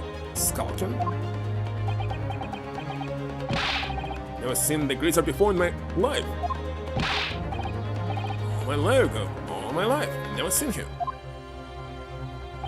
Well, somewhat unsurprisingly, it appears our witnesses disagree with the assertion. I'm sure your lordship recalls my learned Nipponese friend's actual assertion, which was that he could prove the identity of the alleged accomplice. Yes, and I can. Then, show the evidence. Agree we must see proof that the clean-cut gentleman in the photograph is a filthy criminal you say he is.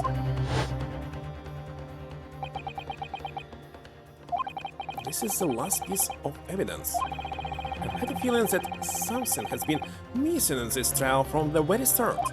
But now, I'm going to drag it kicking and screaming into the courtroom. Are you ready to present your answer to the court, then, Consul? Yes, my lord. Defense will present the evidence now. Proves that the man pictured in these photographic prints was in fact the person struck by the third bullet. So this one?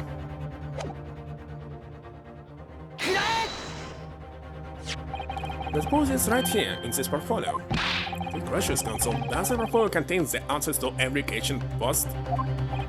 So you share my interest in colored liquids, my Nipponese friends, but... Enough. The court demands to see further evidence. Which blood sample proves the man you identified was the one shot by the third bullet at the scene of the crime? This one?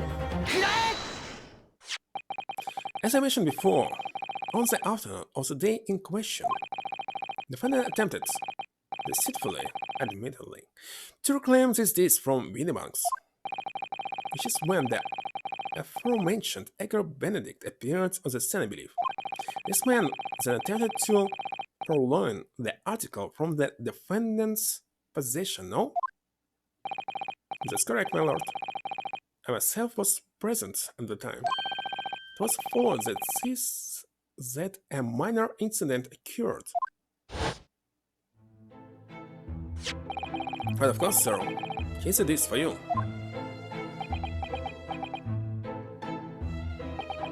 Very well. Then I shall bid you farewell, say goodbye to style. Wait a minute, that disc? It's mine. What do you think you're doing, you little trump? You trump what, you filthy animal? Being a music box disc, it has countless small but sharp metal protrusions over its surface. Those protrusions or something cause Mr. Benedict's finger to bleed, and the resultant smear of blood is still visible on the disc now.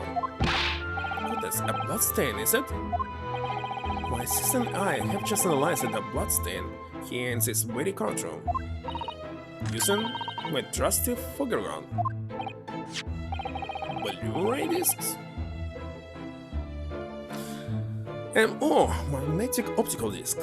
Yes, and we added the results to this portfolio. I see. It's green. It's exactly the same color as the blot around the calendar. The evidence is conclusive. The man calling himself Mr. Edgar Benedict, who was in Winnebanks earlier in the day, is the accomplice who was present at the scene of the crime the same night. So there was someone else. Look at those two brothers now, they're swearing buckets. Talking about spoiling him. My lords, it is the opinion of the defense that Mr. Edgar Benedict should be summoned to the courtroom to testify, if they will find him, of course. It certainly seems that we can ill afford to ignore this gentleman's apparent presence. This has gone on long enough now, this flagrant ignorance of the mechanics of law. Sherlock Holmes, you say? Yes, I've heard the name. A protagonist in a series of short stories for the vulgar classes, a code of detection or some such. And now, you employ chemical substance devised by this fantastical persona in the highest court in the land? You expect us to take you seriously? Samples made by the play scene are not fit to be called evidence. So the bloodstain turned a shade of green. What's of it? Hence do you successfully proven that no other blood in the world would turn the same color? Well? And pray, do not even think of suggestions that we should take Mr. Holmes' word for it. That's right, it's Mr. Holmes said. What? I'm talking about you can't let him get away from this. Let's use the history, it was too fast. Is Mr. Holmes' concoctions a lot of rubbish? No, I mean, he's a great detective. Talking about, you can't let him get away with that. I knew it would come to this. Because Mr. Holmes' invention isn't going to be recognized by any official body. But what other choice do they have? Just remember that Father Christmas over there said before about how he was temporarily suspended the summation examination. Father Christmas! He's Father Christmas here. So anyway, Rabbi, you was right.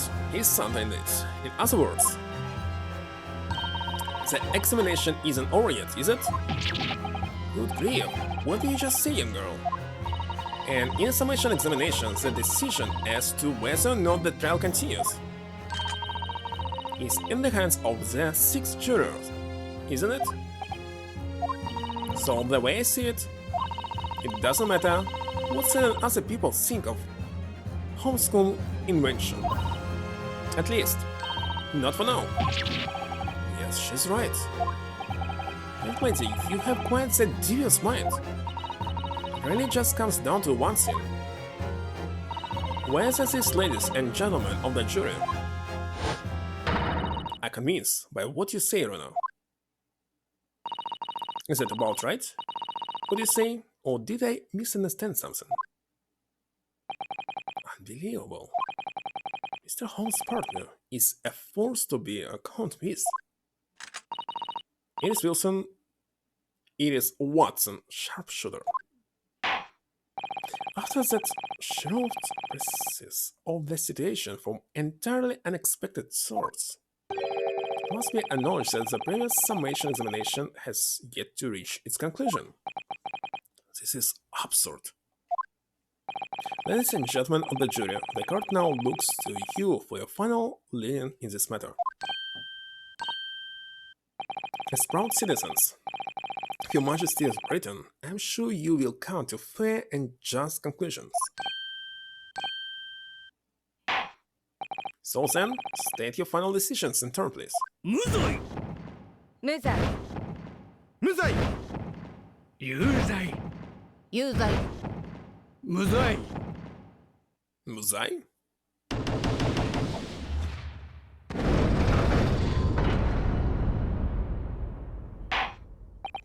Two call guilty and 4 call not guilty.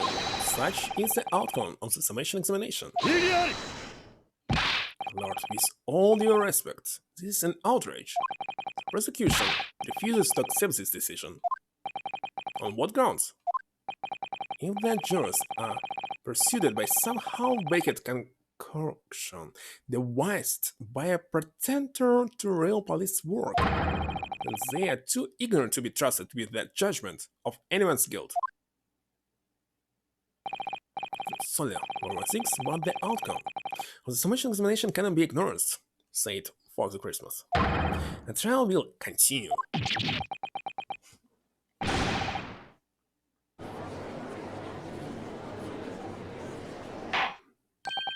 Nevertheless, we find ourselves in a rather awkward situation.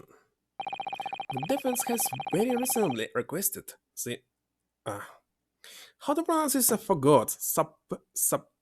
Subpoena of a new witness. Subpoena. Subpoena. Anyway, all shouldn't be pronounced as I remember. But sadly, I fear that will be impossible. What? The name the gentleman gave for him, Eggert Benedict, is quite clearly false. Well, his initials AG. Don't believe it. Just when I managed to prove the man was there that night. Could I say something? Who was that, please? Who spoke? It was me, my lord. Journal number 5? Have you to say, madame? If possible, Inspector. Me, ma'am? I wonder if you might show the photographic print to me again, the one in which the gentleman is shown. Right, yes, this one, you mean? Of Mr. Benedict?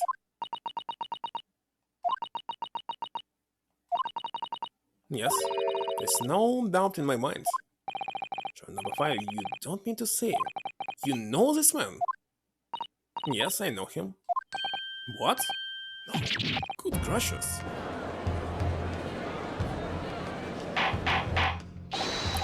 Order! Journal number 5, how on earth have a communications officer stop? As we can clearly see, the gentleman in the photograph is stop. Also, a communication officer stop. He works in my office stop. A very talented operator, in fact, stop. Should be in the communication station now stop. Tapping away on the telegraph stop. This doesn't seem right somehow. I put my finger on why, but it doesn't feel right. Suppose you all imagined the accomplice would be some sort of hardened criminal. It's a bit unexpected to find out that he has a respectable job by day, whatever he gets up to at night. Yes, I suppose that's right. I suppose that's why I felt something was wrong. As a gentleman is at London's communication station, should be able to subpoena. I want to check this. I forgot its pronunciation.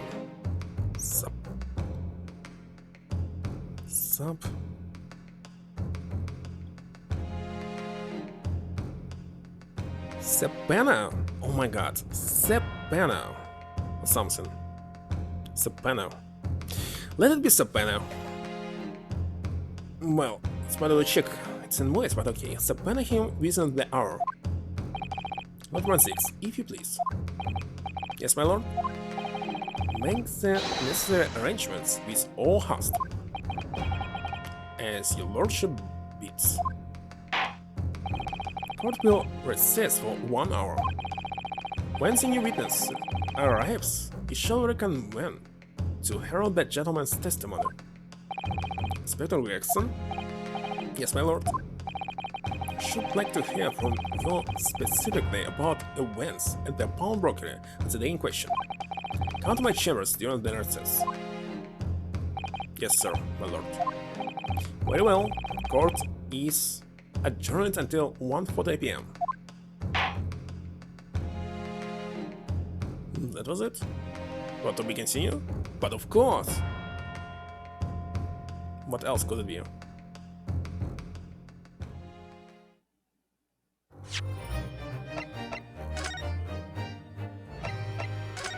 Actually, doubts that I will be able to check the DLC cases. Well, anyway, finish them when I will be playing the second part next week.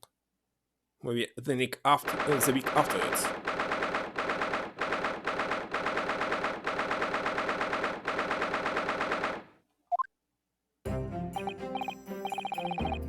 Machine how calling up, and I will take a pause here. I will make some more tea. Right now it's just 10 p.m. So maybe in 2 hours I'll finish it. Yeah, so before I start the second part, I'll play all the DLC. So it will be maybe a separate stream, I don't know how long are they. So be right back.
I'm back.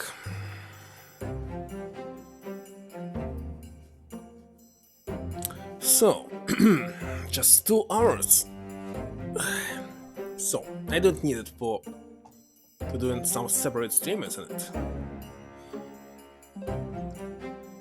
Well, actually, I can.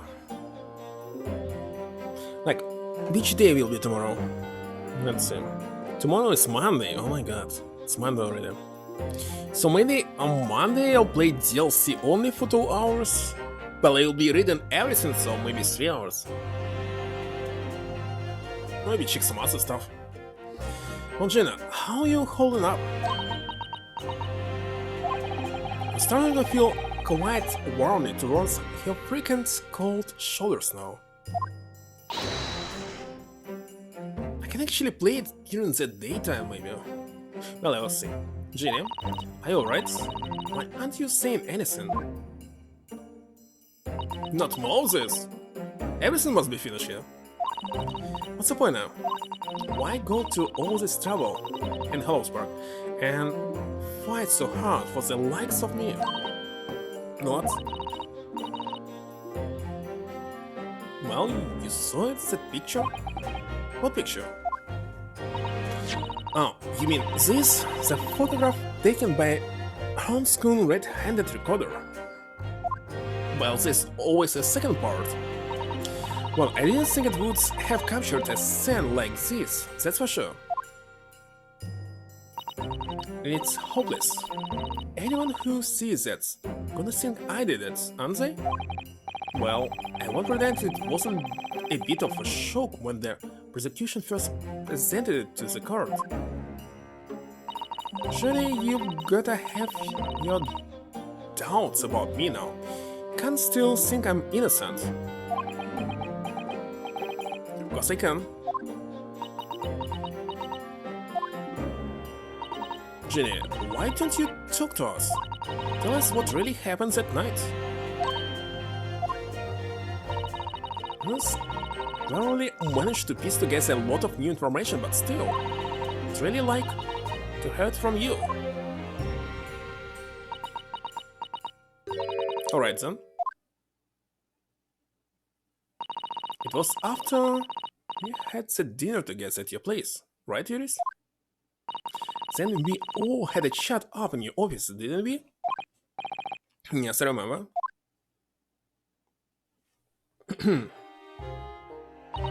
After that, I just couldn't get to sleep. So slipped out and went down the street to the 221 to Winterbank's place. But no. 221. His story was there not? The Hound of the Baskervilles. I don't know what it's about or nothing. But if you ask me, there's something in it that Holmes don't like, something that he don't want people reading. So that's why he lied to Iris about sticking it in luck with Winterbank for safekeeping. At least that's what I thought at the time. So I broke into Winterbank's. I just had to know if it was there or not. I mean, I had no idea all of that was gonna kick off, did I? I struck the lock and snuck inside. It was dark as you like in there, so he was actually sleeping somewhere there? So I gave the old one at the counter a bit of wick, and that's when... What are you doing? What's this? Why it was so fast? I died, I did, and next thing I knew... What do you think you're doing?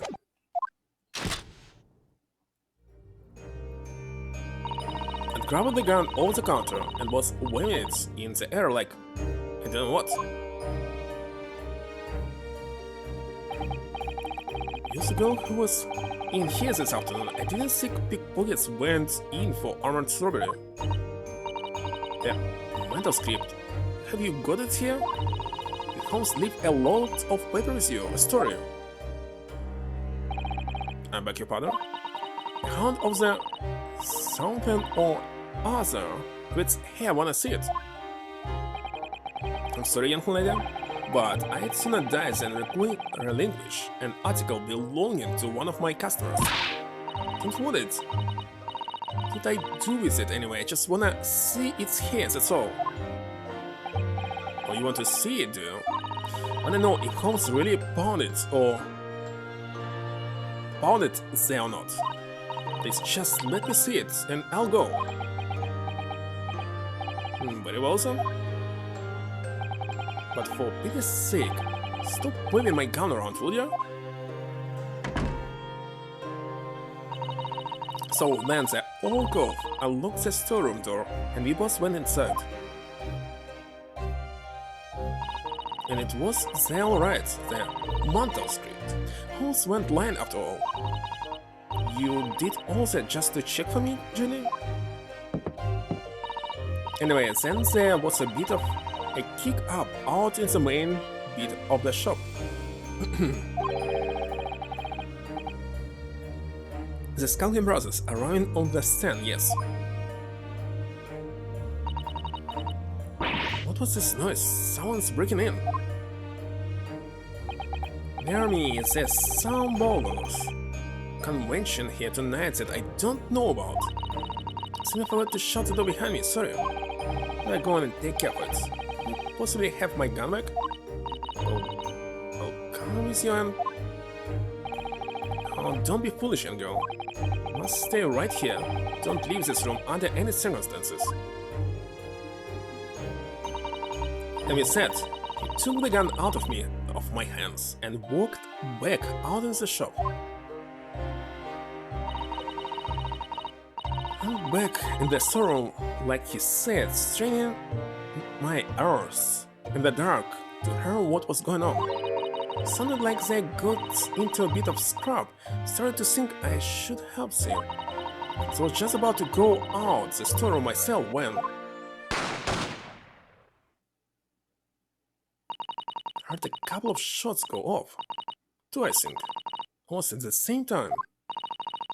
And then there was right at my feet lying face down the floor. It was right next to the storeroom door, so I slammed it shut and locked it quick as you like. Because you thought whoever had shot Mr. Winterbank might come for you? Yeah, so I went to grab the old cop's gun. Figured I'd put up a fight at least. But when I got a better look at him, I knew.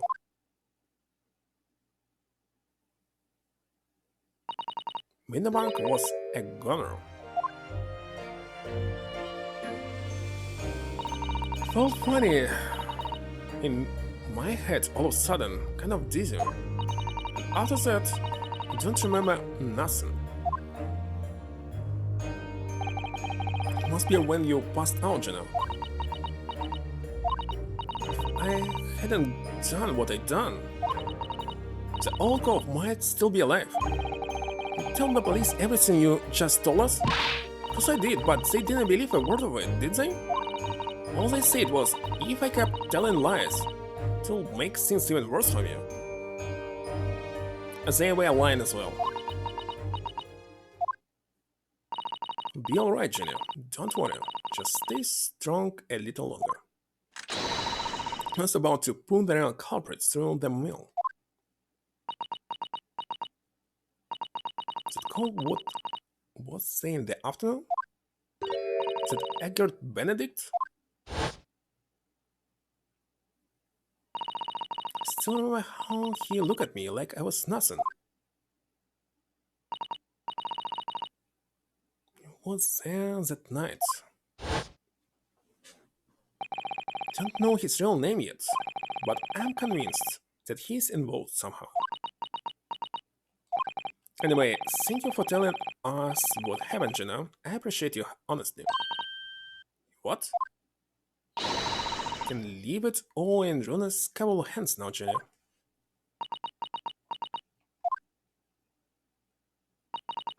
Mr. Nara Odo? Yes?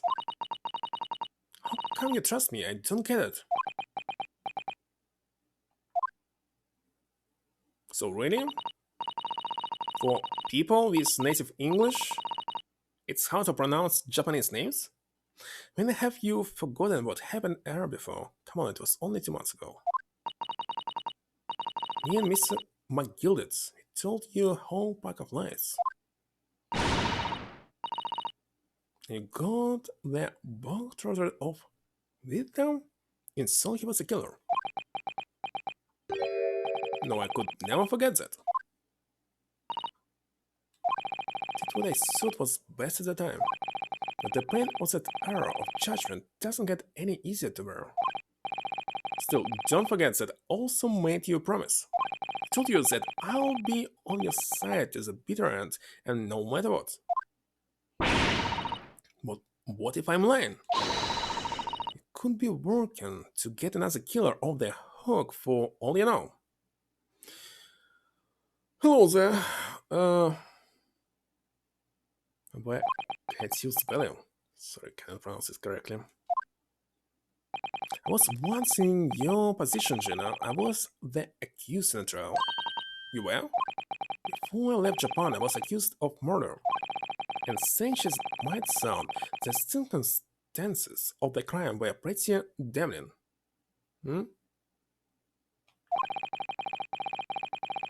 Better than they can earn an L. Well, if you checked like their sons or something, you will clearly heard that sometimes they saying like arigato or sometimes like aligato without even knowing this constantly. Well, if you someone like Tokyo News man or something reporter, of course you'll be pronouncing everything correctly, but in a regular speech, constantly making such mistakes was sure that no one would believe it wasn't me who'd done it. Even in their own language. That's it. No, no. But there was one person who stood up for me, believed in me, and was prepared to defend me. Oh, by the way, it's the same for me. I heard no difference between many of the English sounds. Like something. It's totally the same for me. So, the same for L and R as well. My best friend. Honestly, no one believes in you more than I do. Leave this to me. All you need to do is put your faith in me and I'll do the rest. I was so happy I cried. But even then, somewhere inside me I couldn't help thinking. Surely he doesn't really believe in me. Not completely. But I was wrong. Roads are?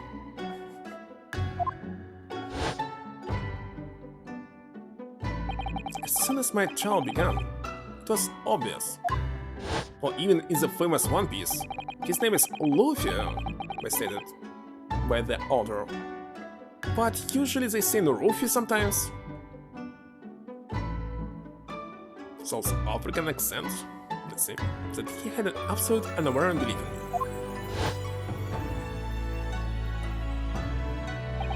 And in turn, I developed an absolute, unwavering belief in him.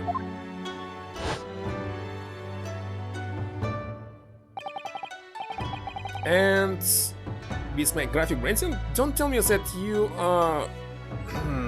what is it? A graphic branding bot. Since then, I came to a release. If you want someone to believe in you, you have to believe in the other person first. Well, we can easily check it if you send the link, of course.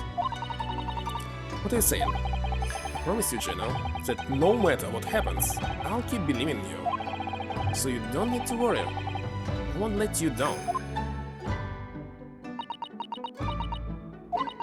And so I'm a diver and no good player.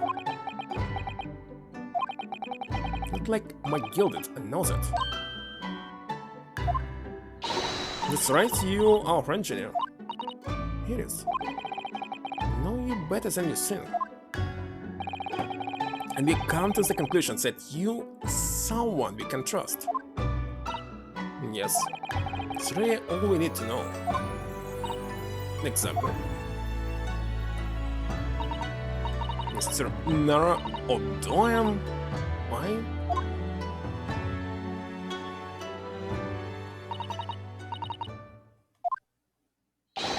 defending Gina Lestrade and her legal representative.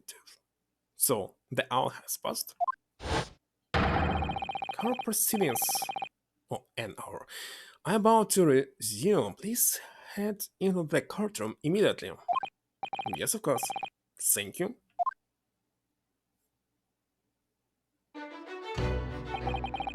And being both a defendant and defendant lawyer in my time, hints background is glitchy, so I knew only too well just how hard it was to put all your faith in another. I also knew just how hard it was to bear the burden of another putting all their faith in you.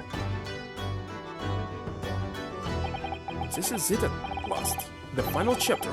The final battle for them. Wish me luck, Susato-san. And I hope you're watching all me too, partner. How many penguins do I see? 8?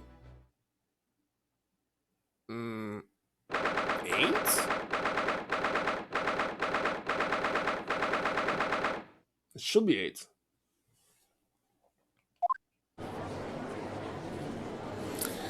Oh, you asking him? Because usually when someone comes with this question about graphing ranking, it's usually a bot. Yeah, sorry about that. I didn't notice it. This 8 sign at the end. Anyway, all this card to order as we resume the trial of Miss Gina Lestrade. But really, how many of them here? Oh my god, it's even smaller here.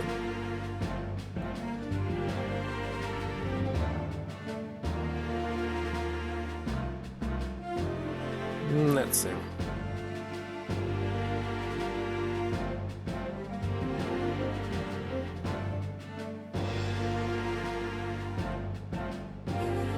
Is it? No, it can be a real person, of course. Just look at someone who will buy there something. Yeah, not answer. My Discord. It's a confidence. Wait a second. Information, isn't it? Confidence. Confidence. I know so what I can pronounce it. What? My God. Confidential. Probably calls this court to orders. We resume the trial of Miss Gina Lestrade. What one thinks? Have you successfully subpoenaed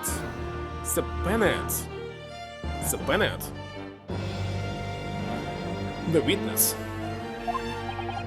Confidential. Yeah. Oh my god, against this word, subpoena was delivered to the communication station where the man works immediately, my lord.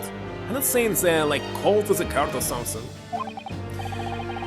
Yeah, however, the heavy rain has delayed the arrival of his carriage, it would seem.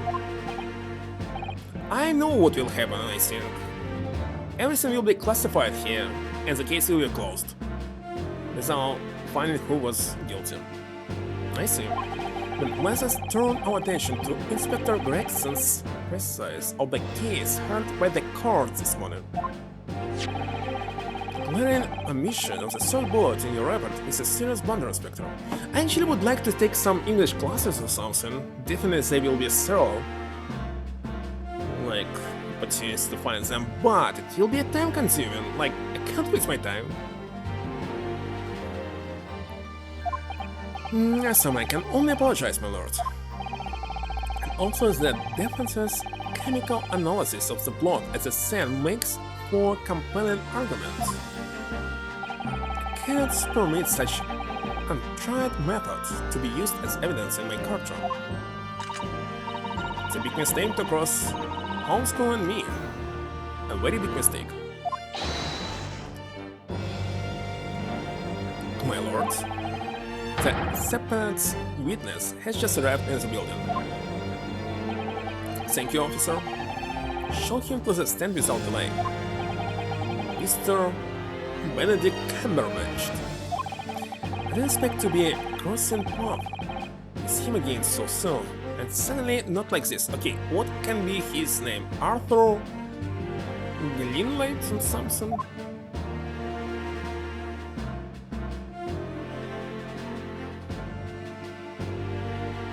more time speaking with English speakers in person.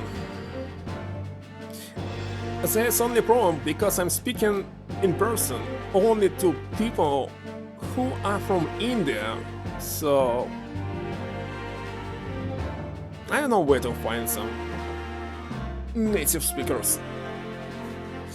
The IT is like all of the outsourcing. There's only outsourced, there's people of every single country. It's simply not possible to develop any application by relying on people who from one single country. Usually it's something, well... So many countries, for some reason, try to align like versions. I was in versions for 1 or 2 weeks, just for fun. So when it was popular about this Uganda, I mean, who was this? Knuckles, news, etc. So many people thinking in the government that you can simply cut off all the connections to other country and have your own IT in your country, but it's simply not possible. Every single application is a hard work of many different people from different countries. You cannot get all in one place and make them develop something. It's not even possible to work in the office. In the past years, but nowadays it's all outsourcing.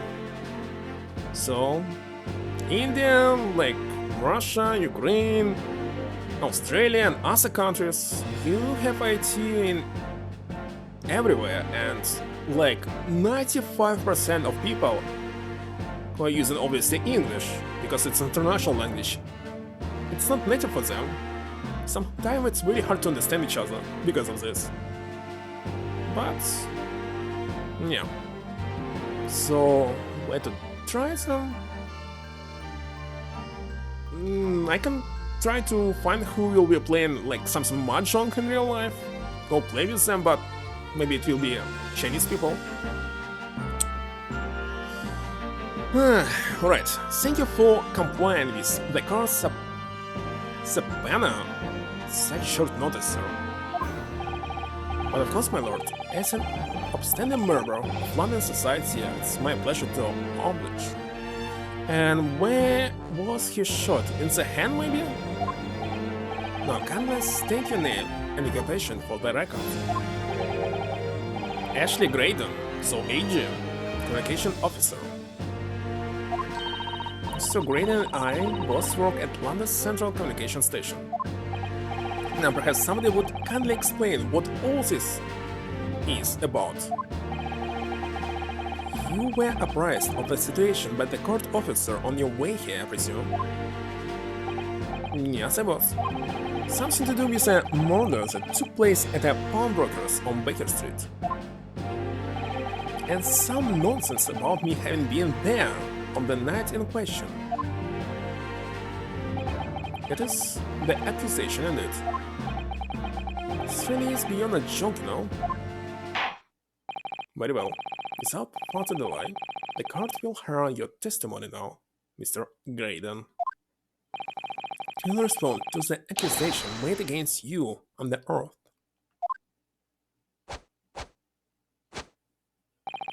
Gladly, my lord, gladly.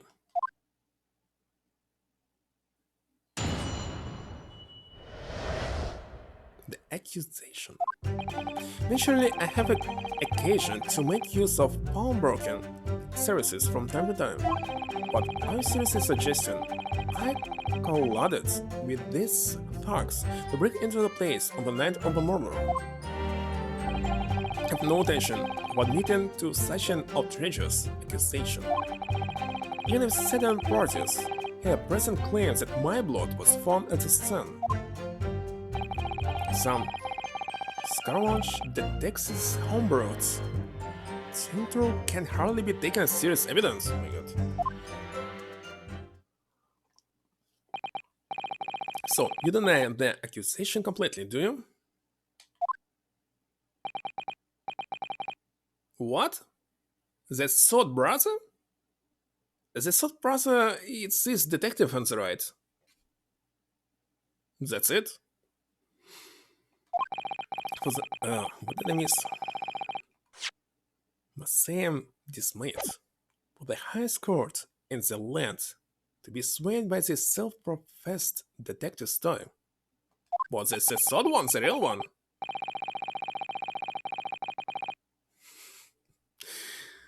I don't think it will help me to pronounce this. Kuluk01's? Kuluk01's? It was the will of the jury, and our great British justice system demands that the jury's will is upheld. Then it would seem we have the misfortune of a most inept assembly of jurors today.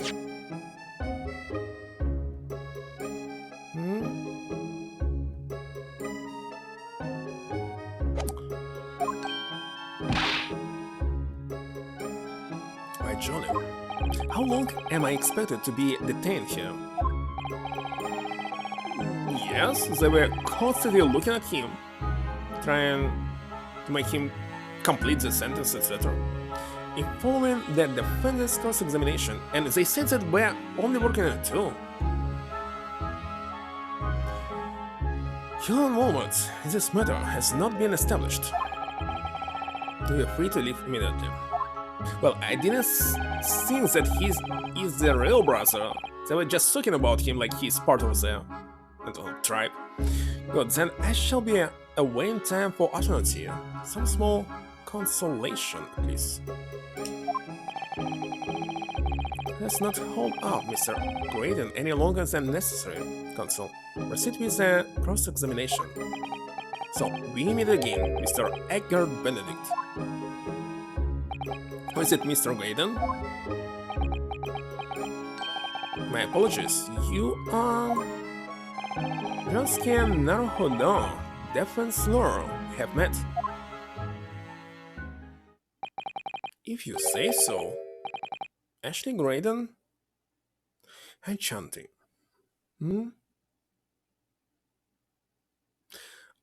They were talking about this detective, I say. See. So. And people decided in the jury that, what was this? It was this maid decided that he is their brother. So. It's not true. I trust we can conclude this quickly. But I'm not holding your fleshy head while we do.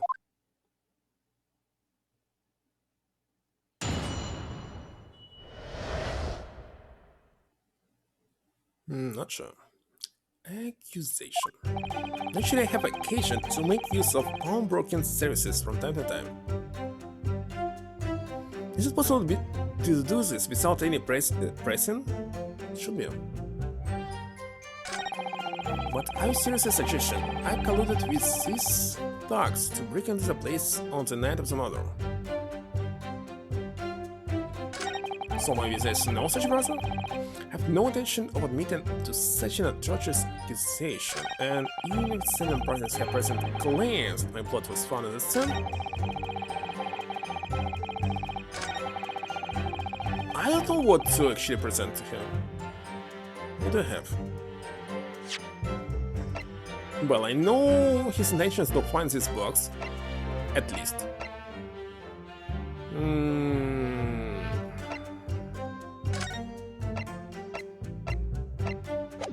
Nothing here.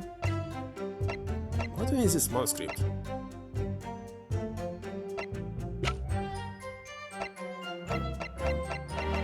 Looks like I just need to press everything. Let's start from the beginning. Yes, we even met in the very pawnbrokery where the crime took place. The afternoon of the day in question. So, of course, you introduced yourself by a different name at the time. So you want to say that they will be in the second part as well? Why you objected? I didn't finish reading. Didn't even start reading. It was Mr. Edgar Benedict, I believe. Tell me what made you objection. The witness is here to testify about events that took place that night. He is under no obligation to answer such unrelated questions. You can be serious. Thank you, because I certainly do not feel inclined to answer such an inappropriate question. So he's going to evasive, is he? In an effort not to give anything away. This could be tricky.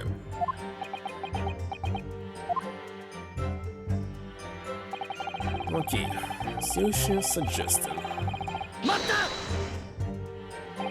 Have you seen these two men before?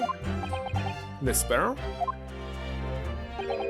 No, I don't associate with criminals. Said by a man who introduced himself as Edgar Benedict. Like to know who I have to thank for this. Who made this outlandish accusation against me? The young Laurel in the black. It's the first. Whose idea was it to permit an outsider to work in a British court anyway? Well, needless to say, I have no intention of admitting to such an atrocious accusation. Where were you at around 1 in the morning on the night in question, sir? It is about the hour at which I would normally retire. Certainly, I was not in the company of these rapscallions. Able to prove that?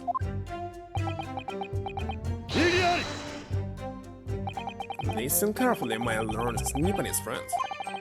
You appear to be under gross misapprehension on this point. What do you mean? The witness maintains he was not at the scene of the crime. There's no obligation to prove his absence. The accusation is that the witness was present at the scene. The obligation lies with you to prove your assertion. You will fulfill that obligation before putting any more unreasonable questions to the witness.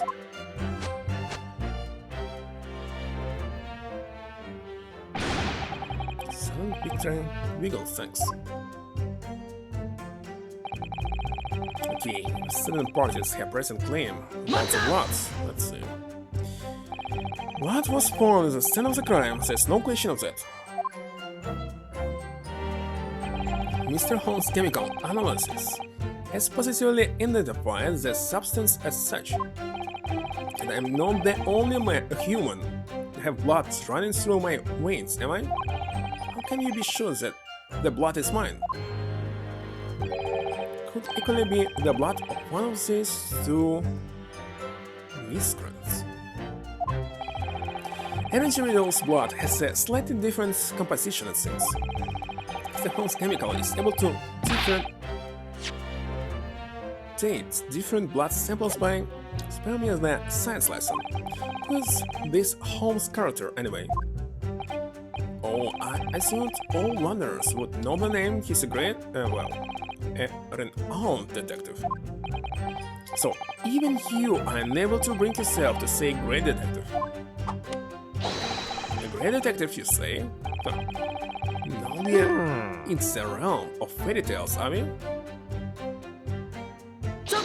Ask you to help us. You have something to say about that, Mr. Skulkin. What, me? No, the Mr. Skulkin next to you. Right. Headed up to Heavy's. How many times have I got to tell you? Yes, I know you're not big brave Sulky. See? He is the soul brother here. He is this detective. Mr. Nash Skulkin. What? Carl blaming Connor. Is it not the case that when Mr. Graydon just spoke, a thought went through your mind? Would you care to share that thought with the court? My thoughts don't have none of them. Must be in him. You what? Mr. Nash Skulkin, I answer the question, please. What went through your mind when Mr. Graydon just spoke? Nothing, I was just thinking. He waves his arm like that much more to open up the vault again, that's all. What vault? When he took the bullet, of course. It was only 2 days ago, it's not gonna be held up then. So I was well, you know, I was worried for him and... Oh, hell's mouse. Mr. Graydon, did you hear that? What? Your current is worried about you, it seems. On account of your injured arm. My lord. Yes, Mr. Graydon? I have no idea what these two wretches are talking about. Certainly, I shouldn't be expected to answer anything in relation to their mindless insinuations. You know that someone other than the victim was hit by a bullet at the scene of the crime 2 nights ago. And from the height of the bullet hole on the wall, the person was likely hit in the upper arm or thereabouts. Perhaps you'd allow a court official to examine your arm, sir. The left arm that you currently clasping with your right hand is even pain. No, I refuse. You have shown no evidence whatsoever that links me to these common thieves. Accordingly, I am not obliged to permit any such invasion of my privacy. As I've already said, I'm completely uninvolved in all this. I've never had anything to do with the pawnbrokery where this fellow was killed whatsoever. Take offense at the insinuations that I was in any way involved. I claim to have had nothing whatsoever to do with Mr. Windibank's pawnbrokery. My lord, the defense would like that last statement to be added to Mr. Graydon's formal testimony. Very well, counsel. Continue with your testimony, Mr. Graydon. The bottom line is, I've never had anything to do with that pawnbroking establishment where the man was killed. But he was. Never had anything to do with it. You forget that I was there, Mr. Graydon, on the very afternoon of the incident. Obviously, I am not a complete stranger to the pawnbrokers. I'm currently on the lookout for an armchair to furnish my study. No, you were then to redeem an article. Seriously, people with very high salary shouldn't go to pawn shops to find some chairs. I have no idea what you're talking about. Do you have something to add, Inspector? Come again, Sunshine? You went there too, in fact, weren't you, Inspector? That afternoon. Well, yes, I do remember meeting yourself in the pawnbrokers that afternoon. Your young Japanese assistant and the accused were all present, as I recall. And at the time, this witness, Mr. Graydon, was trying to acquire a particular article. Well, now... I'm afraid I don't remember it clearly. What? But you must! I'm not going to lie and pretend I remember something that I don't. What's going on here? He showed us a picture before, didn't he? You know, from the cameras that Harley installed in Windibank's. Yes, of course. Indeed, and the gentleman pictures bears a striking resemblance to the witness, I must say. Exactly, which proves that Mr. Graydon was in the shop on the afternoon in question. At no point have I denied that fact. I merely entered the shop to peruse the articles on sale and have a word with the broker. Nothing more. This makes no sense. I understand why Mr. Graydon might be trying to cover his tracks. Why would Gregson be trying to avoid giving testimony about what happened? That's all he's going to say on the matter, is it? What do you think, Chrono? Since he has no intention of telling us anything, he's well aware that the less he says, the less chance he has of giving himself away. The complete opposites of Holmes' concern. He seems to think that the more he says, the better. At least I managed to prise a little more information from these witnesses' lips. Thanks to the skulking process. Yes, they were the key to it after all. So he says he had nothing to do with Winterbugs. Well, we know that's not true. As now would be a good time to have a proper look through the court records. Then, you never know what tiny scrap of information could become a valuable weapon. I wonder should I present to him?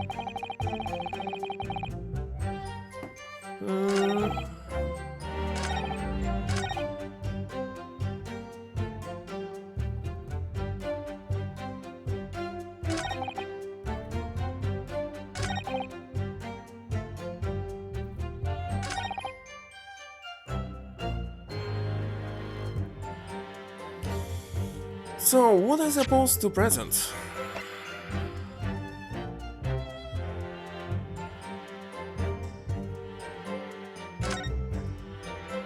Definitely not this. It's insane, wait a second. This box.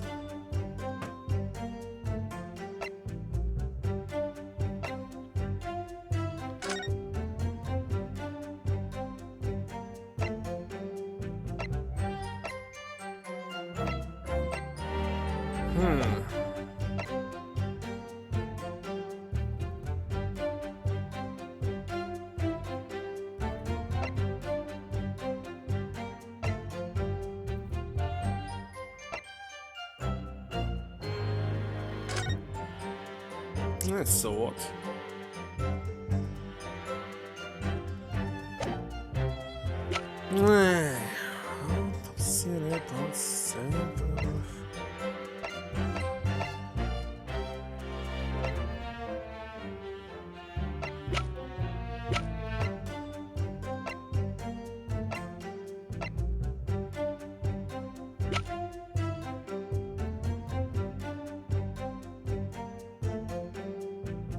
What should I present here? What's the heck?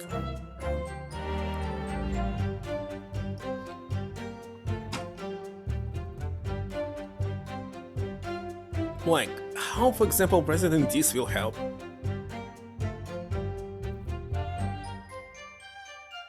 Oh, court article. Let's present it and see. Have you ever seen this before, Mr. Graydon? Why? Is it supposed to mean something? This was until the day of his murder, in pawn in Mr. Winterbugs' shop. It was redeemed by the defendants, Miss Jenna Lestrade, that afternoon. However, someone mysteriously appeared to try to take it from her. And that somebody was you, of course, wasn't it, Mr. Graydon? As I have returned numerous times now, you're mistaken, that was not me. I've never seen that this before in my life. What, you think that I will not? I will. It's just 11 PM, yeah. It may have escaped your notice, but there's a small smell of blood on the disc. Yes, resulting from an abrasion of the thumb, perhaps. Despite that he was in gloves. That's right, the surface of the disc is scarred in hundreds of tiny metal bumps. In this skirmish to acquire the disc, the thumb of the person tried to take it suffered minor lacerations. 3 hours! 2! So while the disc burst, the remnants of that skirmish in the form of this smear of blood. The top of the person in question must bear the remnants also, in the form of scratch. Brushes, indeed it must. So what, you suggest that I will continue tomorrow instead?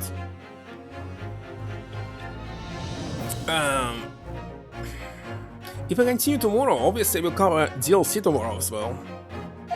It's a great deal. I refuse to allow a court officer to examine your arm before. I'm now going to refuse to allow us to examine your thumb, because I have no doubt that it bears a small scratch, consistent with the smell of blood on this disc.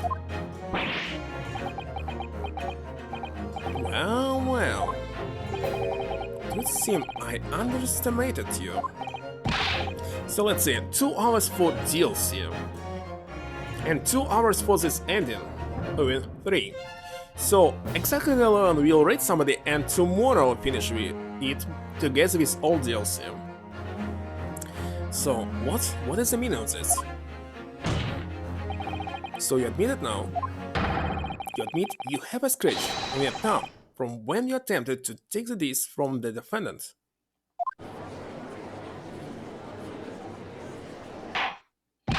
Order! Well, Mr. Graydon? So far, did not even a single mistake here. And the stage is why I did so many mistakes in the first episode.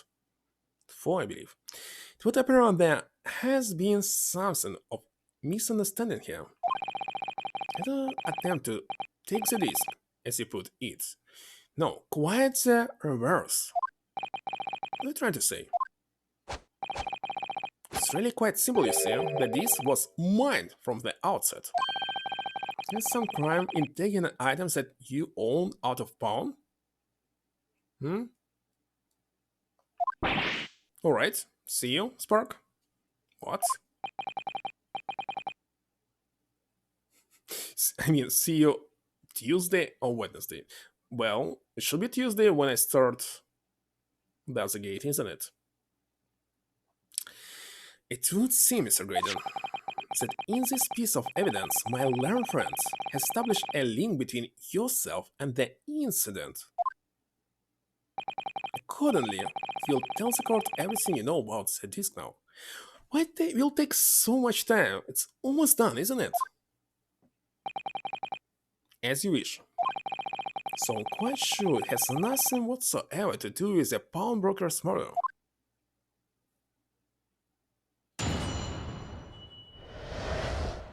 The disc.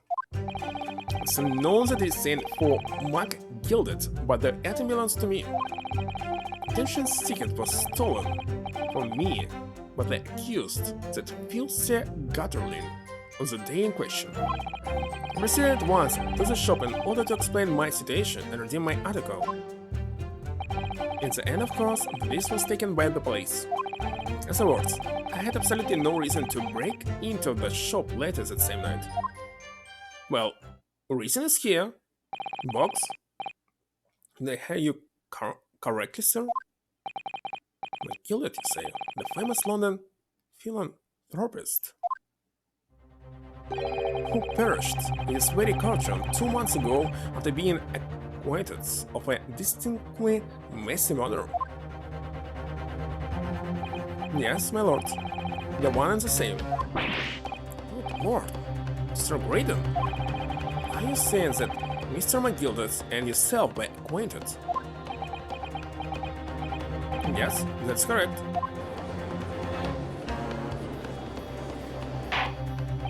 Order. Well, I certainly didn't expect to hear that name uttered here in my courtroom again.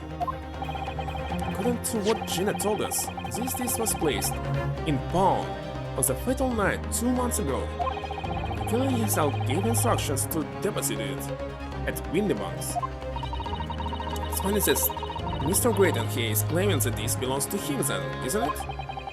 In all likelihood, he's lying.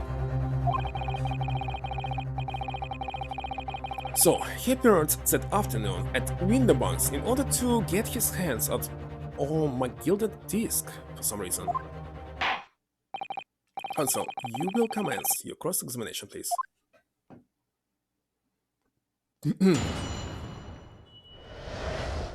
The disc. Okay, let's. Would you care to explain how this belongs to you? As you will observe, a communications officer such as myself commands a fine salary. You are suddenly exquisitely dressed, sir. So you see, I have little need to make use of the services provided by the pawnbroker trade. However, I did once find myself in difficulties having misplaced my purse whilst on an errand. So I pawned my fine black overcoats to the broker in question. You claim that was your overcoat? Obviously. And in my haste, I clean forgot. The music box disc was in its pocket. And yet there's a note on it that reads for McGilded. I'm a collector of rare and unusual music box music. First met Mr. McGilded at a gentleman's club in the city and was interested to discover that he shared my penchant in that area. So the disc in question, it's a pre-production sample. I promised to let Mr. McGilded hear it. But then you forgot that it was in the pocket of the overcoat you were forced to pawn. Yes, exactly. You didn't mention any of that in your testimony 2 months ago, did you? No, because McGilded had threatened you to keep your mouth shut. Which means that if we dig too deeply here, it's going to expose Gina's perjury. Oh damn, it's complicated, isn't it? Let's leave it alone for the time being. The redemption ticket was stolen from me by the accused, that filthy gutterly, the day in question. So you're saying that Miss Lestrade lifted that ticket from your pocket or bag? That's right, despite being mindful of danger when walking in the insalubrious areas you can't frequent. Miss Lestrade did no such thing. Well, of course you would take that stance, but the girl is a regular offender. You came to the pawnbroker that day prepared with all the information you needed to identify the defendant. You were looking for her, that's what brought you to Winniebank's. To get your hands on Mr. McGilded's disc. My learned friend is a veritable form of nonsense. Nonsense? I concur with the persecution. Counsel, you will refrain from conjecturing in this way, is it clear? Yes, my lord.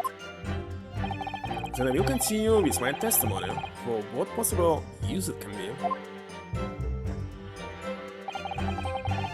So, I proceed at once to the shop in order to explain my situation and redeem my article. Have you ever been to Winniebank's before? Only once for the purposes of pawning something, but, like many, enjoy browsing in such establishments. So when you notice that the pickpocket had taken your ticket, you chase after her, is it correct?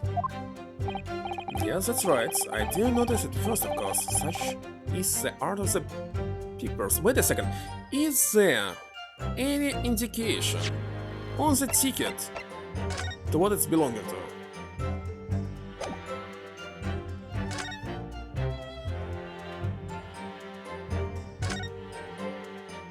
Ah, Winniebank. It's saying that it's Winniebank.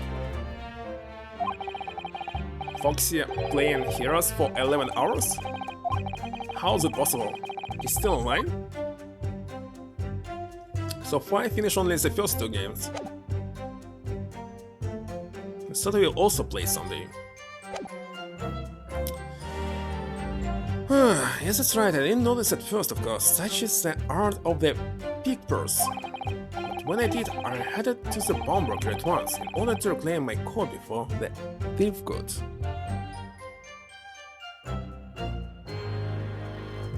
Really, he's still playing? He's still playing? How's it possible?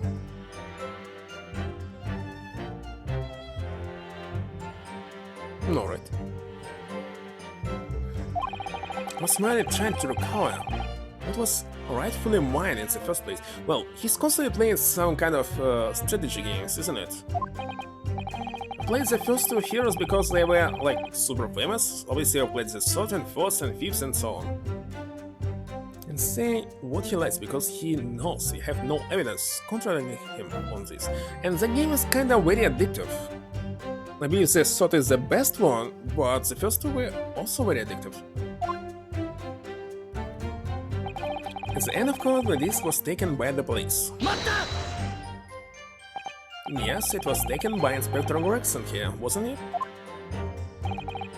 That's right, this was the very man. Apparently, the police are collecting anything that has a connection to Mr. McGilded as evidence. Is something wrong, Inspector?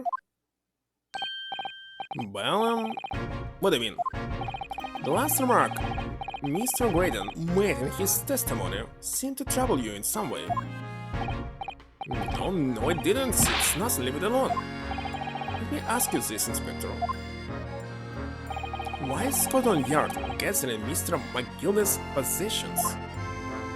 I can tell you something like that, Sunshine. What is it, Inspector? Investigative secrets?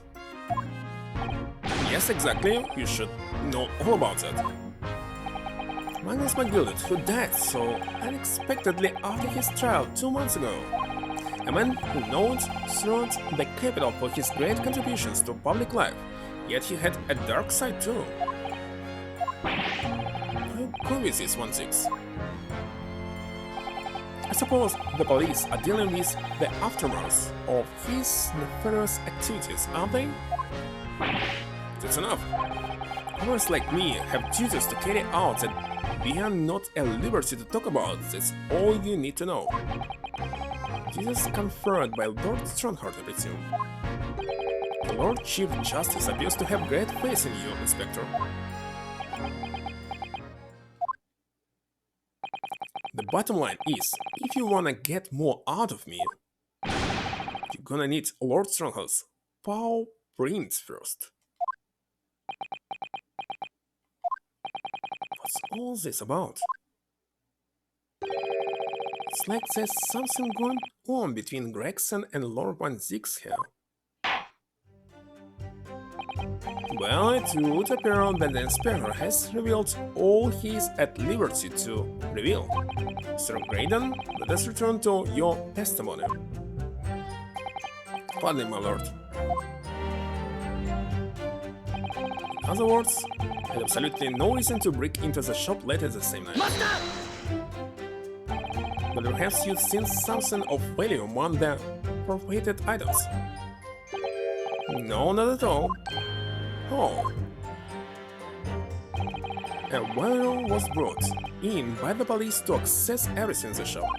Without exception, every article on the shelves was common or garden bric-a-brac. In that case, it's clear that you broke into the shop later that day in order to recover Mr. McGilder's disc. Have you not been listening, man? Even if I had wanted to recover the disc, you may recall that it had been seized by the police that afternoon. There was no one in that shop that night than I. As I keep saying, I simply had no reason to break in. So there was nothing of McGilded left in the shop that night. Nothing this man might have been after. I wonder if that's really true. So obviously I must show the second ticket. No, if you have some evidence, and let him have it. I'm trying to see that irritantly assured expression of his colonel. Gilded slipped the disc into his coat pocket and had it deposited at Windenbrands. Then when he released, he was going to be arrested on suspicion of the omnibus murder. He threatened Gina and forced her to take the redemption ticket. Actually, I don't like that when you present the last statement, it's showing you some hints of this. There's no doubt about it. That witness is lying through his pearly white teeth. Police were obviously after anything left behind by McGilded as well, because I already know what this is. That's why Inspector Gregson ended up taking the disc into custody that day. But Greg seems being very strange about all this. Must be a reason for that, I'm sure. Just don't know what it is. Now I need to focus on exposing the fact that Mr. Graydon is lying in his testimony. Okay, let's go here. So I'm going to present box.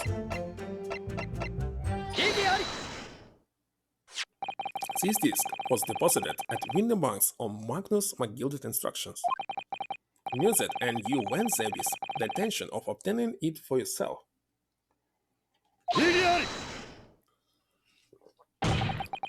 Injecture again, and in any case, the disc was taken into custody by the police that afternoon.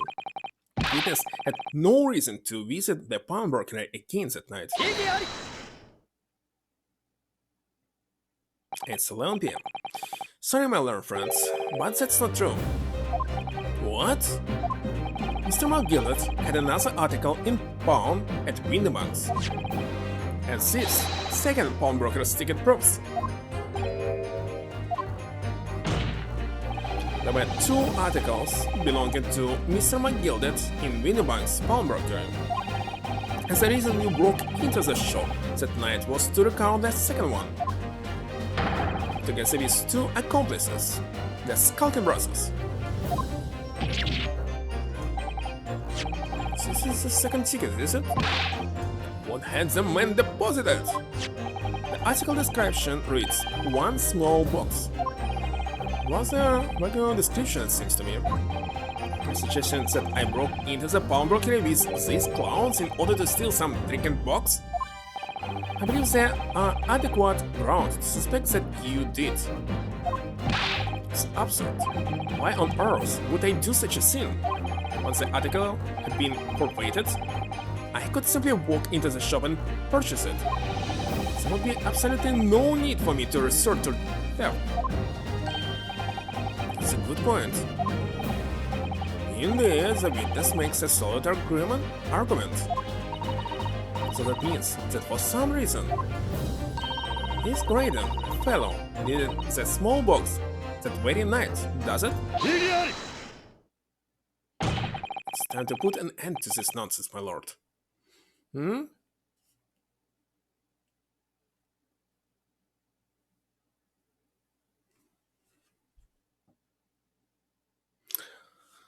Oh, that's right. So you suggest me to change the voice dub? No. Could be a little less cryptic, Lord 16. But there's like many such small, I don't know, flaws in the gameplay, not just this one, that I really notice. I had to read my learned friend's argument, but the truth is quite uncontrovertible, and I believe the reason here is how the game are usually developed. It cannot, like, for example, it's very puzzles me, like, you're playing this game, but if it will turn in some kind of 3D adventure like GTA or something. No, according to the rules, it's always using the same gameplay from the beginning till the end.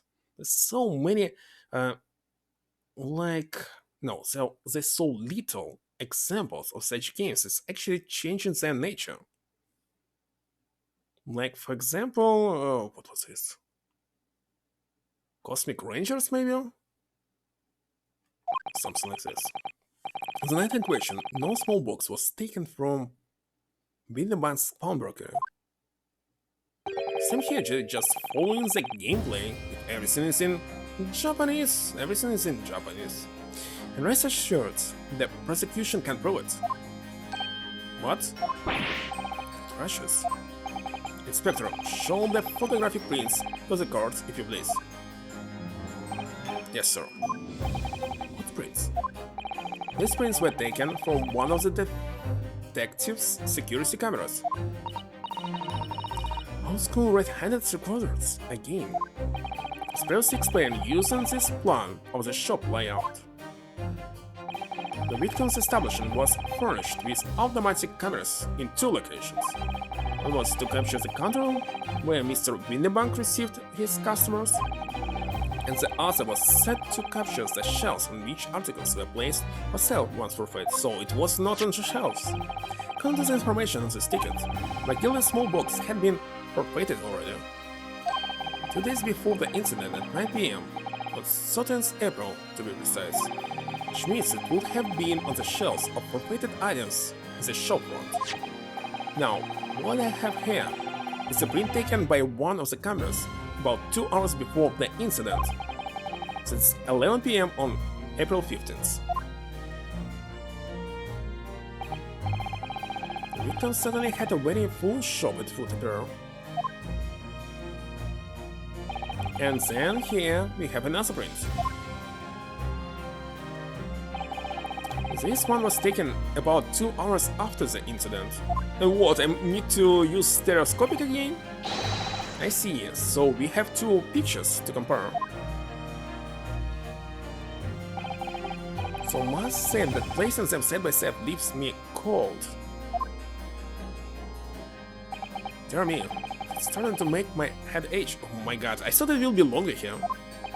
Obviously, at Scotland Yard we considered theft as one possible motive in this case, or maybe there will be no difference. Explored the possibility that something had been taken in addition to the victim's life. So you men have already compared these 2 prints, sir, the inspector. Yes, sir. Counted every single item in each of these 2 photographic prints.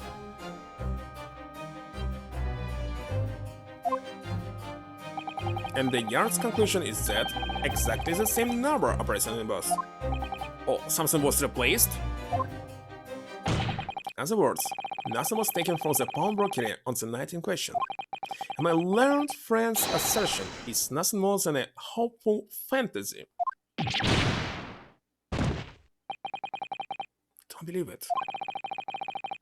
If I could have just shown that he had stolen my Gilden's pawn box, I might have been able to break him down at last. You know what, Bruno? I've been thinking. What if the 2 photographs really are exactly the same? What, I must check this for 3D one more time. And by the way, there's Singer here, as I can see. Really?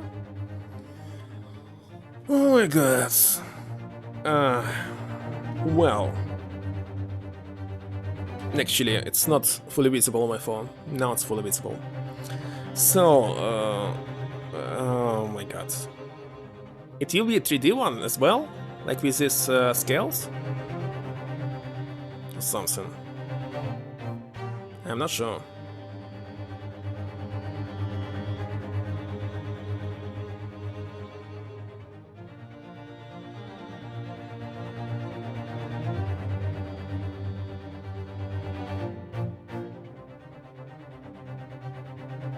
Oh yeah, I see it. I see it. So what is 3D here is... Wait a second, it's again not visible. Okay, it's this one. On this side. Yeah, this thing is working.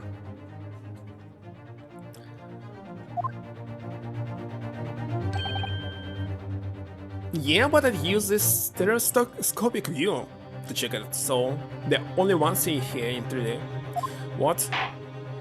So, counsel, in the light of the evidence put forward by the prosecution, what is your position? Seems that in fact, on the night of question, nothing was stolen from the victim's establishment. To accept the prosecution assertion, but really, why everyone and on the internet and here they say that you must put your eyes like in the middle? You don't need to do this. Quite the opposite should be done. Yeah. Don't know. So maybe it's easier for people to do this, but really, you don't need to do this. Could there be a hidden discrepancy in these 2 photographic prints somewhere? Use piece of evidence? Wait a second. You want to say that I can use a piece of evidence? No, I can only point it to it?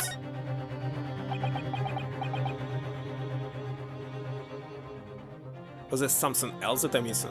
I wasn't sure at first, but there's a clear discrepancy between these two prints. What? Must identify the location equation for the card console. In which case, the precise location of the discrepancy of pitch you speak. It's really what I think. I mean, this thing here. Use something. Oh my god. You think it's possible to use? And show it as an evidence? Look at that, it's totally changed shape. No, it's the same, totally the same. I could show it. But I believe it was available for 3DS, Nintendo 3DS.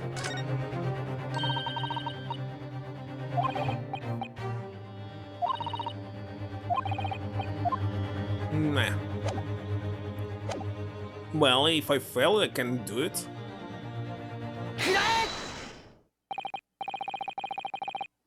Granted, these two prints are almost identical. However, there's one minor discrepancy between them. What? When you view the two pictures stereoscopically,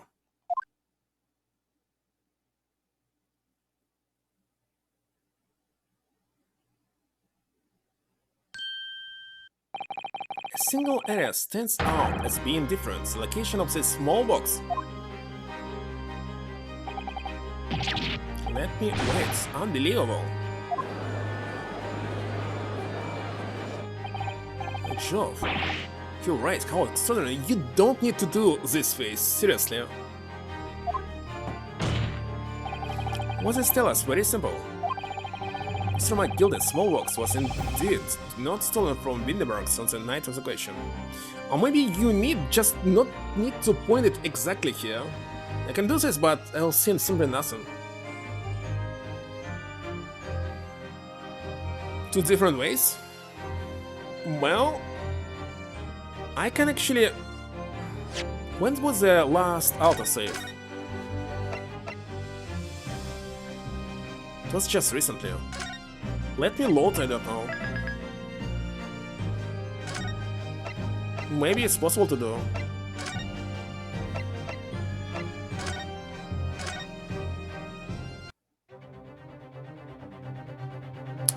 No, it's not possible. I need to present it. Oh, I can fail, by the way. Let's fail. Discrepancy is here. I must thank my learned friend. His answer has clarified the situation greatly. There is indeed a discrepancy here between our respective powers of reasoning.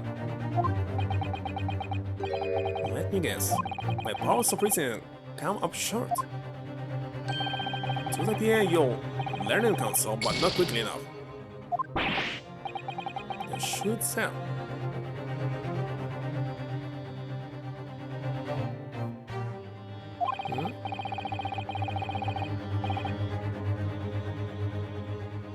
Let's see. Can I do a selection? Or I need to show it one more time?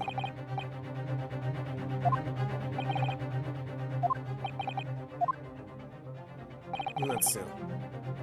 Let's see, use a piece of evidence. Before I give my answer, my lord, I'd like to try something if I may. Try something? What do you mean, counsel? I need to use a certain piece of evidence from the court record to identify the discrepancy. The desired should follow. Which? So this one? Yeah, looks like. I'd like to use this device, my lord, to use the two prints stereoscopically. Caught the bug at last. You can't resist it, can you? Got the cross-eyed compulsion. Chapter 3, what a surprise. Okay, what will it be? I should already tell this.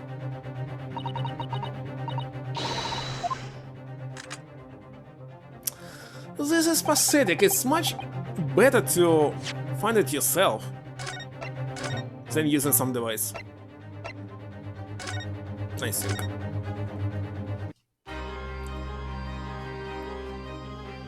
My gilded small box was indeed not stolen from Winterbanks on the night in question. However, there can be no doubt that somebody picked up this particular box and then returned it to its place on the shelves. Maybe they replaced it? I have suggestions that the small box originally deposited by Mr. McGilden is in fact... Yes. The very same small box I just identified in those photographic prints. Mindless guesswork. What if it was? So box was moved on the shelf, nothing was stolen. Which means quite simply that nothing has changed. That may be true, but... Alright, my gilded box wasn't stolen then. But there's like two different possibilities. He used it or he replaced it. But doesn't the fact that it was moved like that change things? Change everything?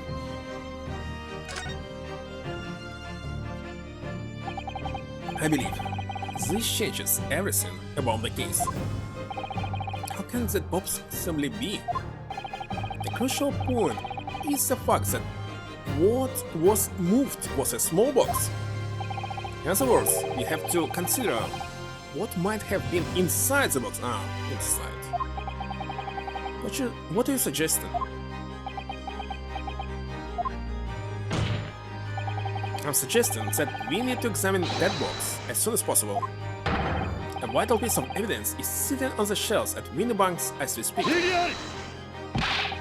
Won't be necessary. Some little box belonging to a man who died 2 months ago can possibly be relevant to this trial. The court does not uphold your objection, Lord 16. Well, if arrange for an officer to go to Baker Street at once, obtain the small box in question and bring it back here for further examination. This will never end. Okay, definitely it's better to continue tomorrow. I think on it. So tomorrow I'll finish everything and finish DLC as well.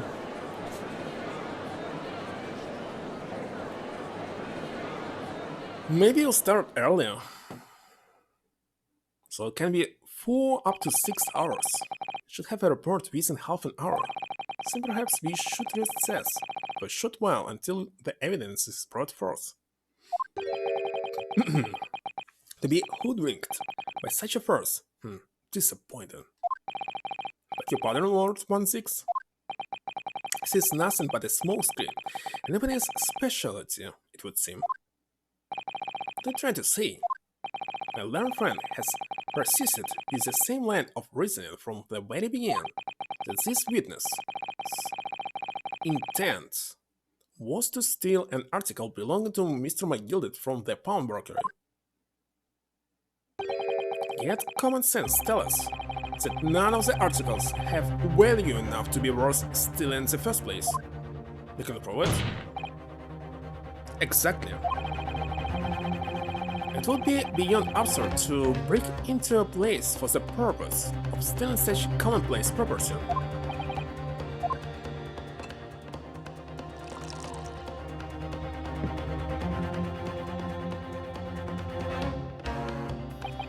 If your lordship recalls, Mr. McGilded perished 2 months ago, immediately after the conclusion of his trial in which he was found not guilty, trial in which it was established he was the upstanding member of society his reputation implied in fact.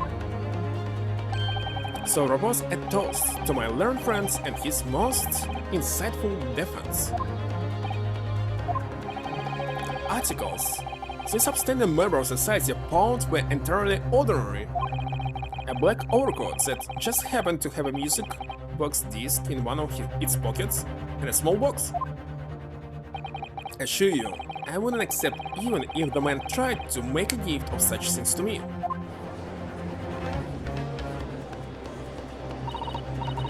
what makes my crisis sense a lot. It's not as if it was gold or justice, it's so good as known as my gilded reach. Oh my god. What is this? As if it was gold or justice, it's so goodness knows. Mr. McGilded was rich enough, but you can't deposit cash at a pawnbroker. I'm quite certain of that. The prosecution's argument is undeniably compelling. It's incumbent on the defense now to bolster its argument. To explain what was all significance this commonplace article spawned by this fine citizen could have. By the way, White Chalice was destroyed, but not the lamp. Well, counsel, are your argument in fact demonstrable? Are you able to show proofs that the disc or the box are in any tangible way related to this case? Well, what's the matter, Uno? We know that they're related, don't we? They're both vital piece of evidence. Yes, of course, and I both know that. No McGilded true character, and we know that this is significant, even if we don't know why. But if we explain all that to the court at this point, we have to acknowledge that McGilded, what all 2 months ago, was a mistake. That the defense's argument was flawed, based on false information. Oh no, so must simply accept it, isn't it? And that would mean admitting that Gina committed perjury. But Gina, maybe that 1/6 knows? Is that why he's doing this now, because he anticipated everything? But maybe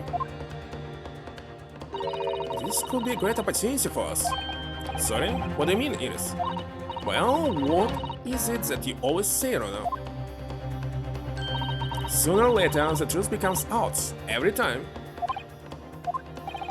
Alright, the exact significance of the things that McGilded deposited with Mr. Winderman. Something that only Gina can explain to the court.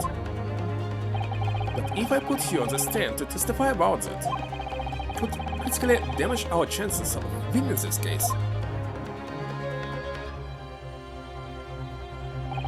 What's the right thing to do here? Have Gina testify. My lord, the defense would like to make a proposal. What proposal, counsel?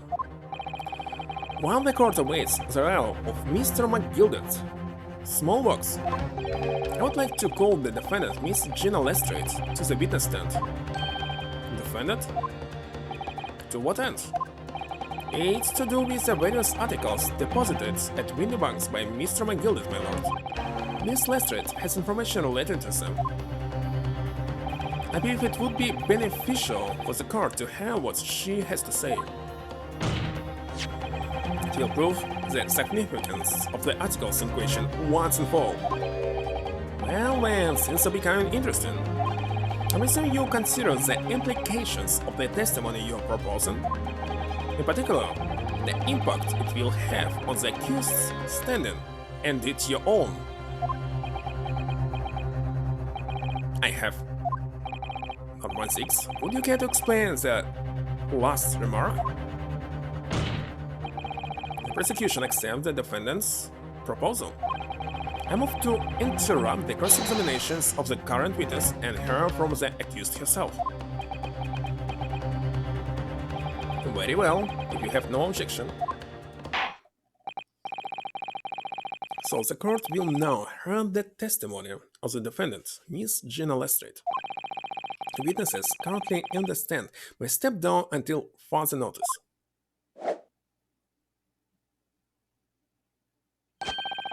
Then I shall bid you good day. Wait. You, sir, shall remain in the stand while Miss Lestrade testifies. As you wish. Right then, Gina, it's time. I know this will be hard, but please, put your face in me here. Good luck, Rona. What, she'll be lying here? The articles that Mr. McGilded had deposited in Winterbank's pawnbroker are intimately related with the omnibus case, the trial of which has heard in this courtroom 2 months ago. Yes, and I remember this young lady being brought before me in the trial as well. That's right, my lord. Your testimony helped to establish the innocence of the defendant, Mr. McGilded. The omnibus case was intriguing, to say the least. And now, here we all are again, the same players in that trial, facing each other once more. A twist of fate, perhaps, my Nipponese friend.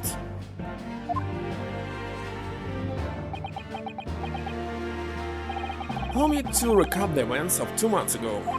An old brickmaker was stabbed to death in an omnibus running along London's winter streets. Apart from the victims, there was only one other person in the carriage, Mr. McGilded. Naturally, he was the prime suspect for the murder. But as the trial progressed, another possibility emerged.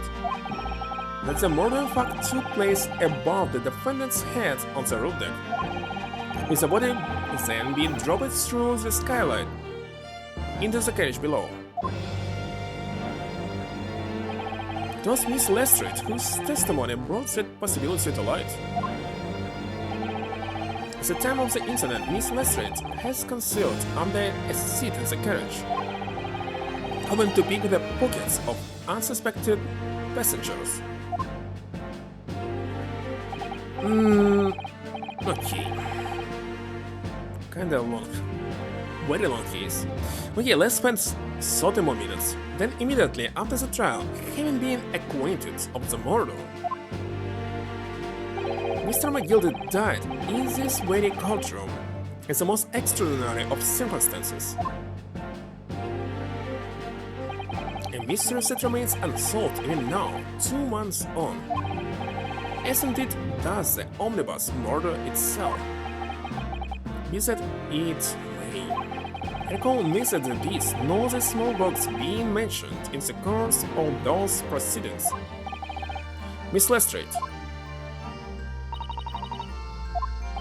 would you tell the court now, please? What really happened in the omnibus 2 months ago, I mean? I do know what you mean. I already said all of what I know.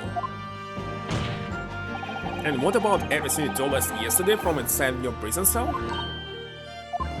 Please, Miss Lestrade, this is extremely important. What? Remember, little girl, if it transpires that you willfully withheld information as a child 2 months ago, the Home Office will seek to prosecute you for perjury. And naturally, you will lose all credibility as a witness.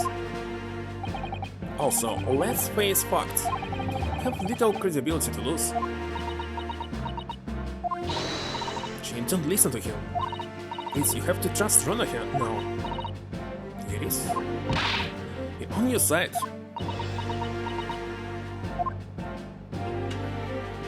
Alright then. I'll talk. It's the right choice, Jenna. Well, it would seem that my learned friend is hell-bent on bringing the entire courtroom down about his earth, so be it. I must confess that I'm struggling to understand what on earth is happening here. However, it would appear that McGilded's pawned articles and that extraordinary case of the omnibus are all secrets of which we have been hitherto unaware.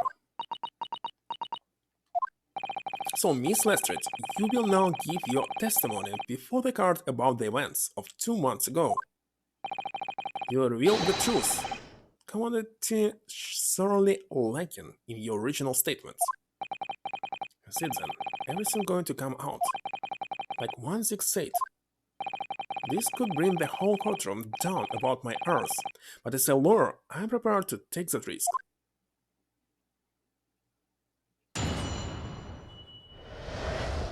The real truth of the omnibus case.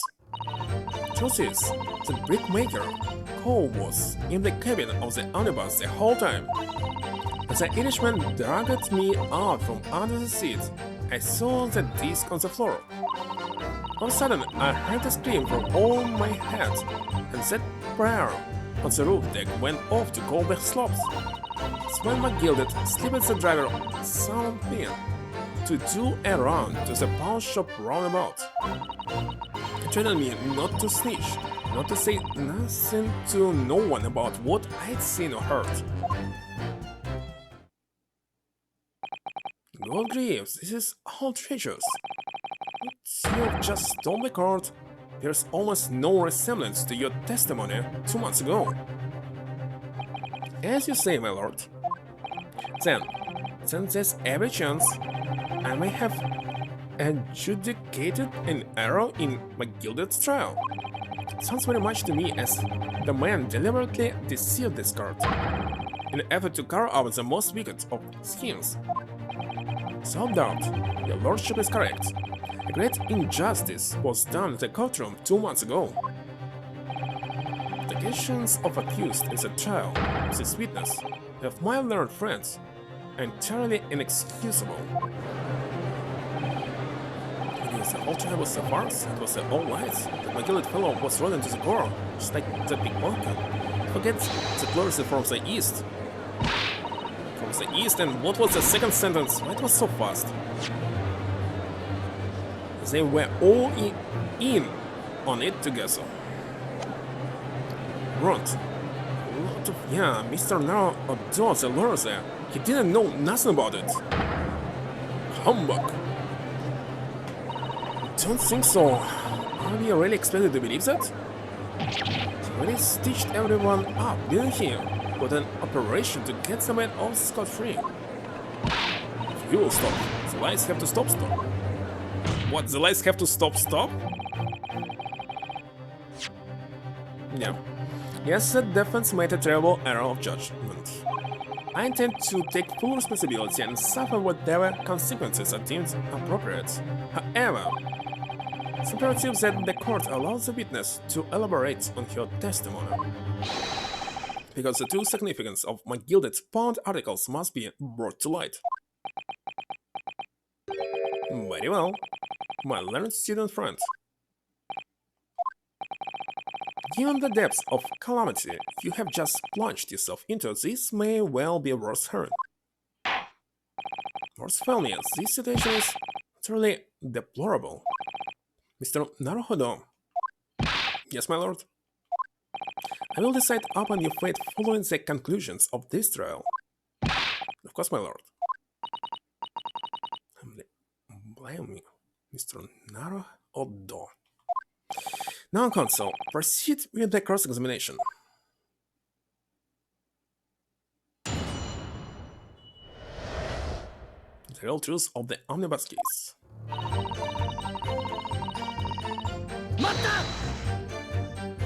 And you were hiding in the cabin at the time as well, weren't you, Miss Lestrade? If I remember rightly, a storage compartment underneath one of the seats. Yeah, that's right. It's pitch black under there, so you can't see nothing at all. Now, in your testimony 2 months ago, you said that you claimed Mr. McGilded was the sole passenger, did you not? False testimony, my lord. That's what he told me I had to say. But it's important that you tell us the truth now. Were Mr. McGilded and the victim acquaintances? I don't know, but I did hear them talking a lot. What were they talking about? Well, I couldn't hear too well, but if I had to say, I think it was about money or something. They kept talking about buying and not buying. Perhaps business dealings of some kind.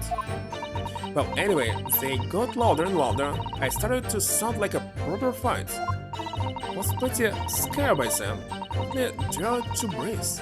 And then, all of a sudden, heard a noise like someone keeling over on the floor. It was blooming loud and all.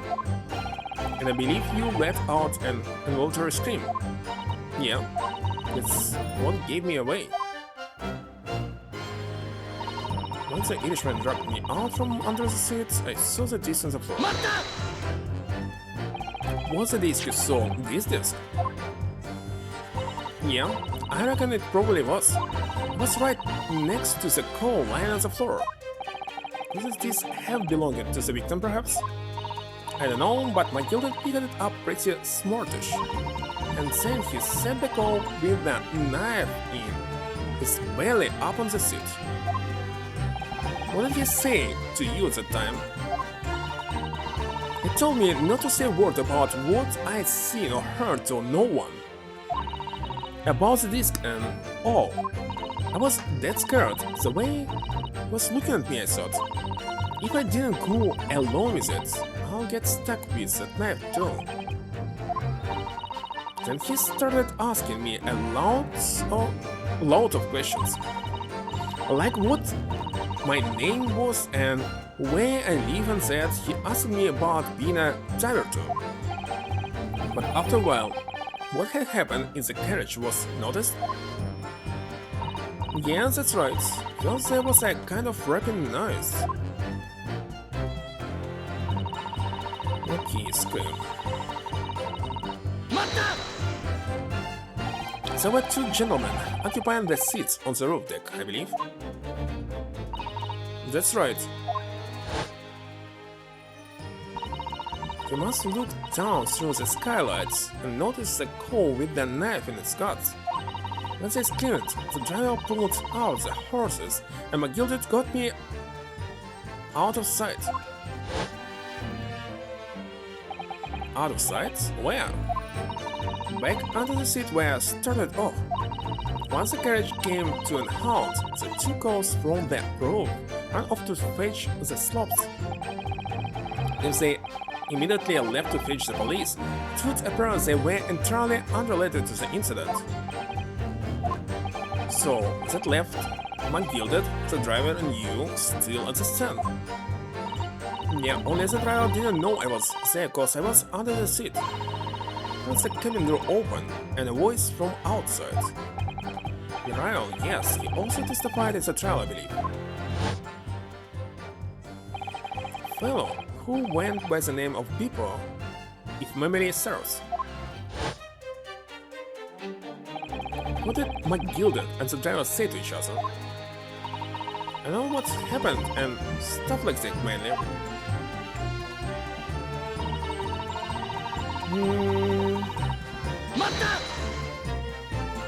That pawn shop obviously being window banks on Baker Street. Just a moment, console. Do you mean to tell me that the driver gave false testimony in the trial as well? Perhaps the excursion to the pawnbroker slipped his mind when he was in the stand. Indeed, Lord 16. McGilded took off his coat and gave it to the driver.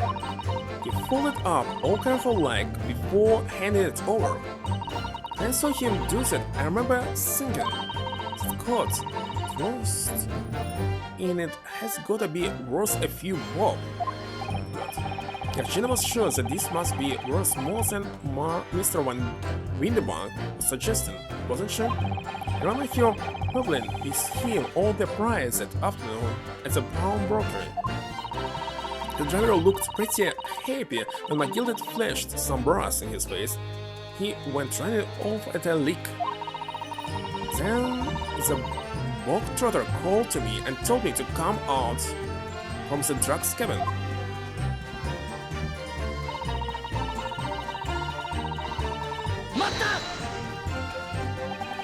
I didn't know how exactly. Told me I'd only be able to scarp her if I did exactly what he said. She could have given false testimony in court 2 months ago. Yeah, that's it. And there was one other thing he said. Which was? He told me I'd have to hang on to the ticket from the pawn shop and make sure not to lose it. The ticket? Well, I never. said that if he didn't show up to get the ticket off me before 2 months passed, I had to go to the pawn shop and pay the money to keep it in luck, to stop it being forfeited. Let me with some brass to pay for it. But really, why on earth would Mr. McGilder have done such a thing?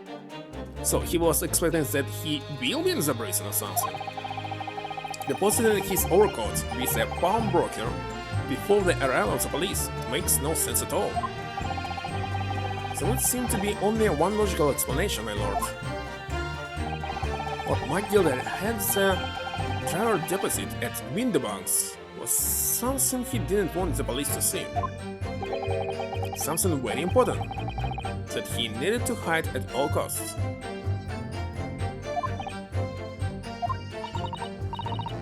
Anyway, after that, he let me go, so I latched it before the coppers showed up. Hello, Rich Cat. Well done, Gina. It would have been easy to tell the truth like that. And wait a second, is it, wait a second. Forgot.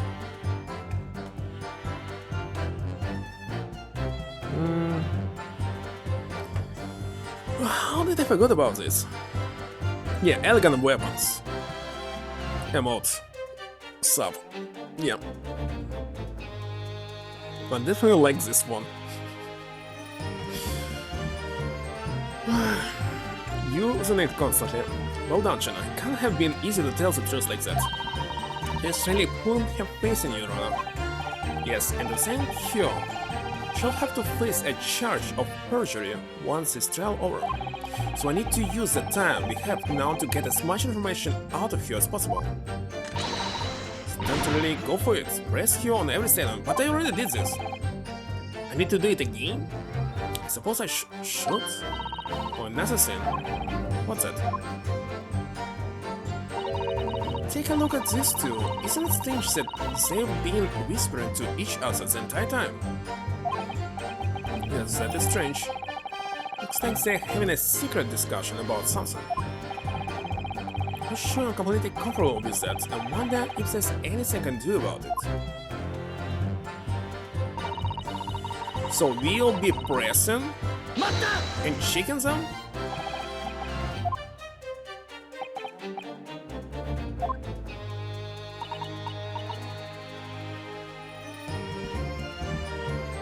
Can I talk to them right now? Is there something you'd like to share with the court, Inspector Gregson and Mr. Graydon? Inspector, Mr. Graydon. What? I mean, you trying to give me a heart attack? I've been whispering to each other for quite some time now. Tell us, what is the discussion about? Discussion with this fella? Pull the other one, Sunshine. Think I've got anything to talk about with a shady gent like this? And I have nothing to say to this uncaused detective after he deprived me of the disc that was rightfully mine. They've literally been talking the entire time I've been cross-examining Gina. It's as if they've been negotiating.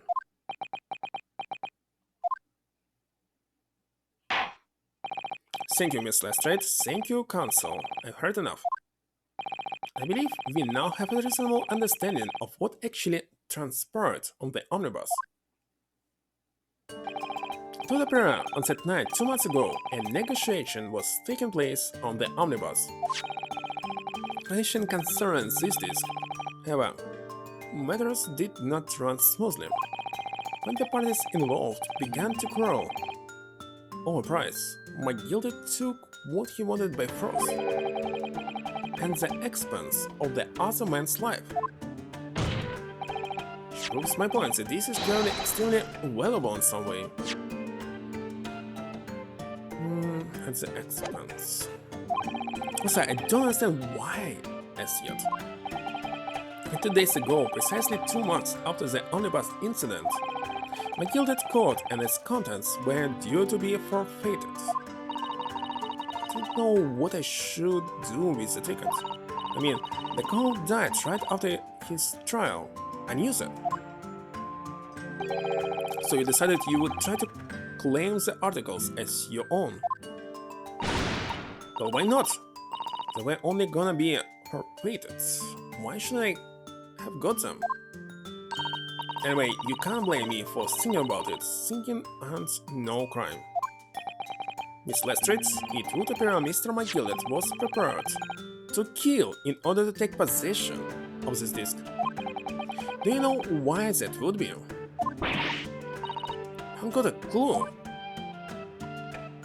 But I reckon it must be worth a fair bit of brass.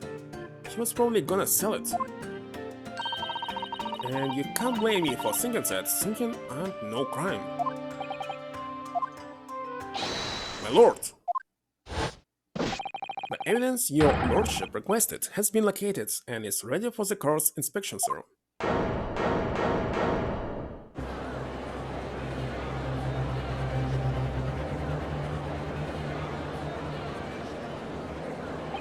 The mistress' little box deposited by my gilded 2 months ago. What, to be continued? There's no doubt in my mind that it's a key piece in this far-reaching puzzle. It's ready to be continued? Indeed. Well, I still have something like 7 minutes. So I'll better continue a little bit.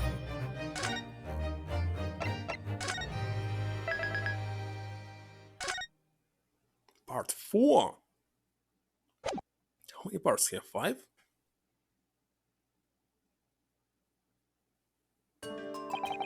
So this is the article in question, is it? I think it will not play anything at all. Means music. The small box deposited with the pawnbroker by Mr. McGildet 2 months ago. And on the night of Mr. Winterbank's murder, the only item on the shelves that was touched by whoever broke into the shop. Quick, let's open it and see what's inside.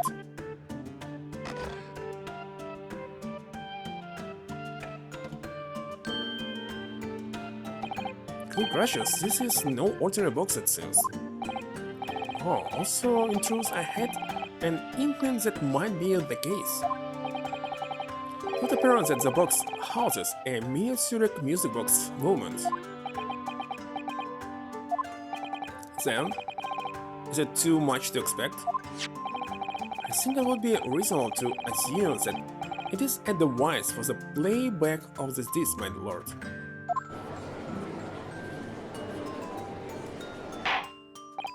So, I have the means to play back Mr. McGildet's disc deposited at Winterbank's at much the same time. Not strictly correct, my lord. It was not McGildet's disc. It was the disc of his victim in the omnibus. But why, for heaven's sake? Need to understand that the brickmaker was trying to sell this music box disc to Mr. McGildet?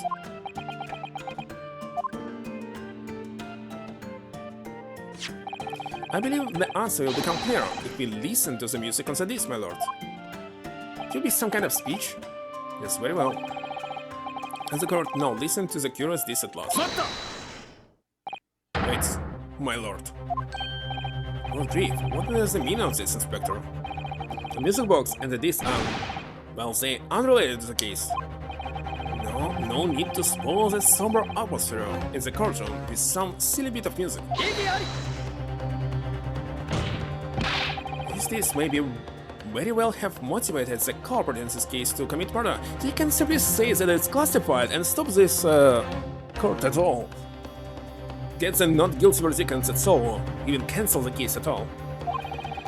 And it says every chance that it's fundamentally important to understanding what happened. The prosecution has no objection. But no, that piece of evidence is police property now, Clearly, Scotland Yard has some vested interest here, but it is policy of this prosecutor to leave no avenues unexplored. And you, Inspector, have no jurisdictions here to prevent that from happening. No further delays, please. Play the disc.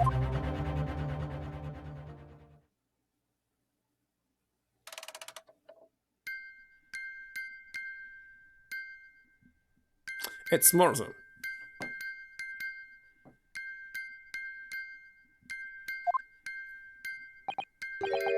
What on earth? It's certainly not what I would call music. No. It's just the same note playing over and over again in an irregular sequence.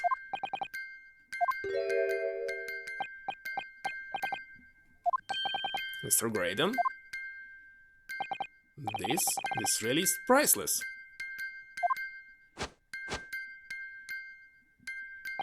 After all said, the music box is broken. Still broken, of course. Well, it can be, can it? Well, obviously, in fact, I wouldn't be surprised. What, anime Rama, you know Morse? Actually, it's very easy to learn it if you compare dots and dashes into the letters. For example, dot and dash, it will be A or dash dot. Well, doesn't really matter. I don't think that there will be some real message here, especially since it's translated game. As the officer sent to fetch, it didn't drop it on the way back to the courtroom. Oh, with much regrets? Wouldn't be surprised if the officer sent to fetch, it didn't drop. Okay. Feels the court must accept that this music box offers little in the way of clothes. Actually, it's not. You may have a person who can process. I'm ready to move on, console? Come on. Yes, alright. It does sound as though it's completely broken, but is it? Could this music emanating from the music box possibly be a new clue? I believe that it could be relevant, my lord. Good lords, but how can it be? It's an abomination, console. Very nice. I fail to see how it can have any meaning whatsoever. At some stage, I agree. But there's one thing bothering me. Grayson stands there, shouting victoriously. The inspector besides him has a rather telling expression on his face. It's as if Gregson recognizes the sound, as if he's familiar with it somehow. It's making him appear extremely on edge.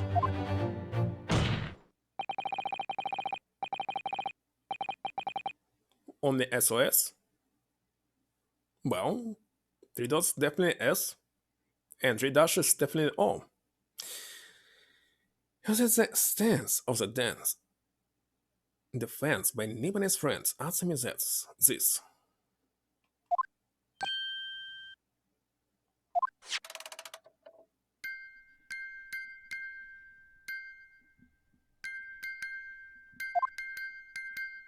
Just what relevance do you propose this willful Chimin has on this case? It's the defendant's belief that the sound emanating from this music box is not supposed to be music. Wait a second, here you need to know knowledge from outside the world. Outside the game, oh my god, outside the world. From the... from the real life. To solve it, isn't it? If you don't know what the Morse is, you'll fail. But you can keep trying, of course. Just because this is a music box, it doesn't necessarily mean the sounds we burn are music. So for me, the Silent Hill 3 puzzle of Shakespeare was simply easy because it's well-known facts for me. Like the Morse as well. Look at that. The smile vanished from Grayson lips as soon as I said, and many actually games in the past, especially Quest, actually force you to go to some library, get some information, and use it to solve the quest. Yes. But nowadays, it's like a bad game design because you're not supposed to actually even Google something. They must figure it out for everything from the game. No knowledge or something, I don't know. And actually, gamers don't like to search for the information for some reason. I don't know why. Look at that, the smell vanished from Graydon's lips as soon as I said, because if I actually needed to decipher it, I will simply go to the Morse library and check it. Why not? I'm on the right lines here. I must be. Maybe it's not Morse, maybe it's something else, but doesn't matter. Making deductions based on how people react to what you say. You're acting just like homeschooler. Sounds we heard unnecessary music? Well, now that you told us what they are not. Yeah, and before she was actually typing, I believe, it was the same lady. I'm sure the cards would like to hear what they are, to enlighten us, my Nipponese friend. Well, sure you have an idea in mind? Because if not, it will be the death of your ill-formed argument. Exactly. The music box is clearly broken. Refusing to accept that fact is pure foolishness. You got me, I don't know what the answer is yet. Rona? I have just examined the music box very thoroughly. And I'm fairly certain that it's not broken at all. Really? Really? The way it's been made, it can only produce a single note anyway. Thank you, Iris.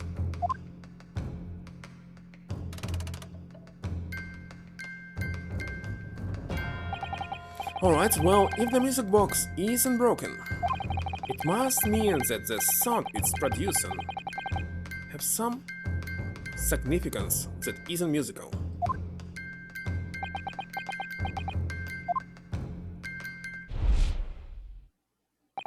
Ah, could it be? Is it what these sounds are? Something just struck me, Rona. You know, like recently, in the past few hours, even, I've heard another sound very much like the one this music box makes. Yes, it's a familiar sound. Actually, it is.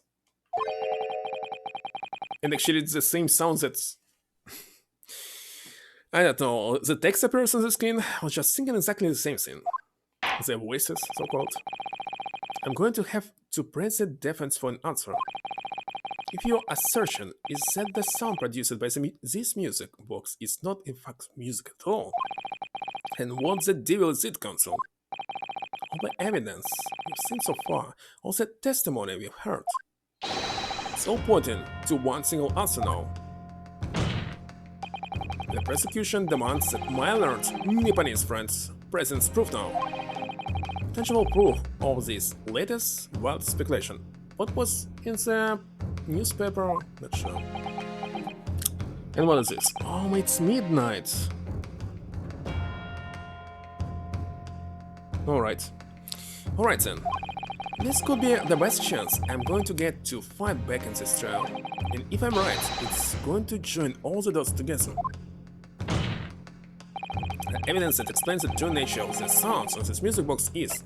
Which is a newspaper? This one? I don't have anything else, isn't it? Let's be president. They have no other time. Today's paper, Council. The headline is Pawnbroker Perish in Pickford's Splendor, hardly supportive of the case. Oh no, my lords, I was hoping you'd look a little further down the page. Further down? Ministry... More classified secrets may have been leaked overseas from Ministry of Justice? Yes, this is a very serious matter being investigated at the highest level, I understand. I've heard that international transmissions along supposedly secure lines are somehow being intercepted and leaked to various other countries. And presumably, those transmissions are in the form of the fired telegrams. And by the way, is it even legal to have secrets from other countries? No, it's not. Well, because if you hide in something, you're a criminal. Or you want to hide it from other criminals in this case. Why not arresting them? Well, the world's still in very wild. Juror number 5, your input please. Oh, me, sir? Whatever is the matter? It also occurred before that you work at the same communication station as Mr. Graydon, did you not? Yes, that's correct. And that particular station where you work? deals with government communications, newspaper reports. Seriously, why people actually at war? Instead of fighting army versus army, just go and arrest all of them who is seen wrongdoing something. Why not everyone? What? Seriously, just go and do this.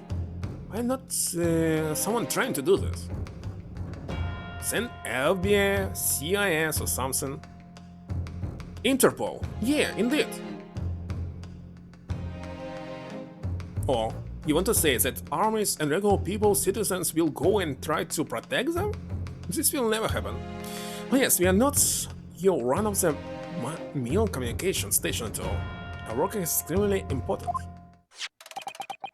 Tell me, it is not a very familiar sound. Why nobody arrested Hitler, huh?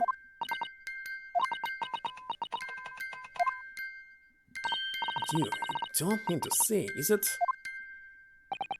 That's right, madam. It bears more than passing resemblance to the sound made by your telegraph machine as you tap it. Oh yeah, by the way, many... Oh... I forgot this. What is this document? Constitution. It says that, like, president have... like, highest protection and can be accused for anything he did or something? But this constitution was accepted by the president himself, so you can simply say that it was a legal document from the very beginning and simply arrest them. Well, it's just food for thought, nothing else. It bears more than a personal resemblance to the sound made by your telegram machine as you tap it. I believe it's called Morse code. A Morse? Now correct me if I'm wrong, but when it comes to leaking telegrams from government departments, there could be nobody more perfectly placed than a highly skilled communications officer. I have suggestions that the music box disc contains stolen government secrets in Morse code?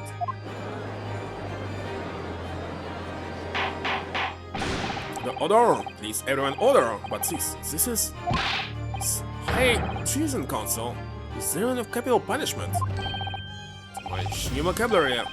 What is this treason and what is capital punishment? Source of wars, and how I expect you to know? Our student governments, confidential information, a hostile nation would surely pay almost any price. Yes, and on that night 2 months ago, it was the very negotiations that was taking place inside the omnibus. But in the end, my gilded perished and the all-important disc lay unclaimed in the pawnbroker. But it was disc with 2 months old news. Who will need this? You need the information immediately. So they're waiting for 2 months? I don't know, it's very strange. What is this in this case? What? Which case? Evans told that information in the first place must surely have been beside himself this worry.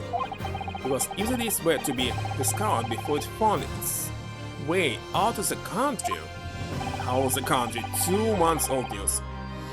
It would reveal an act of high treason punishable by death.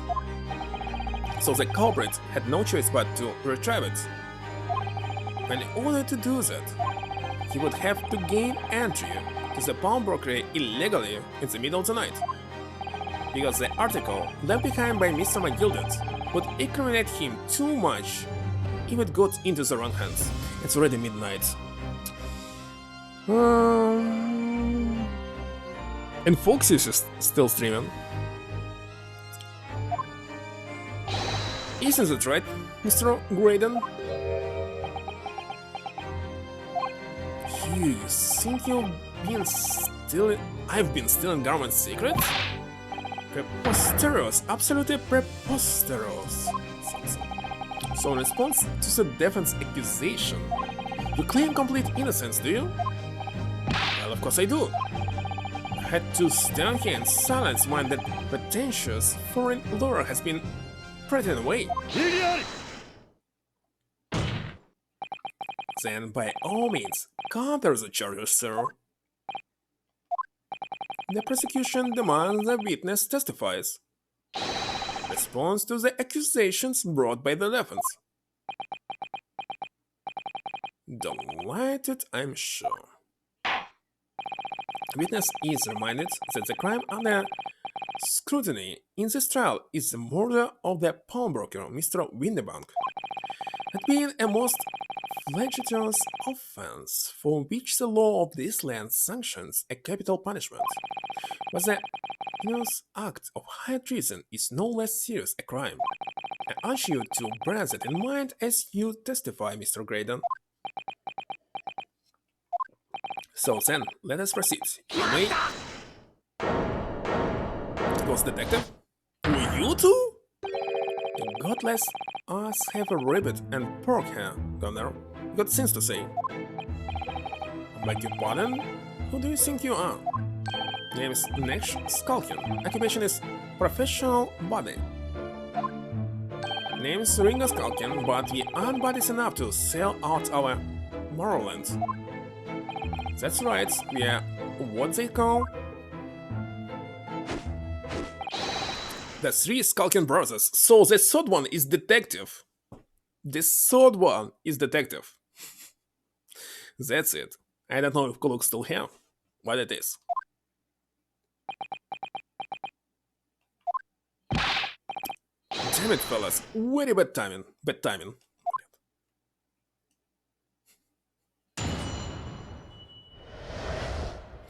Graydon's counter. A man communication officer, but possibly still confidential government information. I think I will stop here after I finish with him. Besides the sounds, before I even start to listen. Besides the sounds produced, I that music box and even Morse code. As some low-class brickmaker negotiation with my gilded anyway, was it not? I have no relation to the man. Look, all we've done is break into the of the other night like what he told us to do. If it's no, there was dodgy government secrets involved, we wouldn't have touched it.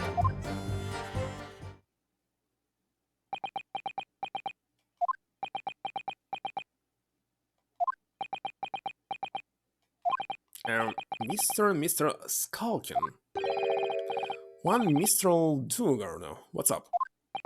Do I take it that you now admit to the crime?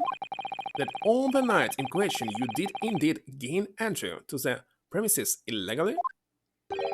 And moreover, you did so as a party of three, in collaboration with Mr. Graydon here?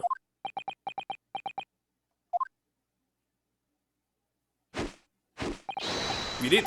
No, we did.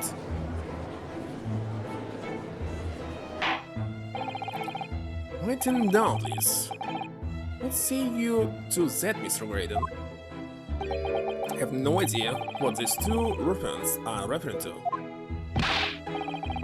You little rotter, getting us mixed up in all this monkey business. Never said nothing about no government secrets. It's supposed to be a straight-up job. And what about the geezer? Whose show it was, huh? Poor old bloke didn't have to die, did he? Nice to know who your friends are. Whatever this man said, deny the accusations. Indeed.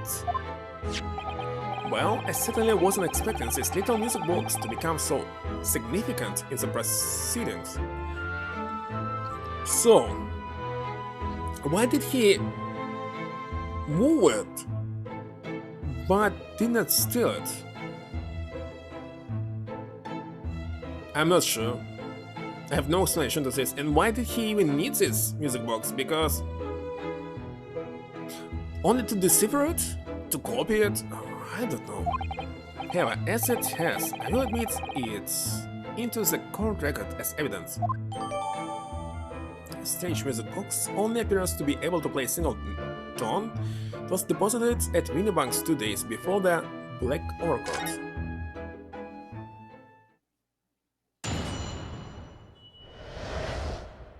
Let's check this music box. So what? See how the former gilded disc sits in the music box the man deposited at Windy Banks could be a more perfect fit. So there's no question then that this was designed to be played in this music box. And despite that, the sounds it produces are neither musical nor do they appear to have any meaning. It just doesn't make any sense. I wonder if perhaps there's more to this music box than meets the eye. Maybe we haven't discovered all its secrets yet. All its secrets. This? Oh, what is it, Rona? I've just noticed something about this music box.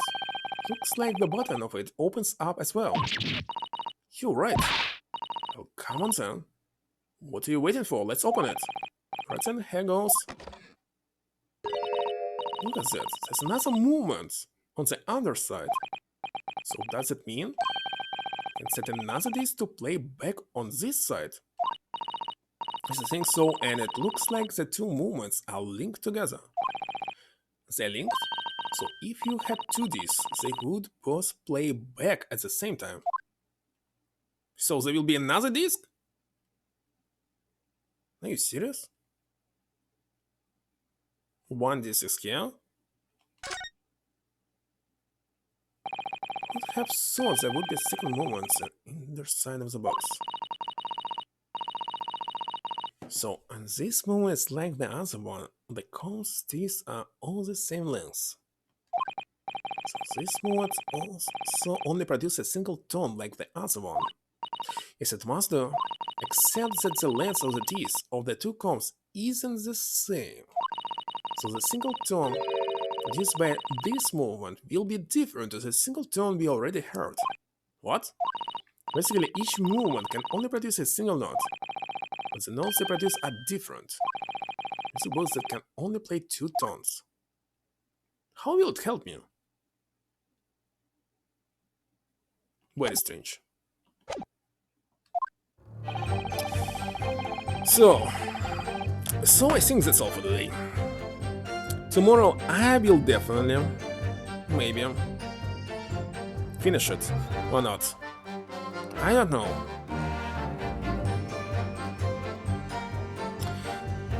I can actually, I don't really know how much of this left.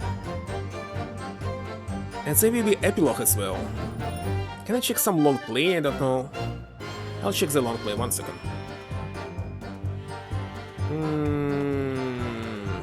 Okay, here's the long play.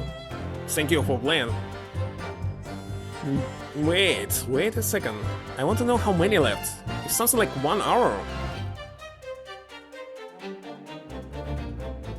Wait a second, even more? Where's this music box?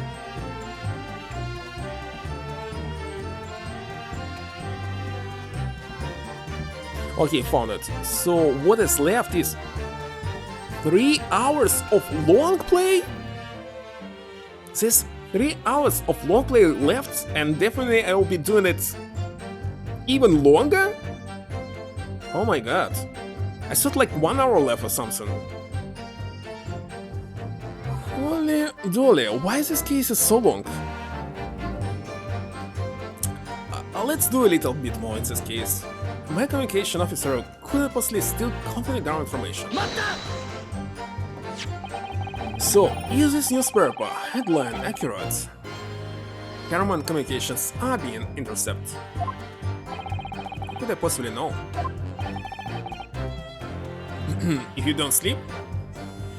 Well, what do you mean by that? Any important government communications are handled by high-level officers, by specialists. General members of staff in the station where work would never be entrusted with sensitive information. Stop, must say something. Stop! Let me guess. Juror number 5. Medical communication station officers aren't as slowly as you're being led to believe. A team of us are responsible for setting up and testing the telegraphs used by the ministry. And Mr. Graydon is the team leader. That's fascinating. Graydon is highly skilled operator. Stop. Currently in presence of idle. Stop. So you had access to the equipment used for this confidential communication, Mr. Graydon. Well, what of it? The transmissions are always made behind closed doors, so they can't be heard. And in any case, all messages are sent and ciphered. No endplays couldn't possibly understand them. A non-stop must say something stop. Mr. Graydon regularly attends meetings with ministry technicians and the ministry communications team. He assists them in ensuring that there are no errors in important international communications. And he's received the top prize at the Paper-Cracking Convention 5 years in a row now. That's fascinating. Graydon is highly skilled operator, stop currently in presence of idle stop. Well, your idol would appreciate it if you keep your mouth shut. You should really pick your idols more carefully. I tell you, these Laura's accusations are completely unfounded.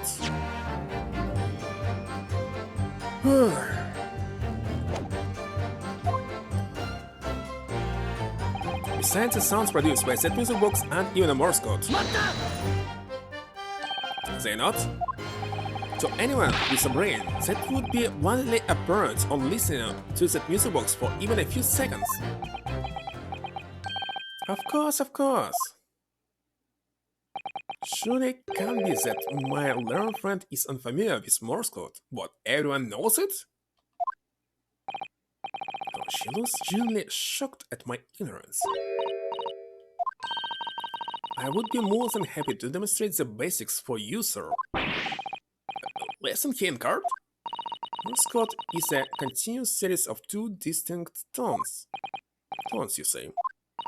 Yes, a short dot and a long dash. By combining those in different ways, you can construct letters. I see. For example, this is a... Yeah, one dash and... That's right, I was right saying this like 1 hour ago. But when you listen to the sounds produced by this music box, you only hear one tone. Because there's the other tone on the other side. And it sounds so similar that the rhythm of it is the same in everything. There's no discernible meaning to this apparently random sequence of sounds. That's why he said disc, and I was saying, why is there only one disc if there are two of them? Must be. So, your assertion is fundamentally flawed. This is not Morse code. Really, you shouldn't be surprised. What did I tell you? The music box is nothing but a worthless piece of scrap. Perhaps you might consider studying your subject matter before casting aspersions in future. Stop. Nothing to say but stop. Oh, it's so frustrating, isn't it? It is. I mean, if the government secrets were somehow being leaked using this music box, so many other things would slot into place so nicely. Could there still be something I haven't considered? Would it really be impossible to use this music box somehow to play backwards code? There's still every possibility that this music box was instrumental in the leaking of government secrets. That's the belief of the defense at least.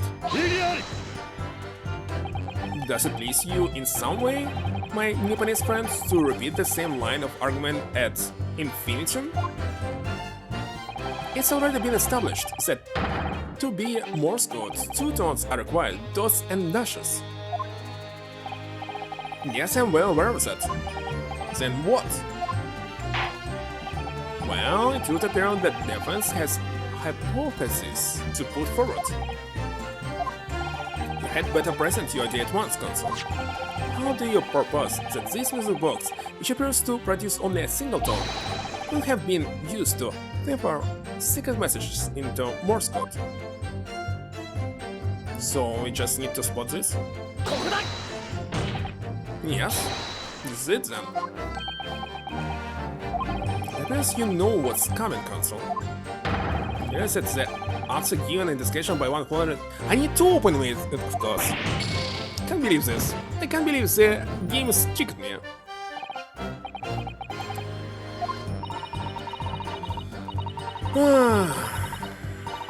Why I need to open it to present?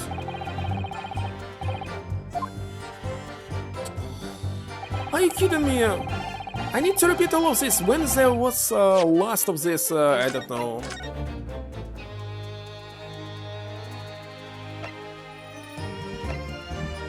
I'll be a lot. I don't like this tricking. Let's skip all of this. Dot dash. Come on, it was so obvious. Why the game didn't count it like... It's the button on the other side. It's already open, by the way, myself.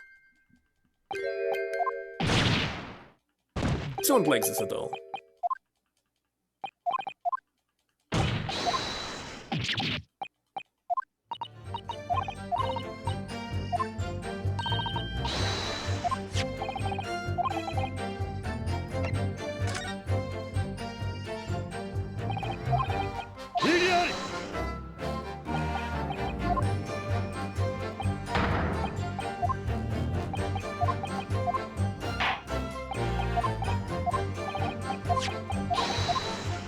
Alright, let's open it.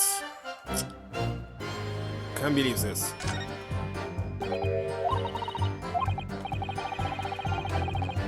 They just already open it! Why should I repeat this dialogue?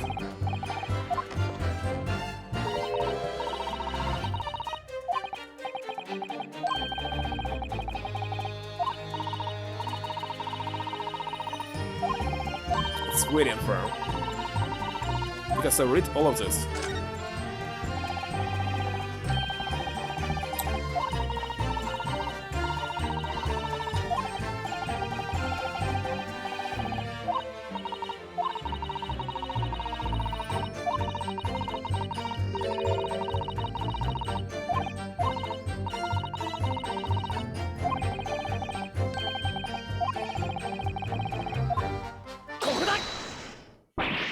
Congratulations, what am I looking at here?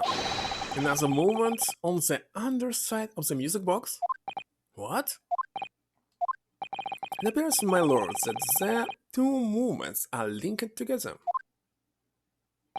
In other words, you can put two discs in this music box, and the sound of both will play back at the same time. Heavens! As the court has heard, Morse code comprises of two tones, a short dot and a long dash. With a second disc in place, this music box could be used to generate Morse code and convey a message.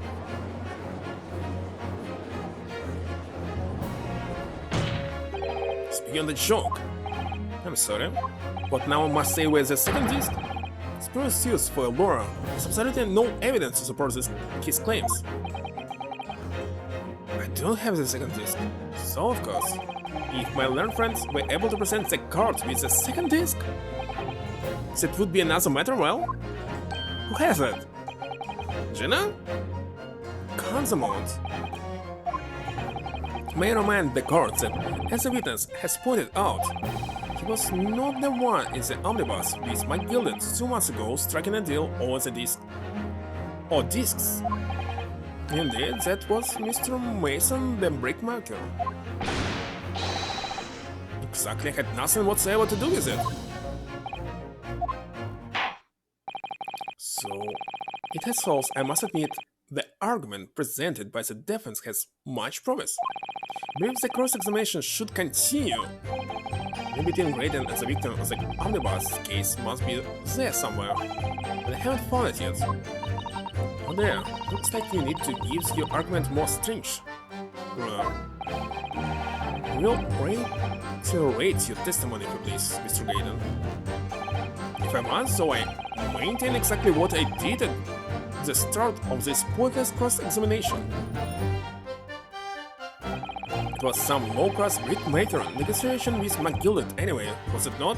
I have no relation to the man. So 2 months ago, in that omnibus, McGillet killed the brickmaker and stole a disc.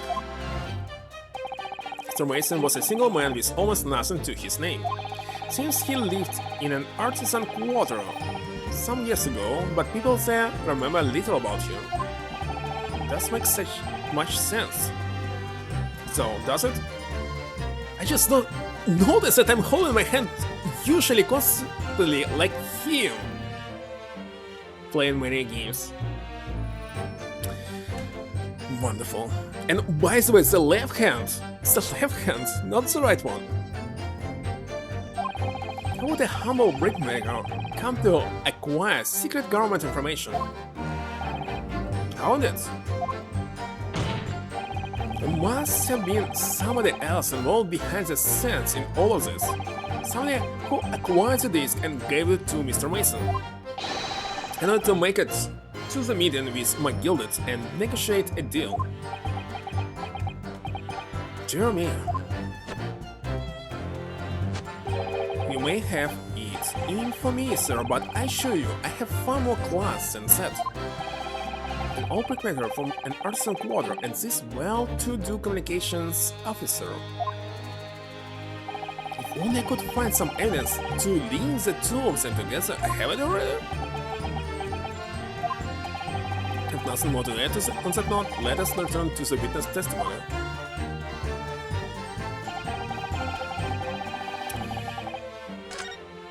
I really have something?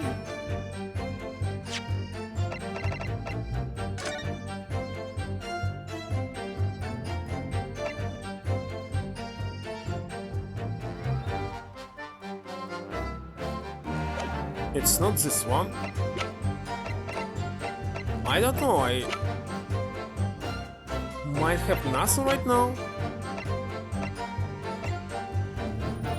Oh yeah, this one. But it's...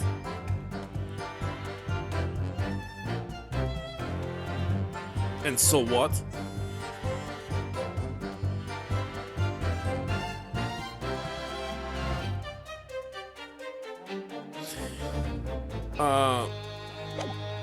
Billet really helps her? I don't know, let's check the other two. Like Mr. Graydon told you to do, you mean? That's it, yeah. Who else, huh? Sylvia thought he was just popping out for a matter after all them years, while the rotor had a dodgy job path.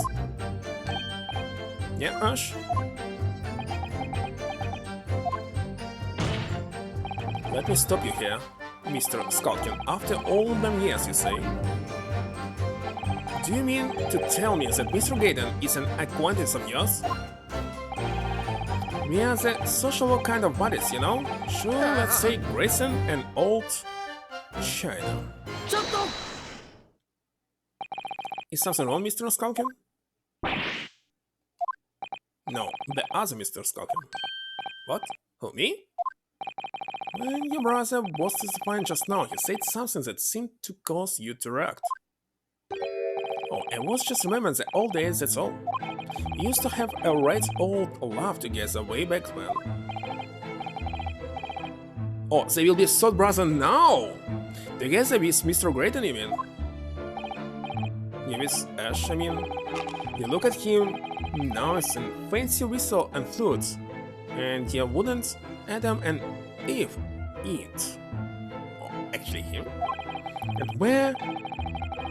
He was younger, he was from the poorer parts of town just like us.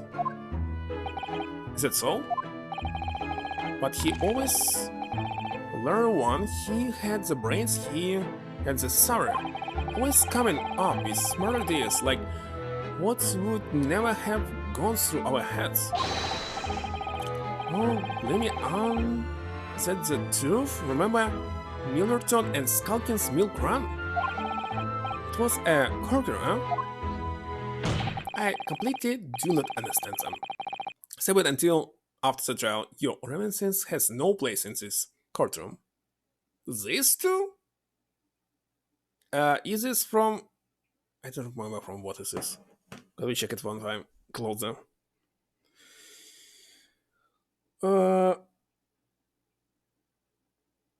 From what is it? I saw it, but I don't remember what is it. Oh yeah, right? The movie based on the book, and in the book there were actually 99 of them. No, 98 of them, and two parents for like 7 puppies or something, and one more adult dog. There were three adult dogs and 98 puppies. But in the movie adaptation, it was missing, like, because they didn't adapt the full plot of the book, just part of it. Save it until after the trial. Your reminiscing has no place in this courtroom. So I read the book first, and when I saw the movie, I was kinda upset because it was not even close. Neither does your fruit. Peter asked us a question, didn't he? And we was answering. Yeah, we undone nothing wrong. Nevertheless, the court is not prepared to accompany you on your trip down memory lane. Consul, can we turn our attention back to the testimony, please? I don't know, could that sentimental story be relevant somehow? Of course, Edit. My lord? Yes, Consul? The brother's last sentimental statement could hold vital information related to this case. Very well, Consul. I will permit the brothers to supplement their testimony with that detail. Briefly, I hasten to it. Cinema, a skulking's never skulking. Winston and Skulking Milk Run. All of them were on the days. I'm sure I'm going to regret asking, but what exactly was that? Some kind of business?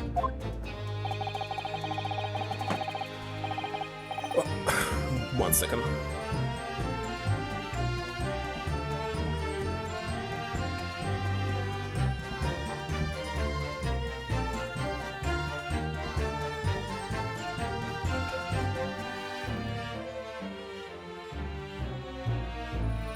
Oh yeah. Just a little scheme we had going back when we was youngsters. A bit of fun really. They're still youngsters, isn't it? Oh, I don't know. In 26-year-old you already old? I don't know. Delivering fresh milk to the locals, that's what it was all about. Sounds alarmingly legitimate. There must be a catch.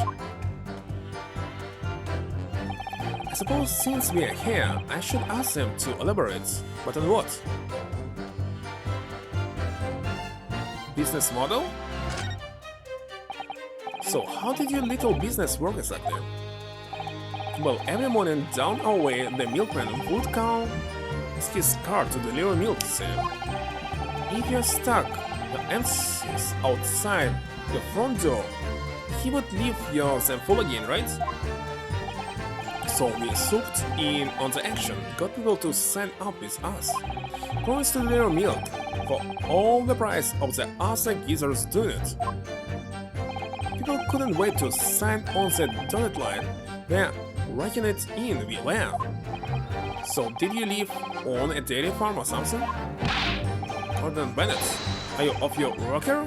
Had nothing, we're too poor to have a farm. Alright. Now, what we had going, it was simple once you had the idea. Just switch them always, see? Our customers empties with the full ones from anyone who wasn't on our books. And total, right?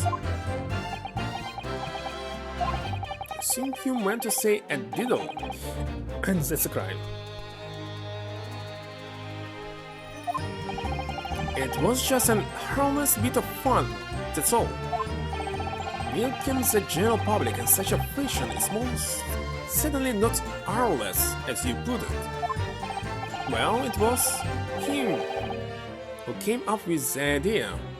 Ash is the evil genius. You mean Mr. Graydon? Yeah, Ash always had his head in a book when he was growing up. said he was gonna get himself an education, and get out of that slum he lived in. Oh, we all reached him about that, didn't we? Told him he was soft in the head to even think it. But look at him now. He's only gone and become a blinking communication officer, aren't he? Communication officer, Mr. Skulkin. Holmes and Watson Milgram. Oh, idiots, don't even think about it. All of a sudden, we seem to be up to our necks in a serious matter of national security. Also, all this talk about interception of secret government messages is still just conjecture at this stage. It would explain a number of things though, wouldn't it? The negotiation Genie overheard on the omnibus 2 months ago and the break-in at Windibanks. But the trouble is, it wasn't Mr. Graydon in the omnibus with Mr. McGilded. No, that was Mr. Mason, the brickmaker, who was so horribly murdered. If only there was some link between the two men somehow. I know, but Mr. Grayson's testimony seems to be as watertight as ever. Helen is the key to us making headway with the cross-examination here. Who would be those two brothers?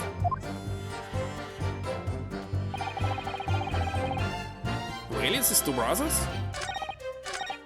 I thought that...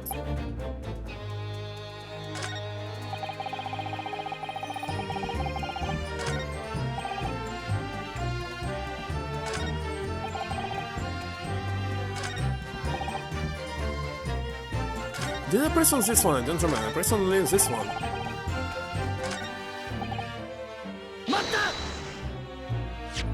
So, did you know nothing about this music box? Didn't know nothing. You still don't know nothing. We aren't planning of knowing nothing about it neither. Well, 2 nights ago, you did indeed break into Windibanks pawnbroker, didn't you? In your original testimony, you said that the door of the shop was ajar, and that it was like some kind of sign begging you to go in. But the truth is, you were planning to break into Windibanks all along, weren't you? You were. Oh, we were. Right there. Well, that's what he told us to do. It was his plan. And why was it Mr. Wade's plan to break into Windibanks that night? You not ask the reason? Well, he said the place was full of stuff worth nicking. That's what he told us beforehand, anyway. Turns out it was a lot of cobblers, didn't it? I went best pleased, I can tell you. In any case, if they know the real reason, it doesn't sound like they're going to give it away. Okay, let's press on this.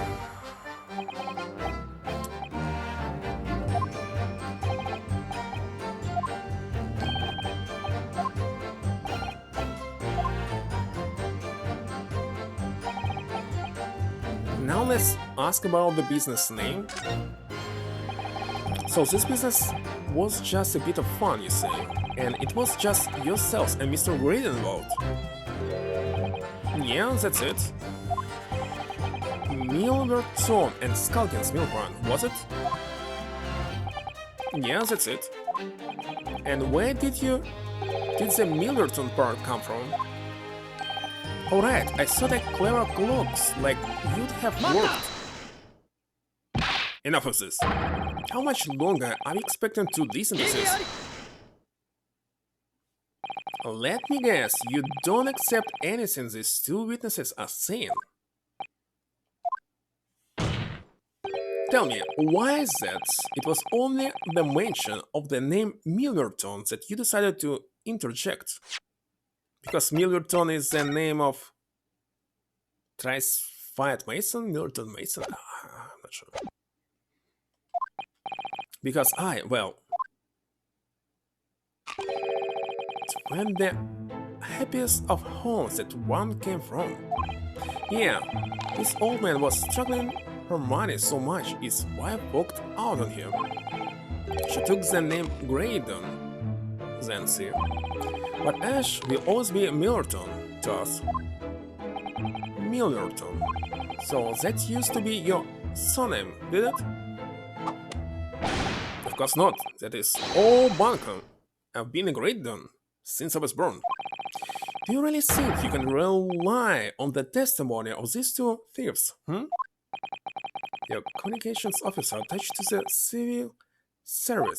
As such, your personal details have been thoroughly checked at the time of your appointment. It would be a very simple matter indeed to subpoena those records, Mr. Graydon. Well, it would appear that Mr. and Mr. Skulkin's testimony has been reliable for once. You were born Ashley Millerton then. Is it correct? Very well, yes. So Ashley Graydon was once Ashley Millerton.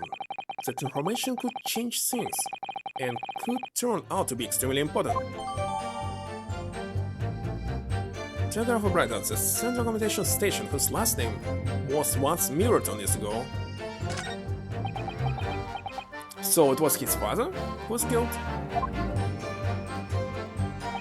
All of a sudden, we seems to be up to our necks in a serious matter of national security. It's totally the same, isn't it?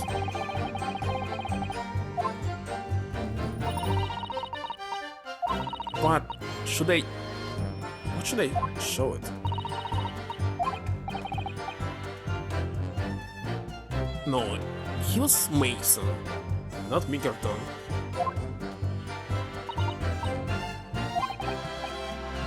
How's it connected?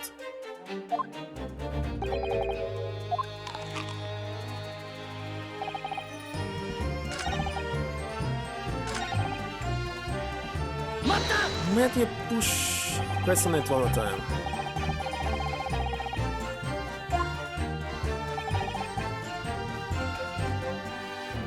Single man, it's nothing to do with his name.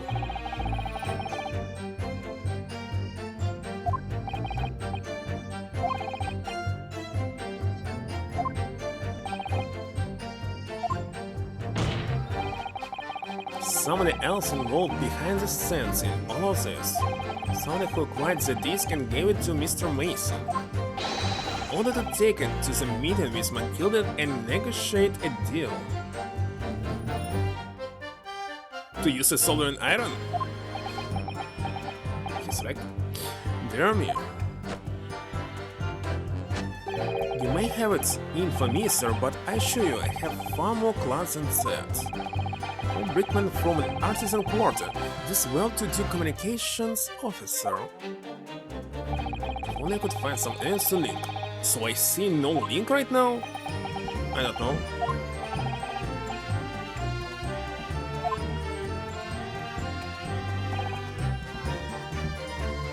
Should I press again? What can I press it?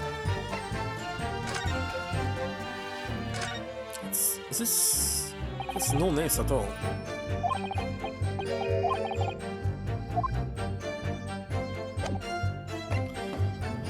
Oh my god. Why is Mason not Mickerton something?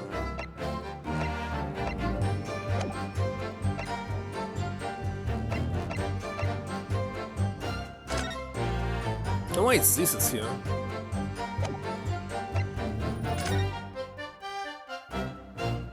Mason Millerton, Mason is his name. Oh my god.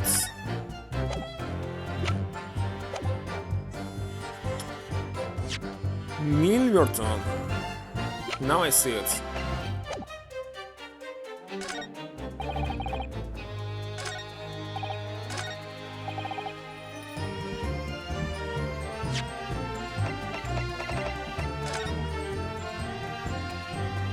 Should I present this? Mr. Ashley Millerton. Tell me, why did you try to hide your former name from the court? Because I haven't gone by that name for years. Means nothing to me. No, I don't think that's a real explanation at all. The truth is, you had a reason to hide that name. Explain yourself, please, Consul. I have here the notes from the omnibus case, my lord. And as we all know, the victim, the man who we now understand to have been negotiating with me, Mark Gilded. Yes, Mr. Mason the Brickmaker? That's right. Only Mason wasn't his surname at all. It was his given name. His full name was Mason Millerton. Millerton? Do you mean to say Saints alive? Mr. Ashley Millerton, is it not the case that the brickmaker, Mr. Mason Millerton, was your father? I don't... As I believe I mentioned earlier, your family history will have been thoroughly checked when you join the civil service, and it really would take no time at all for the court to subpoena those records. The truth is, you have been illegally acquiring highly confidential government information and selling it on to McGilded in collaboration with your father.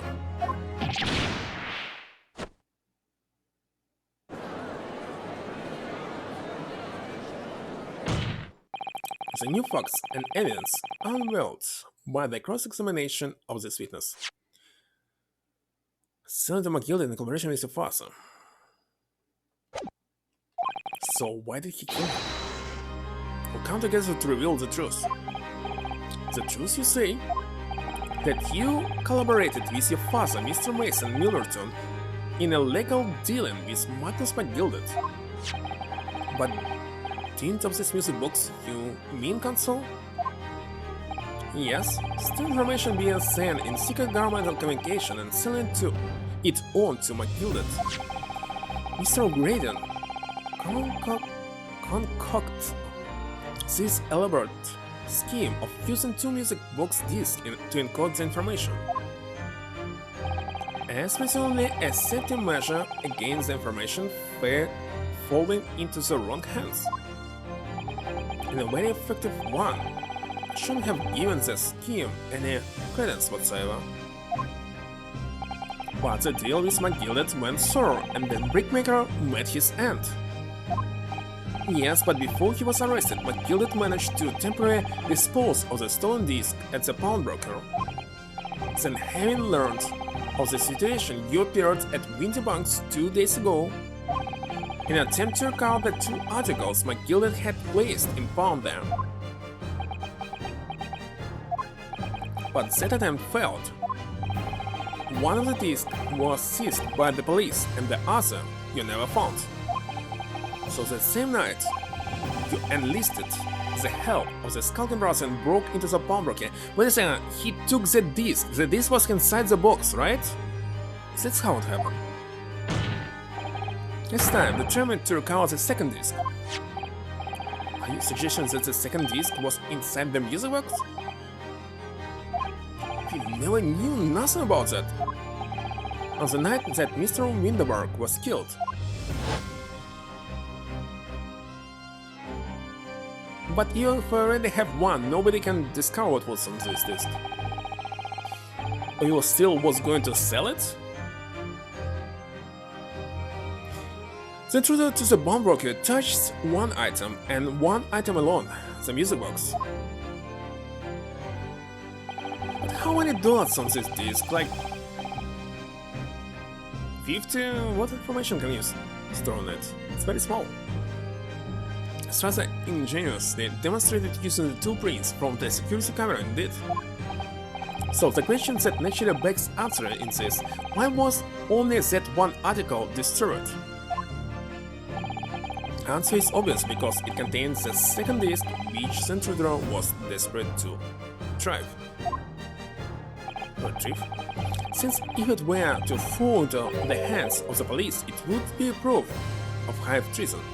Ah, so if the police will find the second disc, that's it, I got it now. Well, Mr. Graydon, do you deny that all of this actually began on that fateful night 2 months ago? In this case, why did he did not buy actually? He could simply go and buy it the same day. I refuse to accept any of this nonsense. Sir? There appears to be blood seeping through the sleeve of your jacket. What?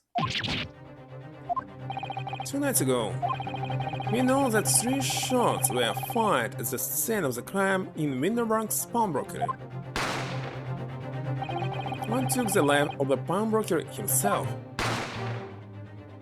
One stuck the pouch around Mr. Holmes' waist. And the final bullet struck the corner on the wall of the shop and first pierced the arm of one of the intruders. Mr. Graydon, that one on your arm that you seem to be trying to hide, it's a bullet wound, isn't it? It's got, you know, my old China. What's China? What is this word? China? Time to call it quits and croak, I reckon. It's another ritual for criminals? Don't acknowledge my presence there under any circumstances whatsoever. Those were my terms, remember? And I paid you handsomely to comply. Right, I was a fool to think I could trust some common bug-slum thieves. Fine, I admit it. I was there in Winterbanks that night. I paid the spur 10 yenas to accompany me, and as you've noticed, I sustained an injury in the course of my adventures. But that is all. I admit to nothing more. Stealing around cigarettes, negotiation with Mr. McGilded. This court is my witness, I'm sure I call nothing of the sort. And so what, we just need to prove that our client is not guilty. So just say that you killed this guy and that's all. It's going to go down without a fight. Not until I can show hard evidence, suppose. Nevertheless, the defense has now established a crucial fact. Which is?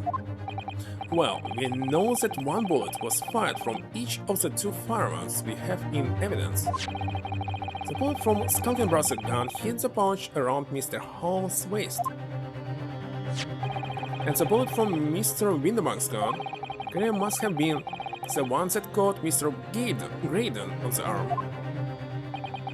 And it must, we can rule out the possibility that the man shot himself. And that leads us to only one conclusion. Mr. Winterbank was shot by a shotgun, which can only have been fired by the third intruder. Goodness. That's right, Mr. Graydon. The only person who could possibly have shot Mr. Winterbank that night is you. 待った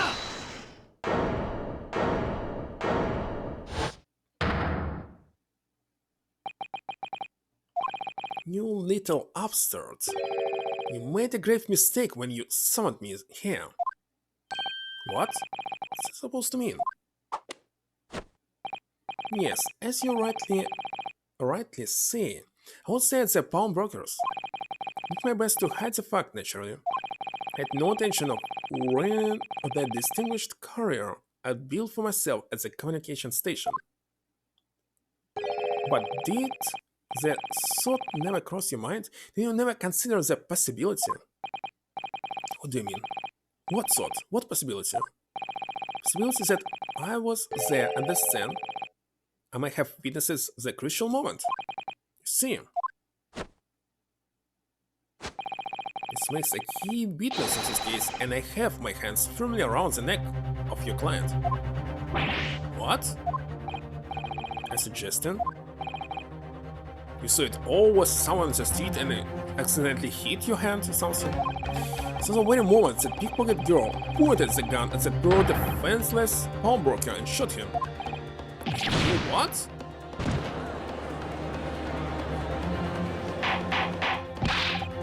Order! Well, would seem we are finally entering the last act of this theatrical trial. Mr. Graydon? Yes? Trust you are fully aware of the implications here. It has shown that your claim is false. You will have incriminated yourself as the killer. Oh, I understand fully. Then I must ask you to give your formal testimony once more. You'll explain to the court precisely what you saw the moment the defendant allegedly shot the victim. Nothing will give me a greater pleasure.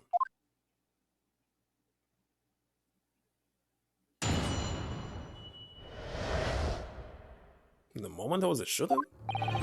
While the ruffians were jostling with the broker, I was still near the entrance to the shop. Mosquito bite? When wheeling the bank through Nash over the counter, I felt a sharp pain in my arm. I pursued the man, but he shot himself in the storeroom. I could see him through the peephole in the door though. The accused in a black coat shot the man in the back as he was trying to flee to safety. So the blood spattered all over that wretched girl. Then she tossed the gun out of the people. He made a mistake just now, because we know what the blood is. So I picked it up and made my escape. Good gracious, this is quite extraordinary testimony. You claim, sir, on the oath, to have clearly seen the defendant pulling the trigger.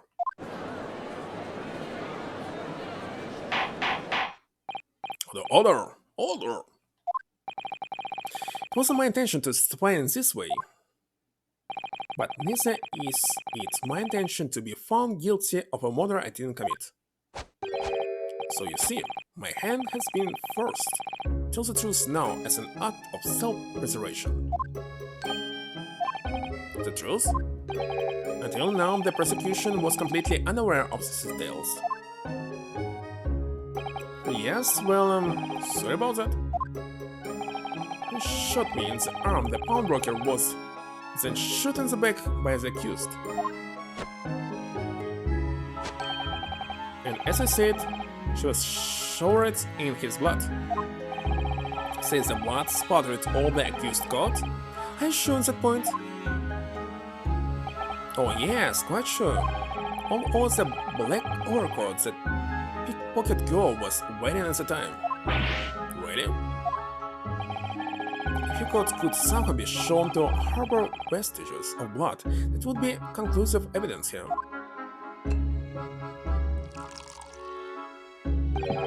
Such an investigation is entirely possible, my lord. What? Only very recently, a German scientist has developed a technique to identify human blood.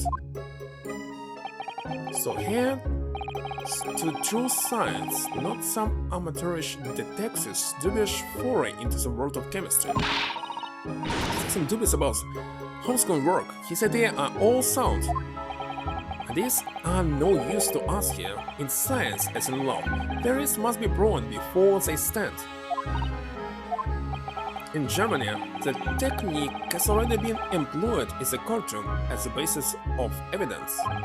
Scotland Yard has a small quantity of the chemical reagents used, with your lordship's permission. Could shattered all vestiges of doubt within minutes. This doesn't look good. Well, why not?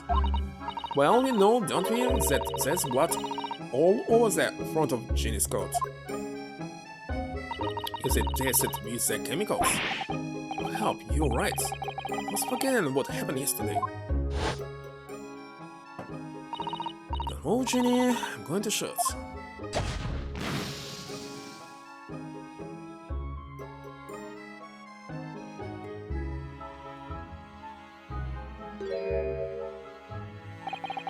But that's not Mr. Winterberg's blood. That stain is from 2 months ago. It's Mr. Mason's blood, from when he was stabbed by McGilded. Was wearing the coat at the time.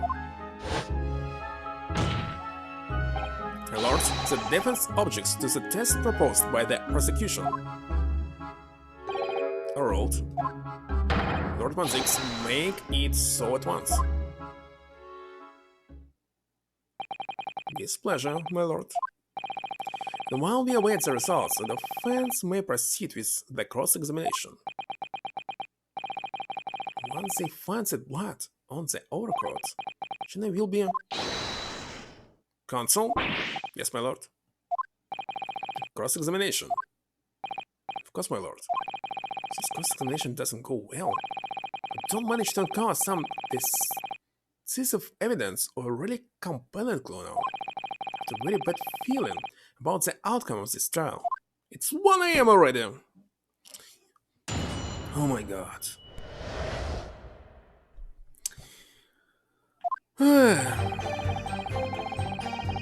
1 AM. No, that's all for today. I cannot play so long. I know that in the past I was playing till 3 AM, but that's too much. 1 AM. Let's see who can narrate. I didn't expect it will be so long. Well, like nobody online right now, almost.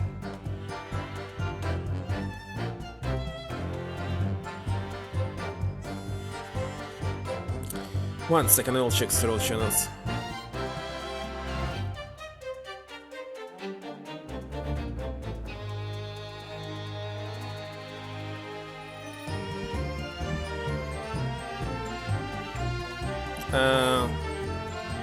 Didn't get it. Skull's party playing Bloodborne. That's it. Let me rate him. Bloodborne.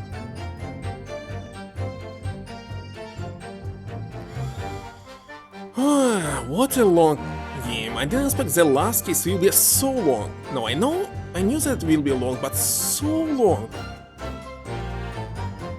It's like there are tons of water or something. It was artificially prolonged. Artificially, that's it. Alright, so that's all for today.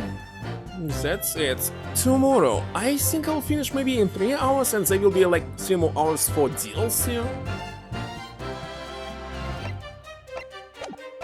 Like, let's see. I don't want to save. Also DLC. As I know, are inside the special contents I was checking it. And here, so these 8. And they are all ready to the first game, so we can watch all of them without any problem. So, thank you for stopping by.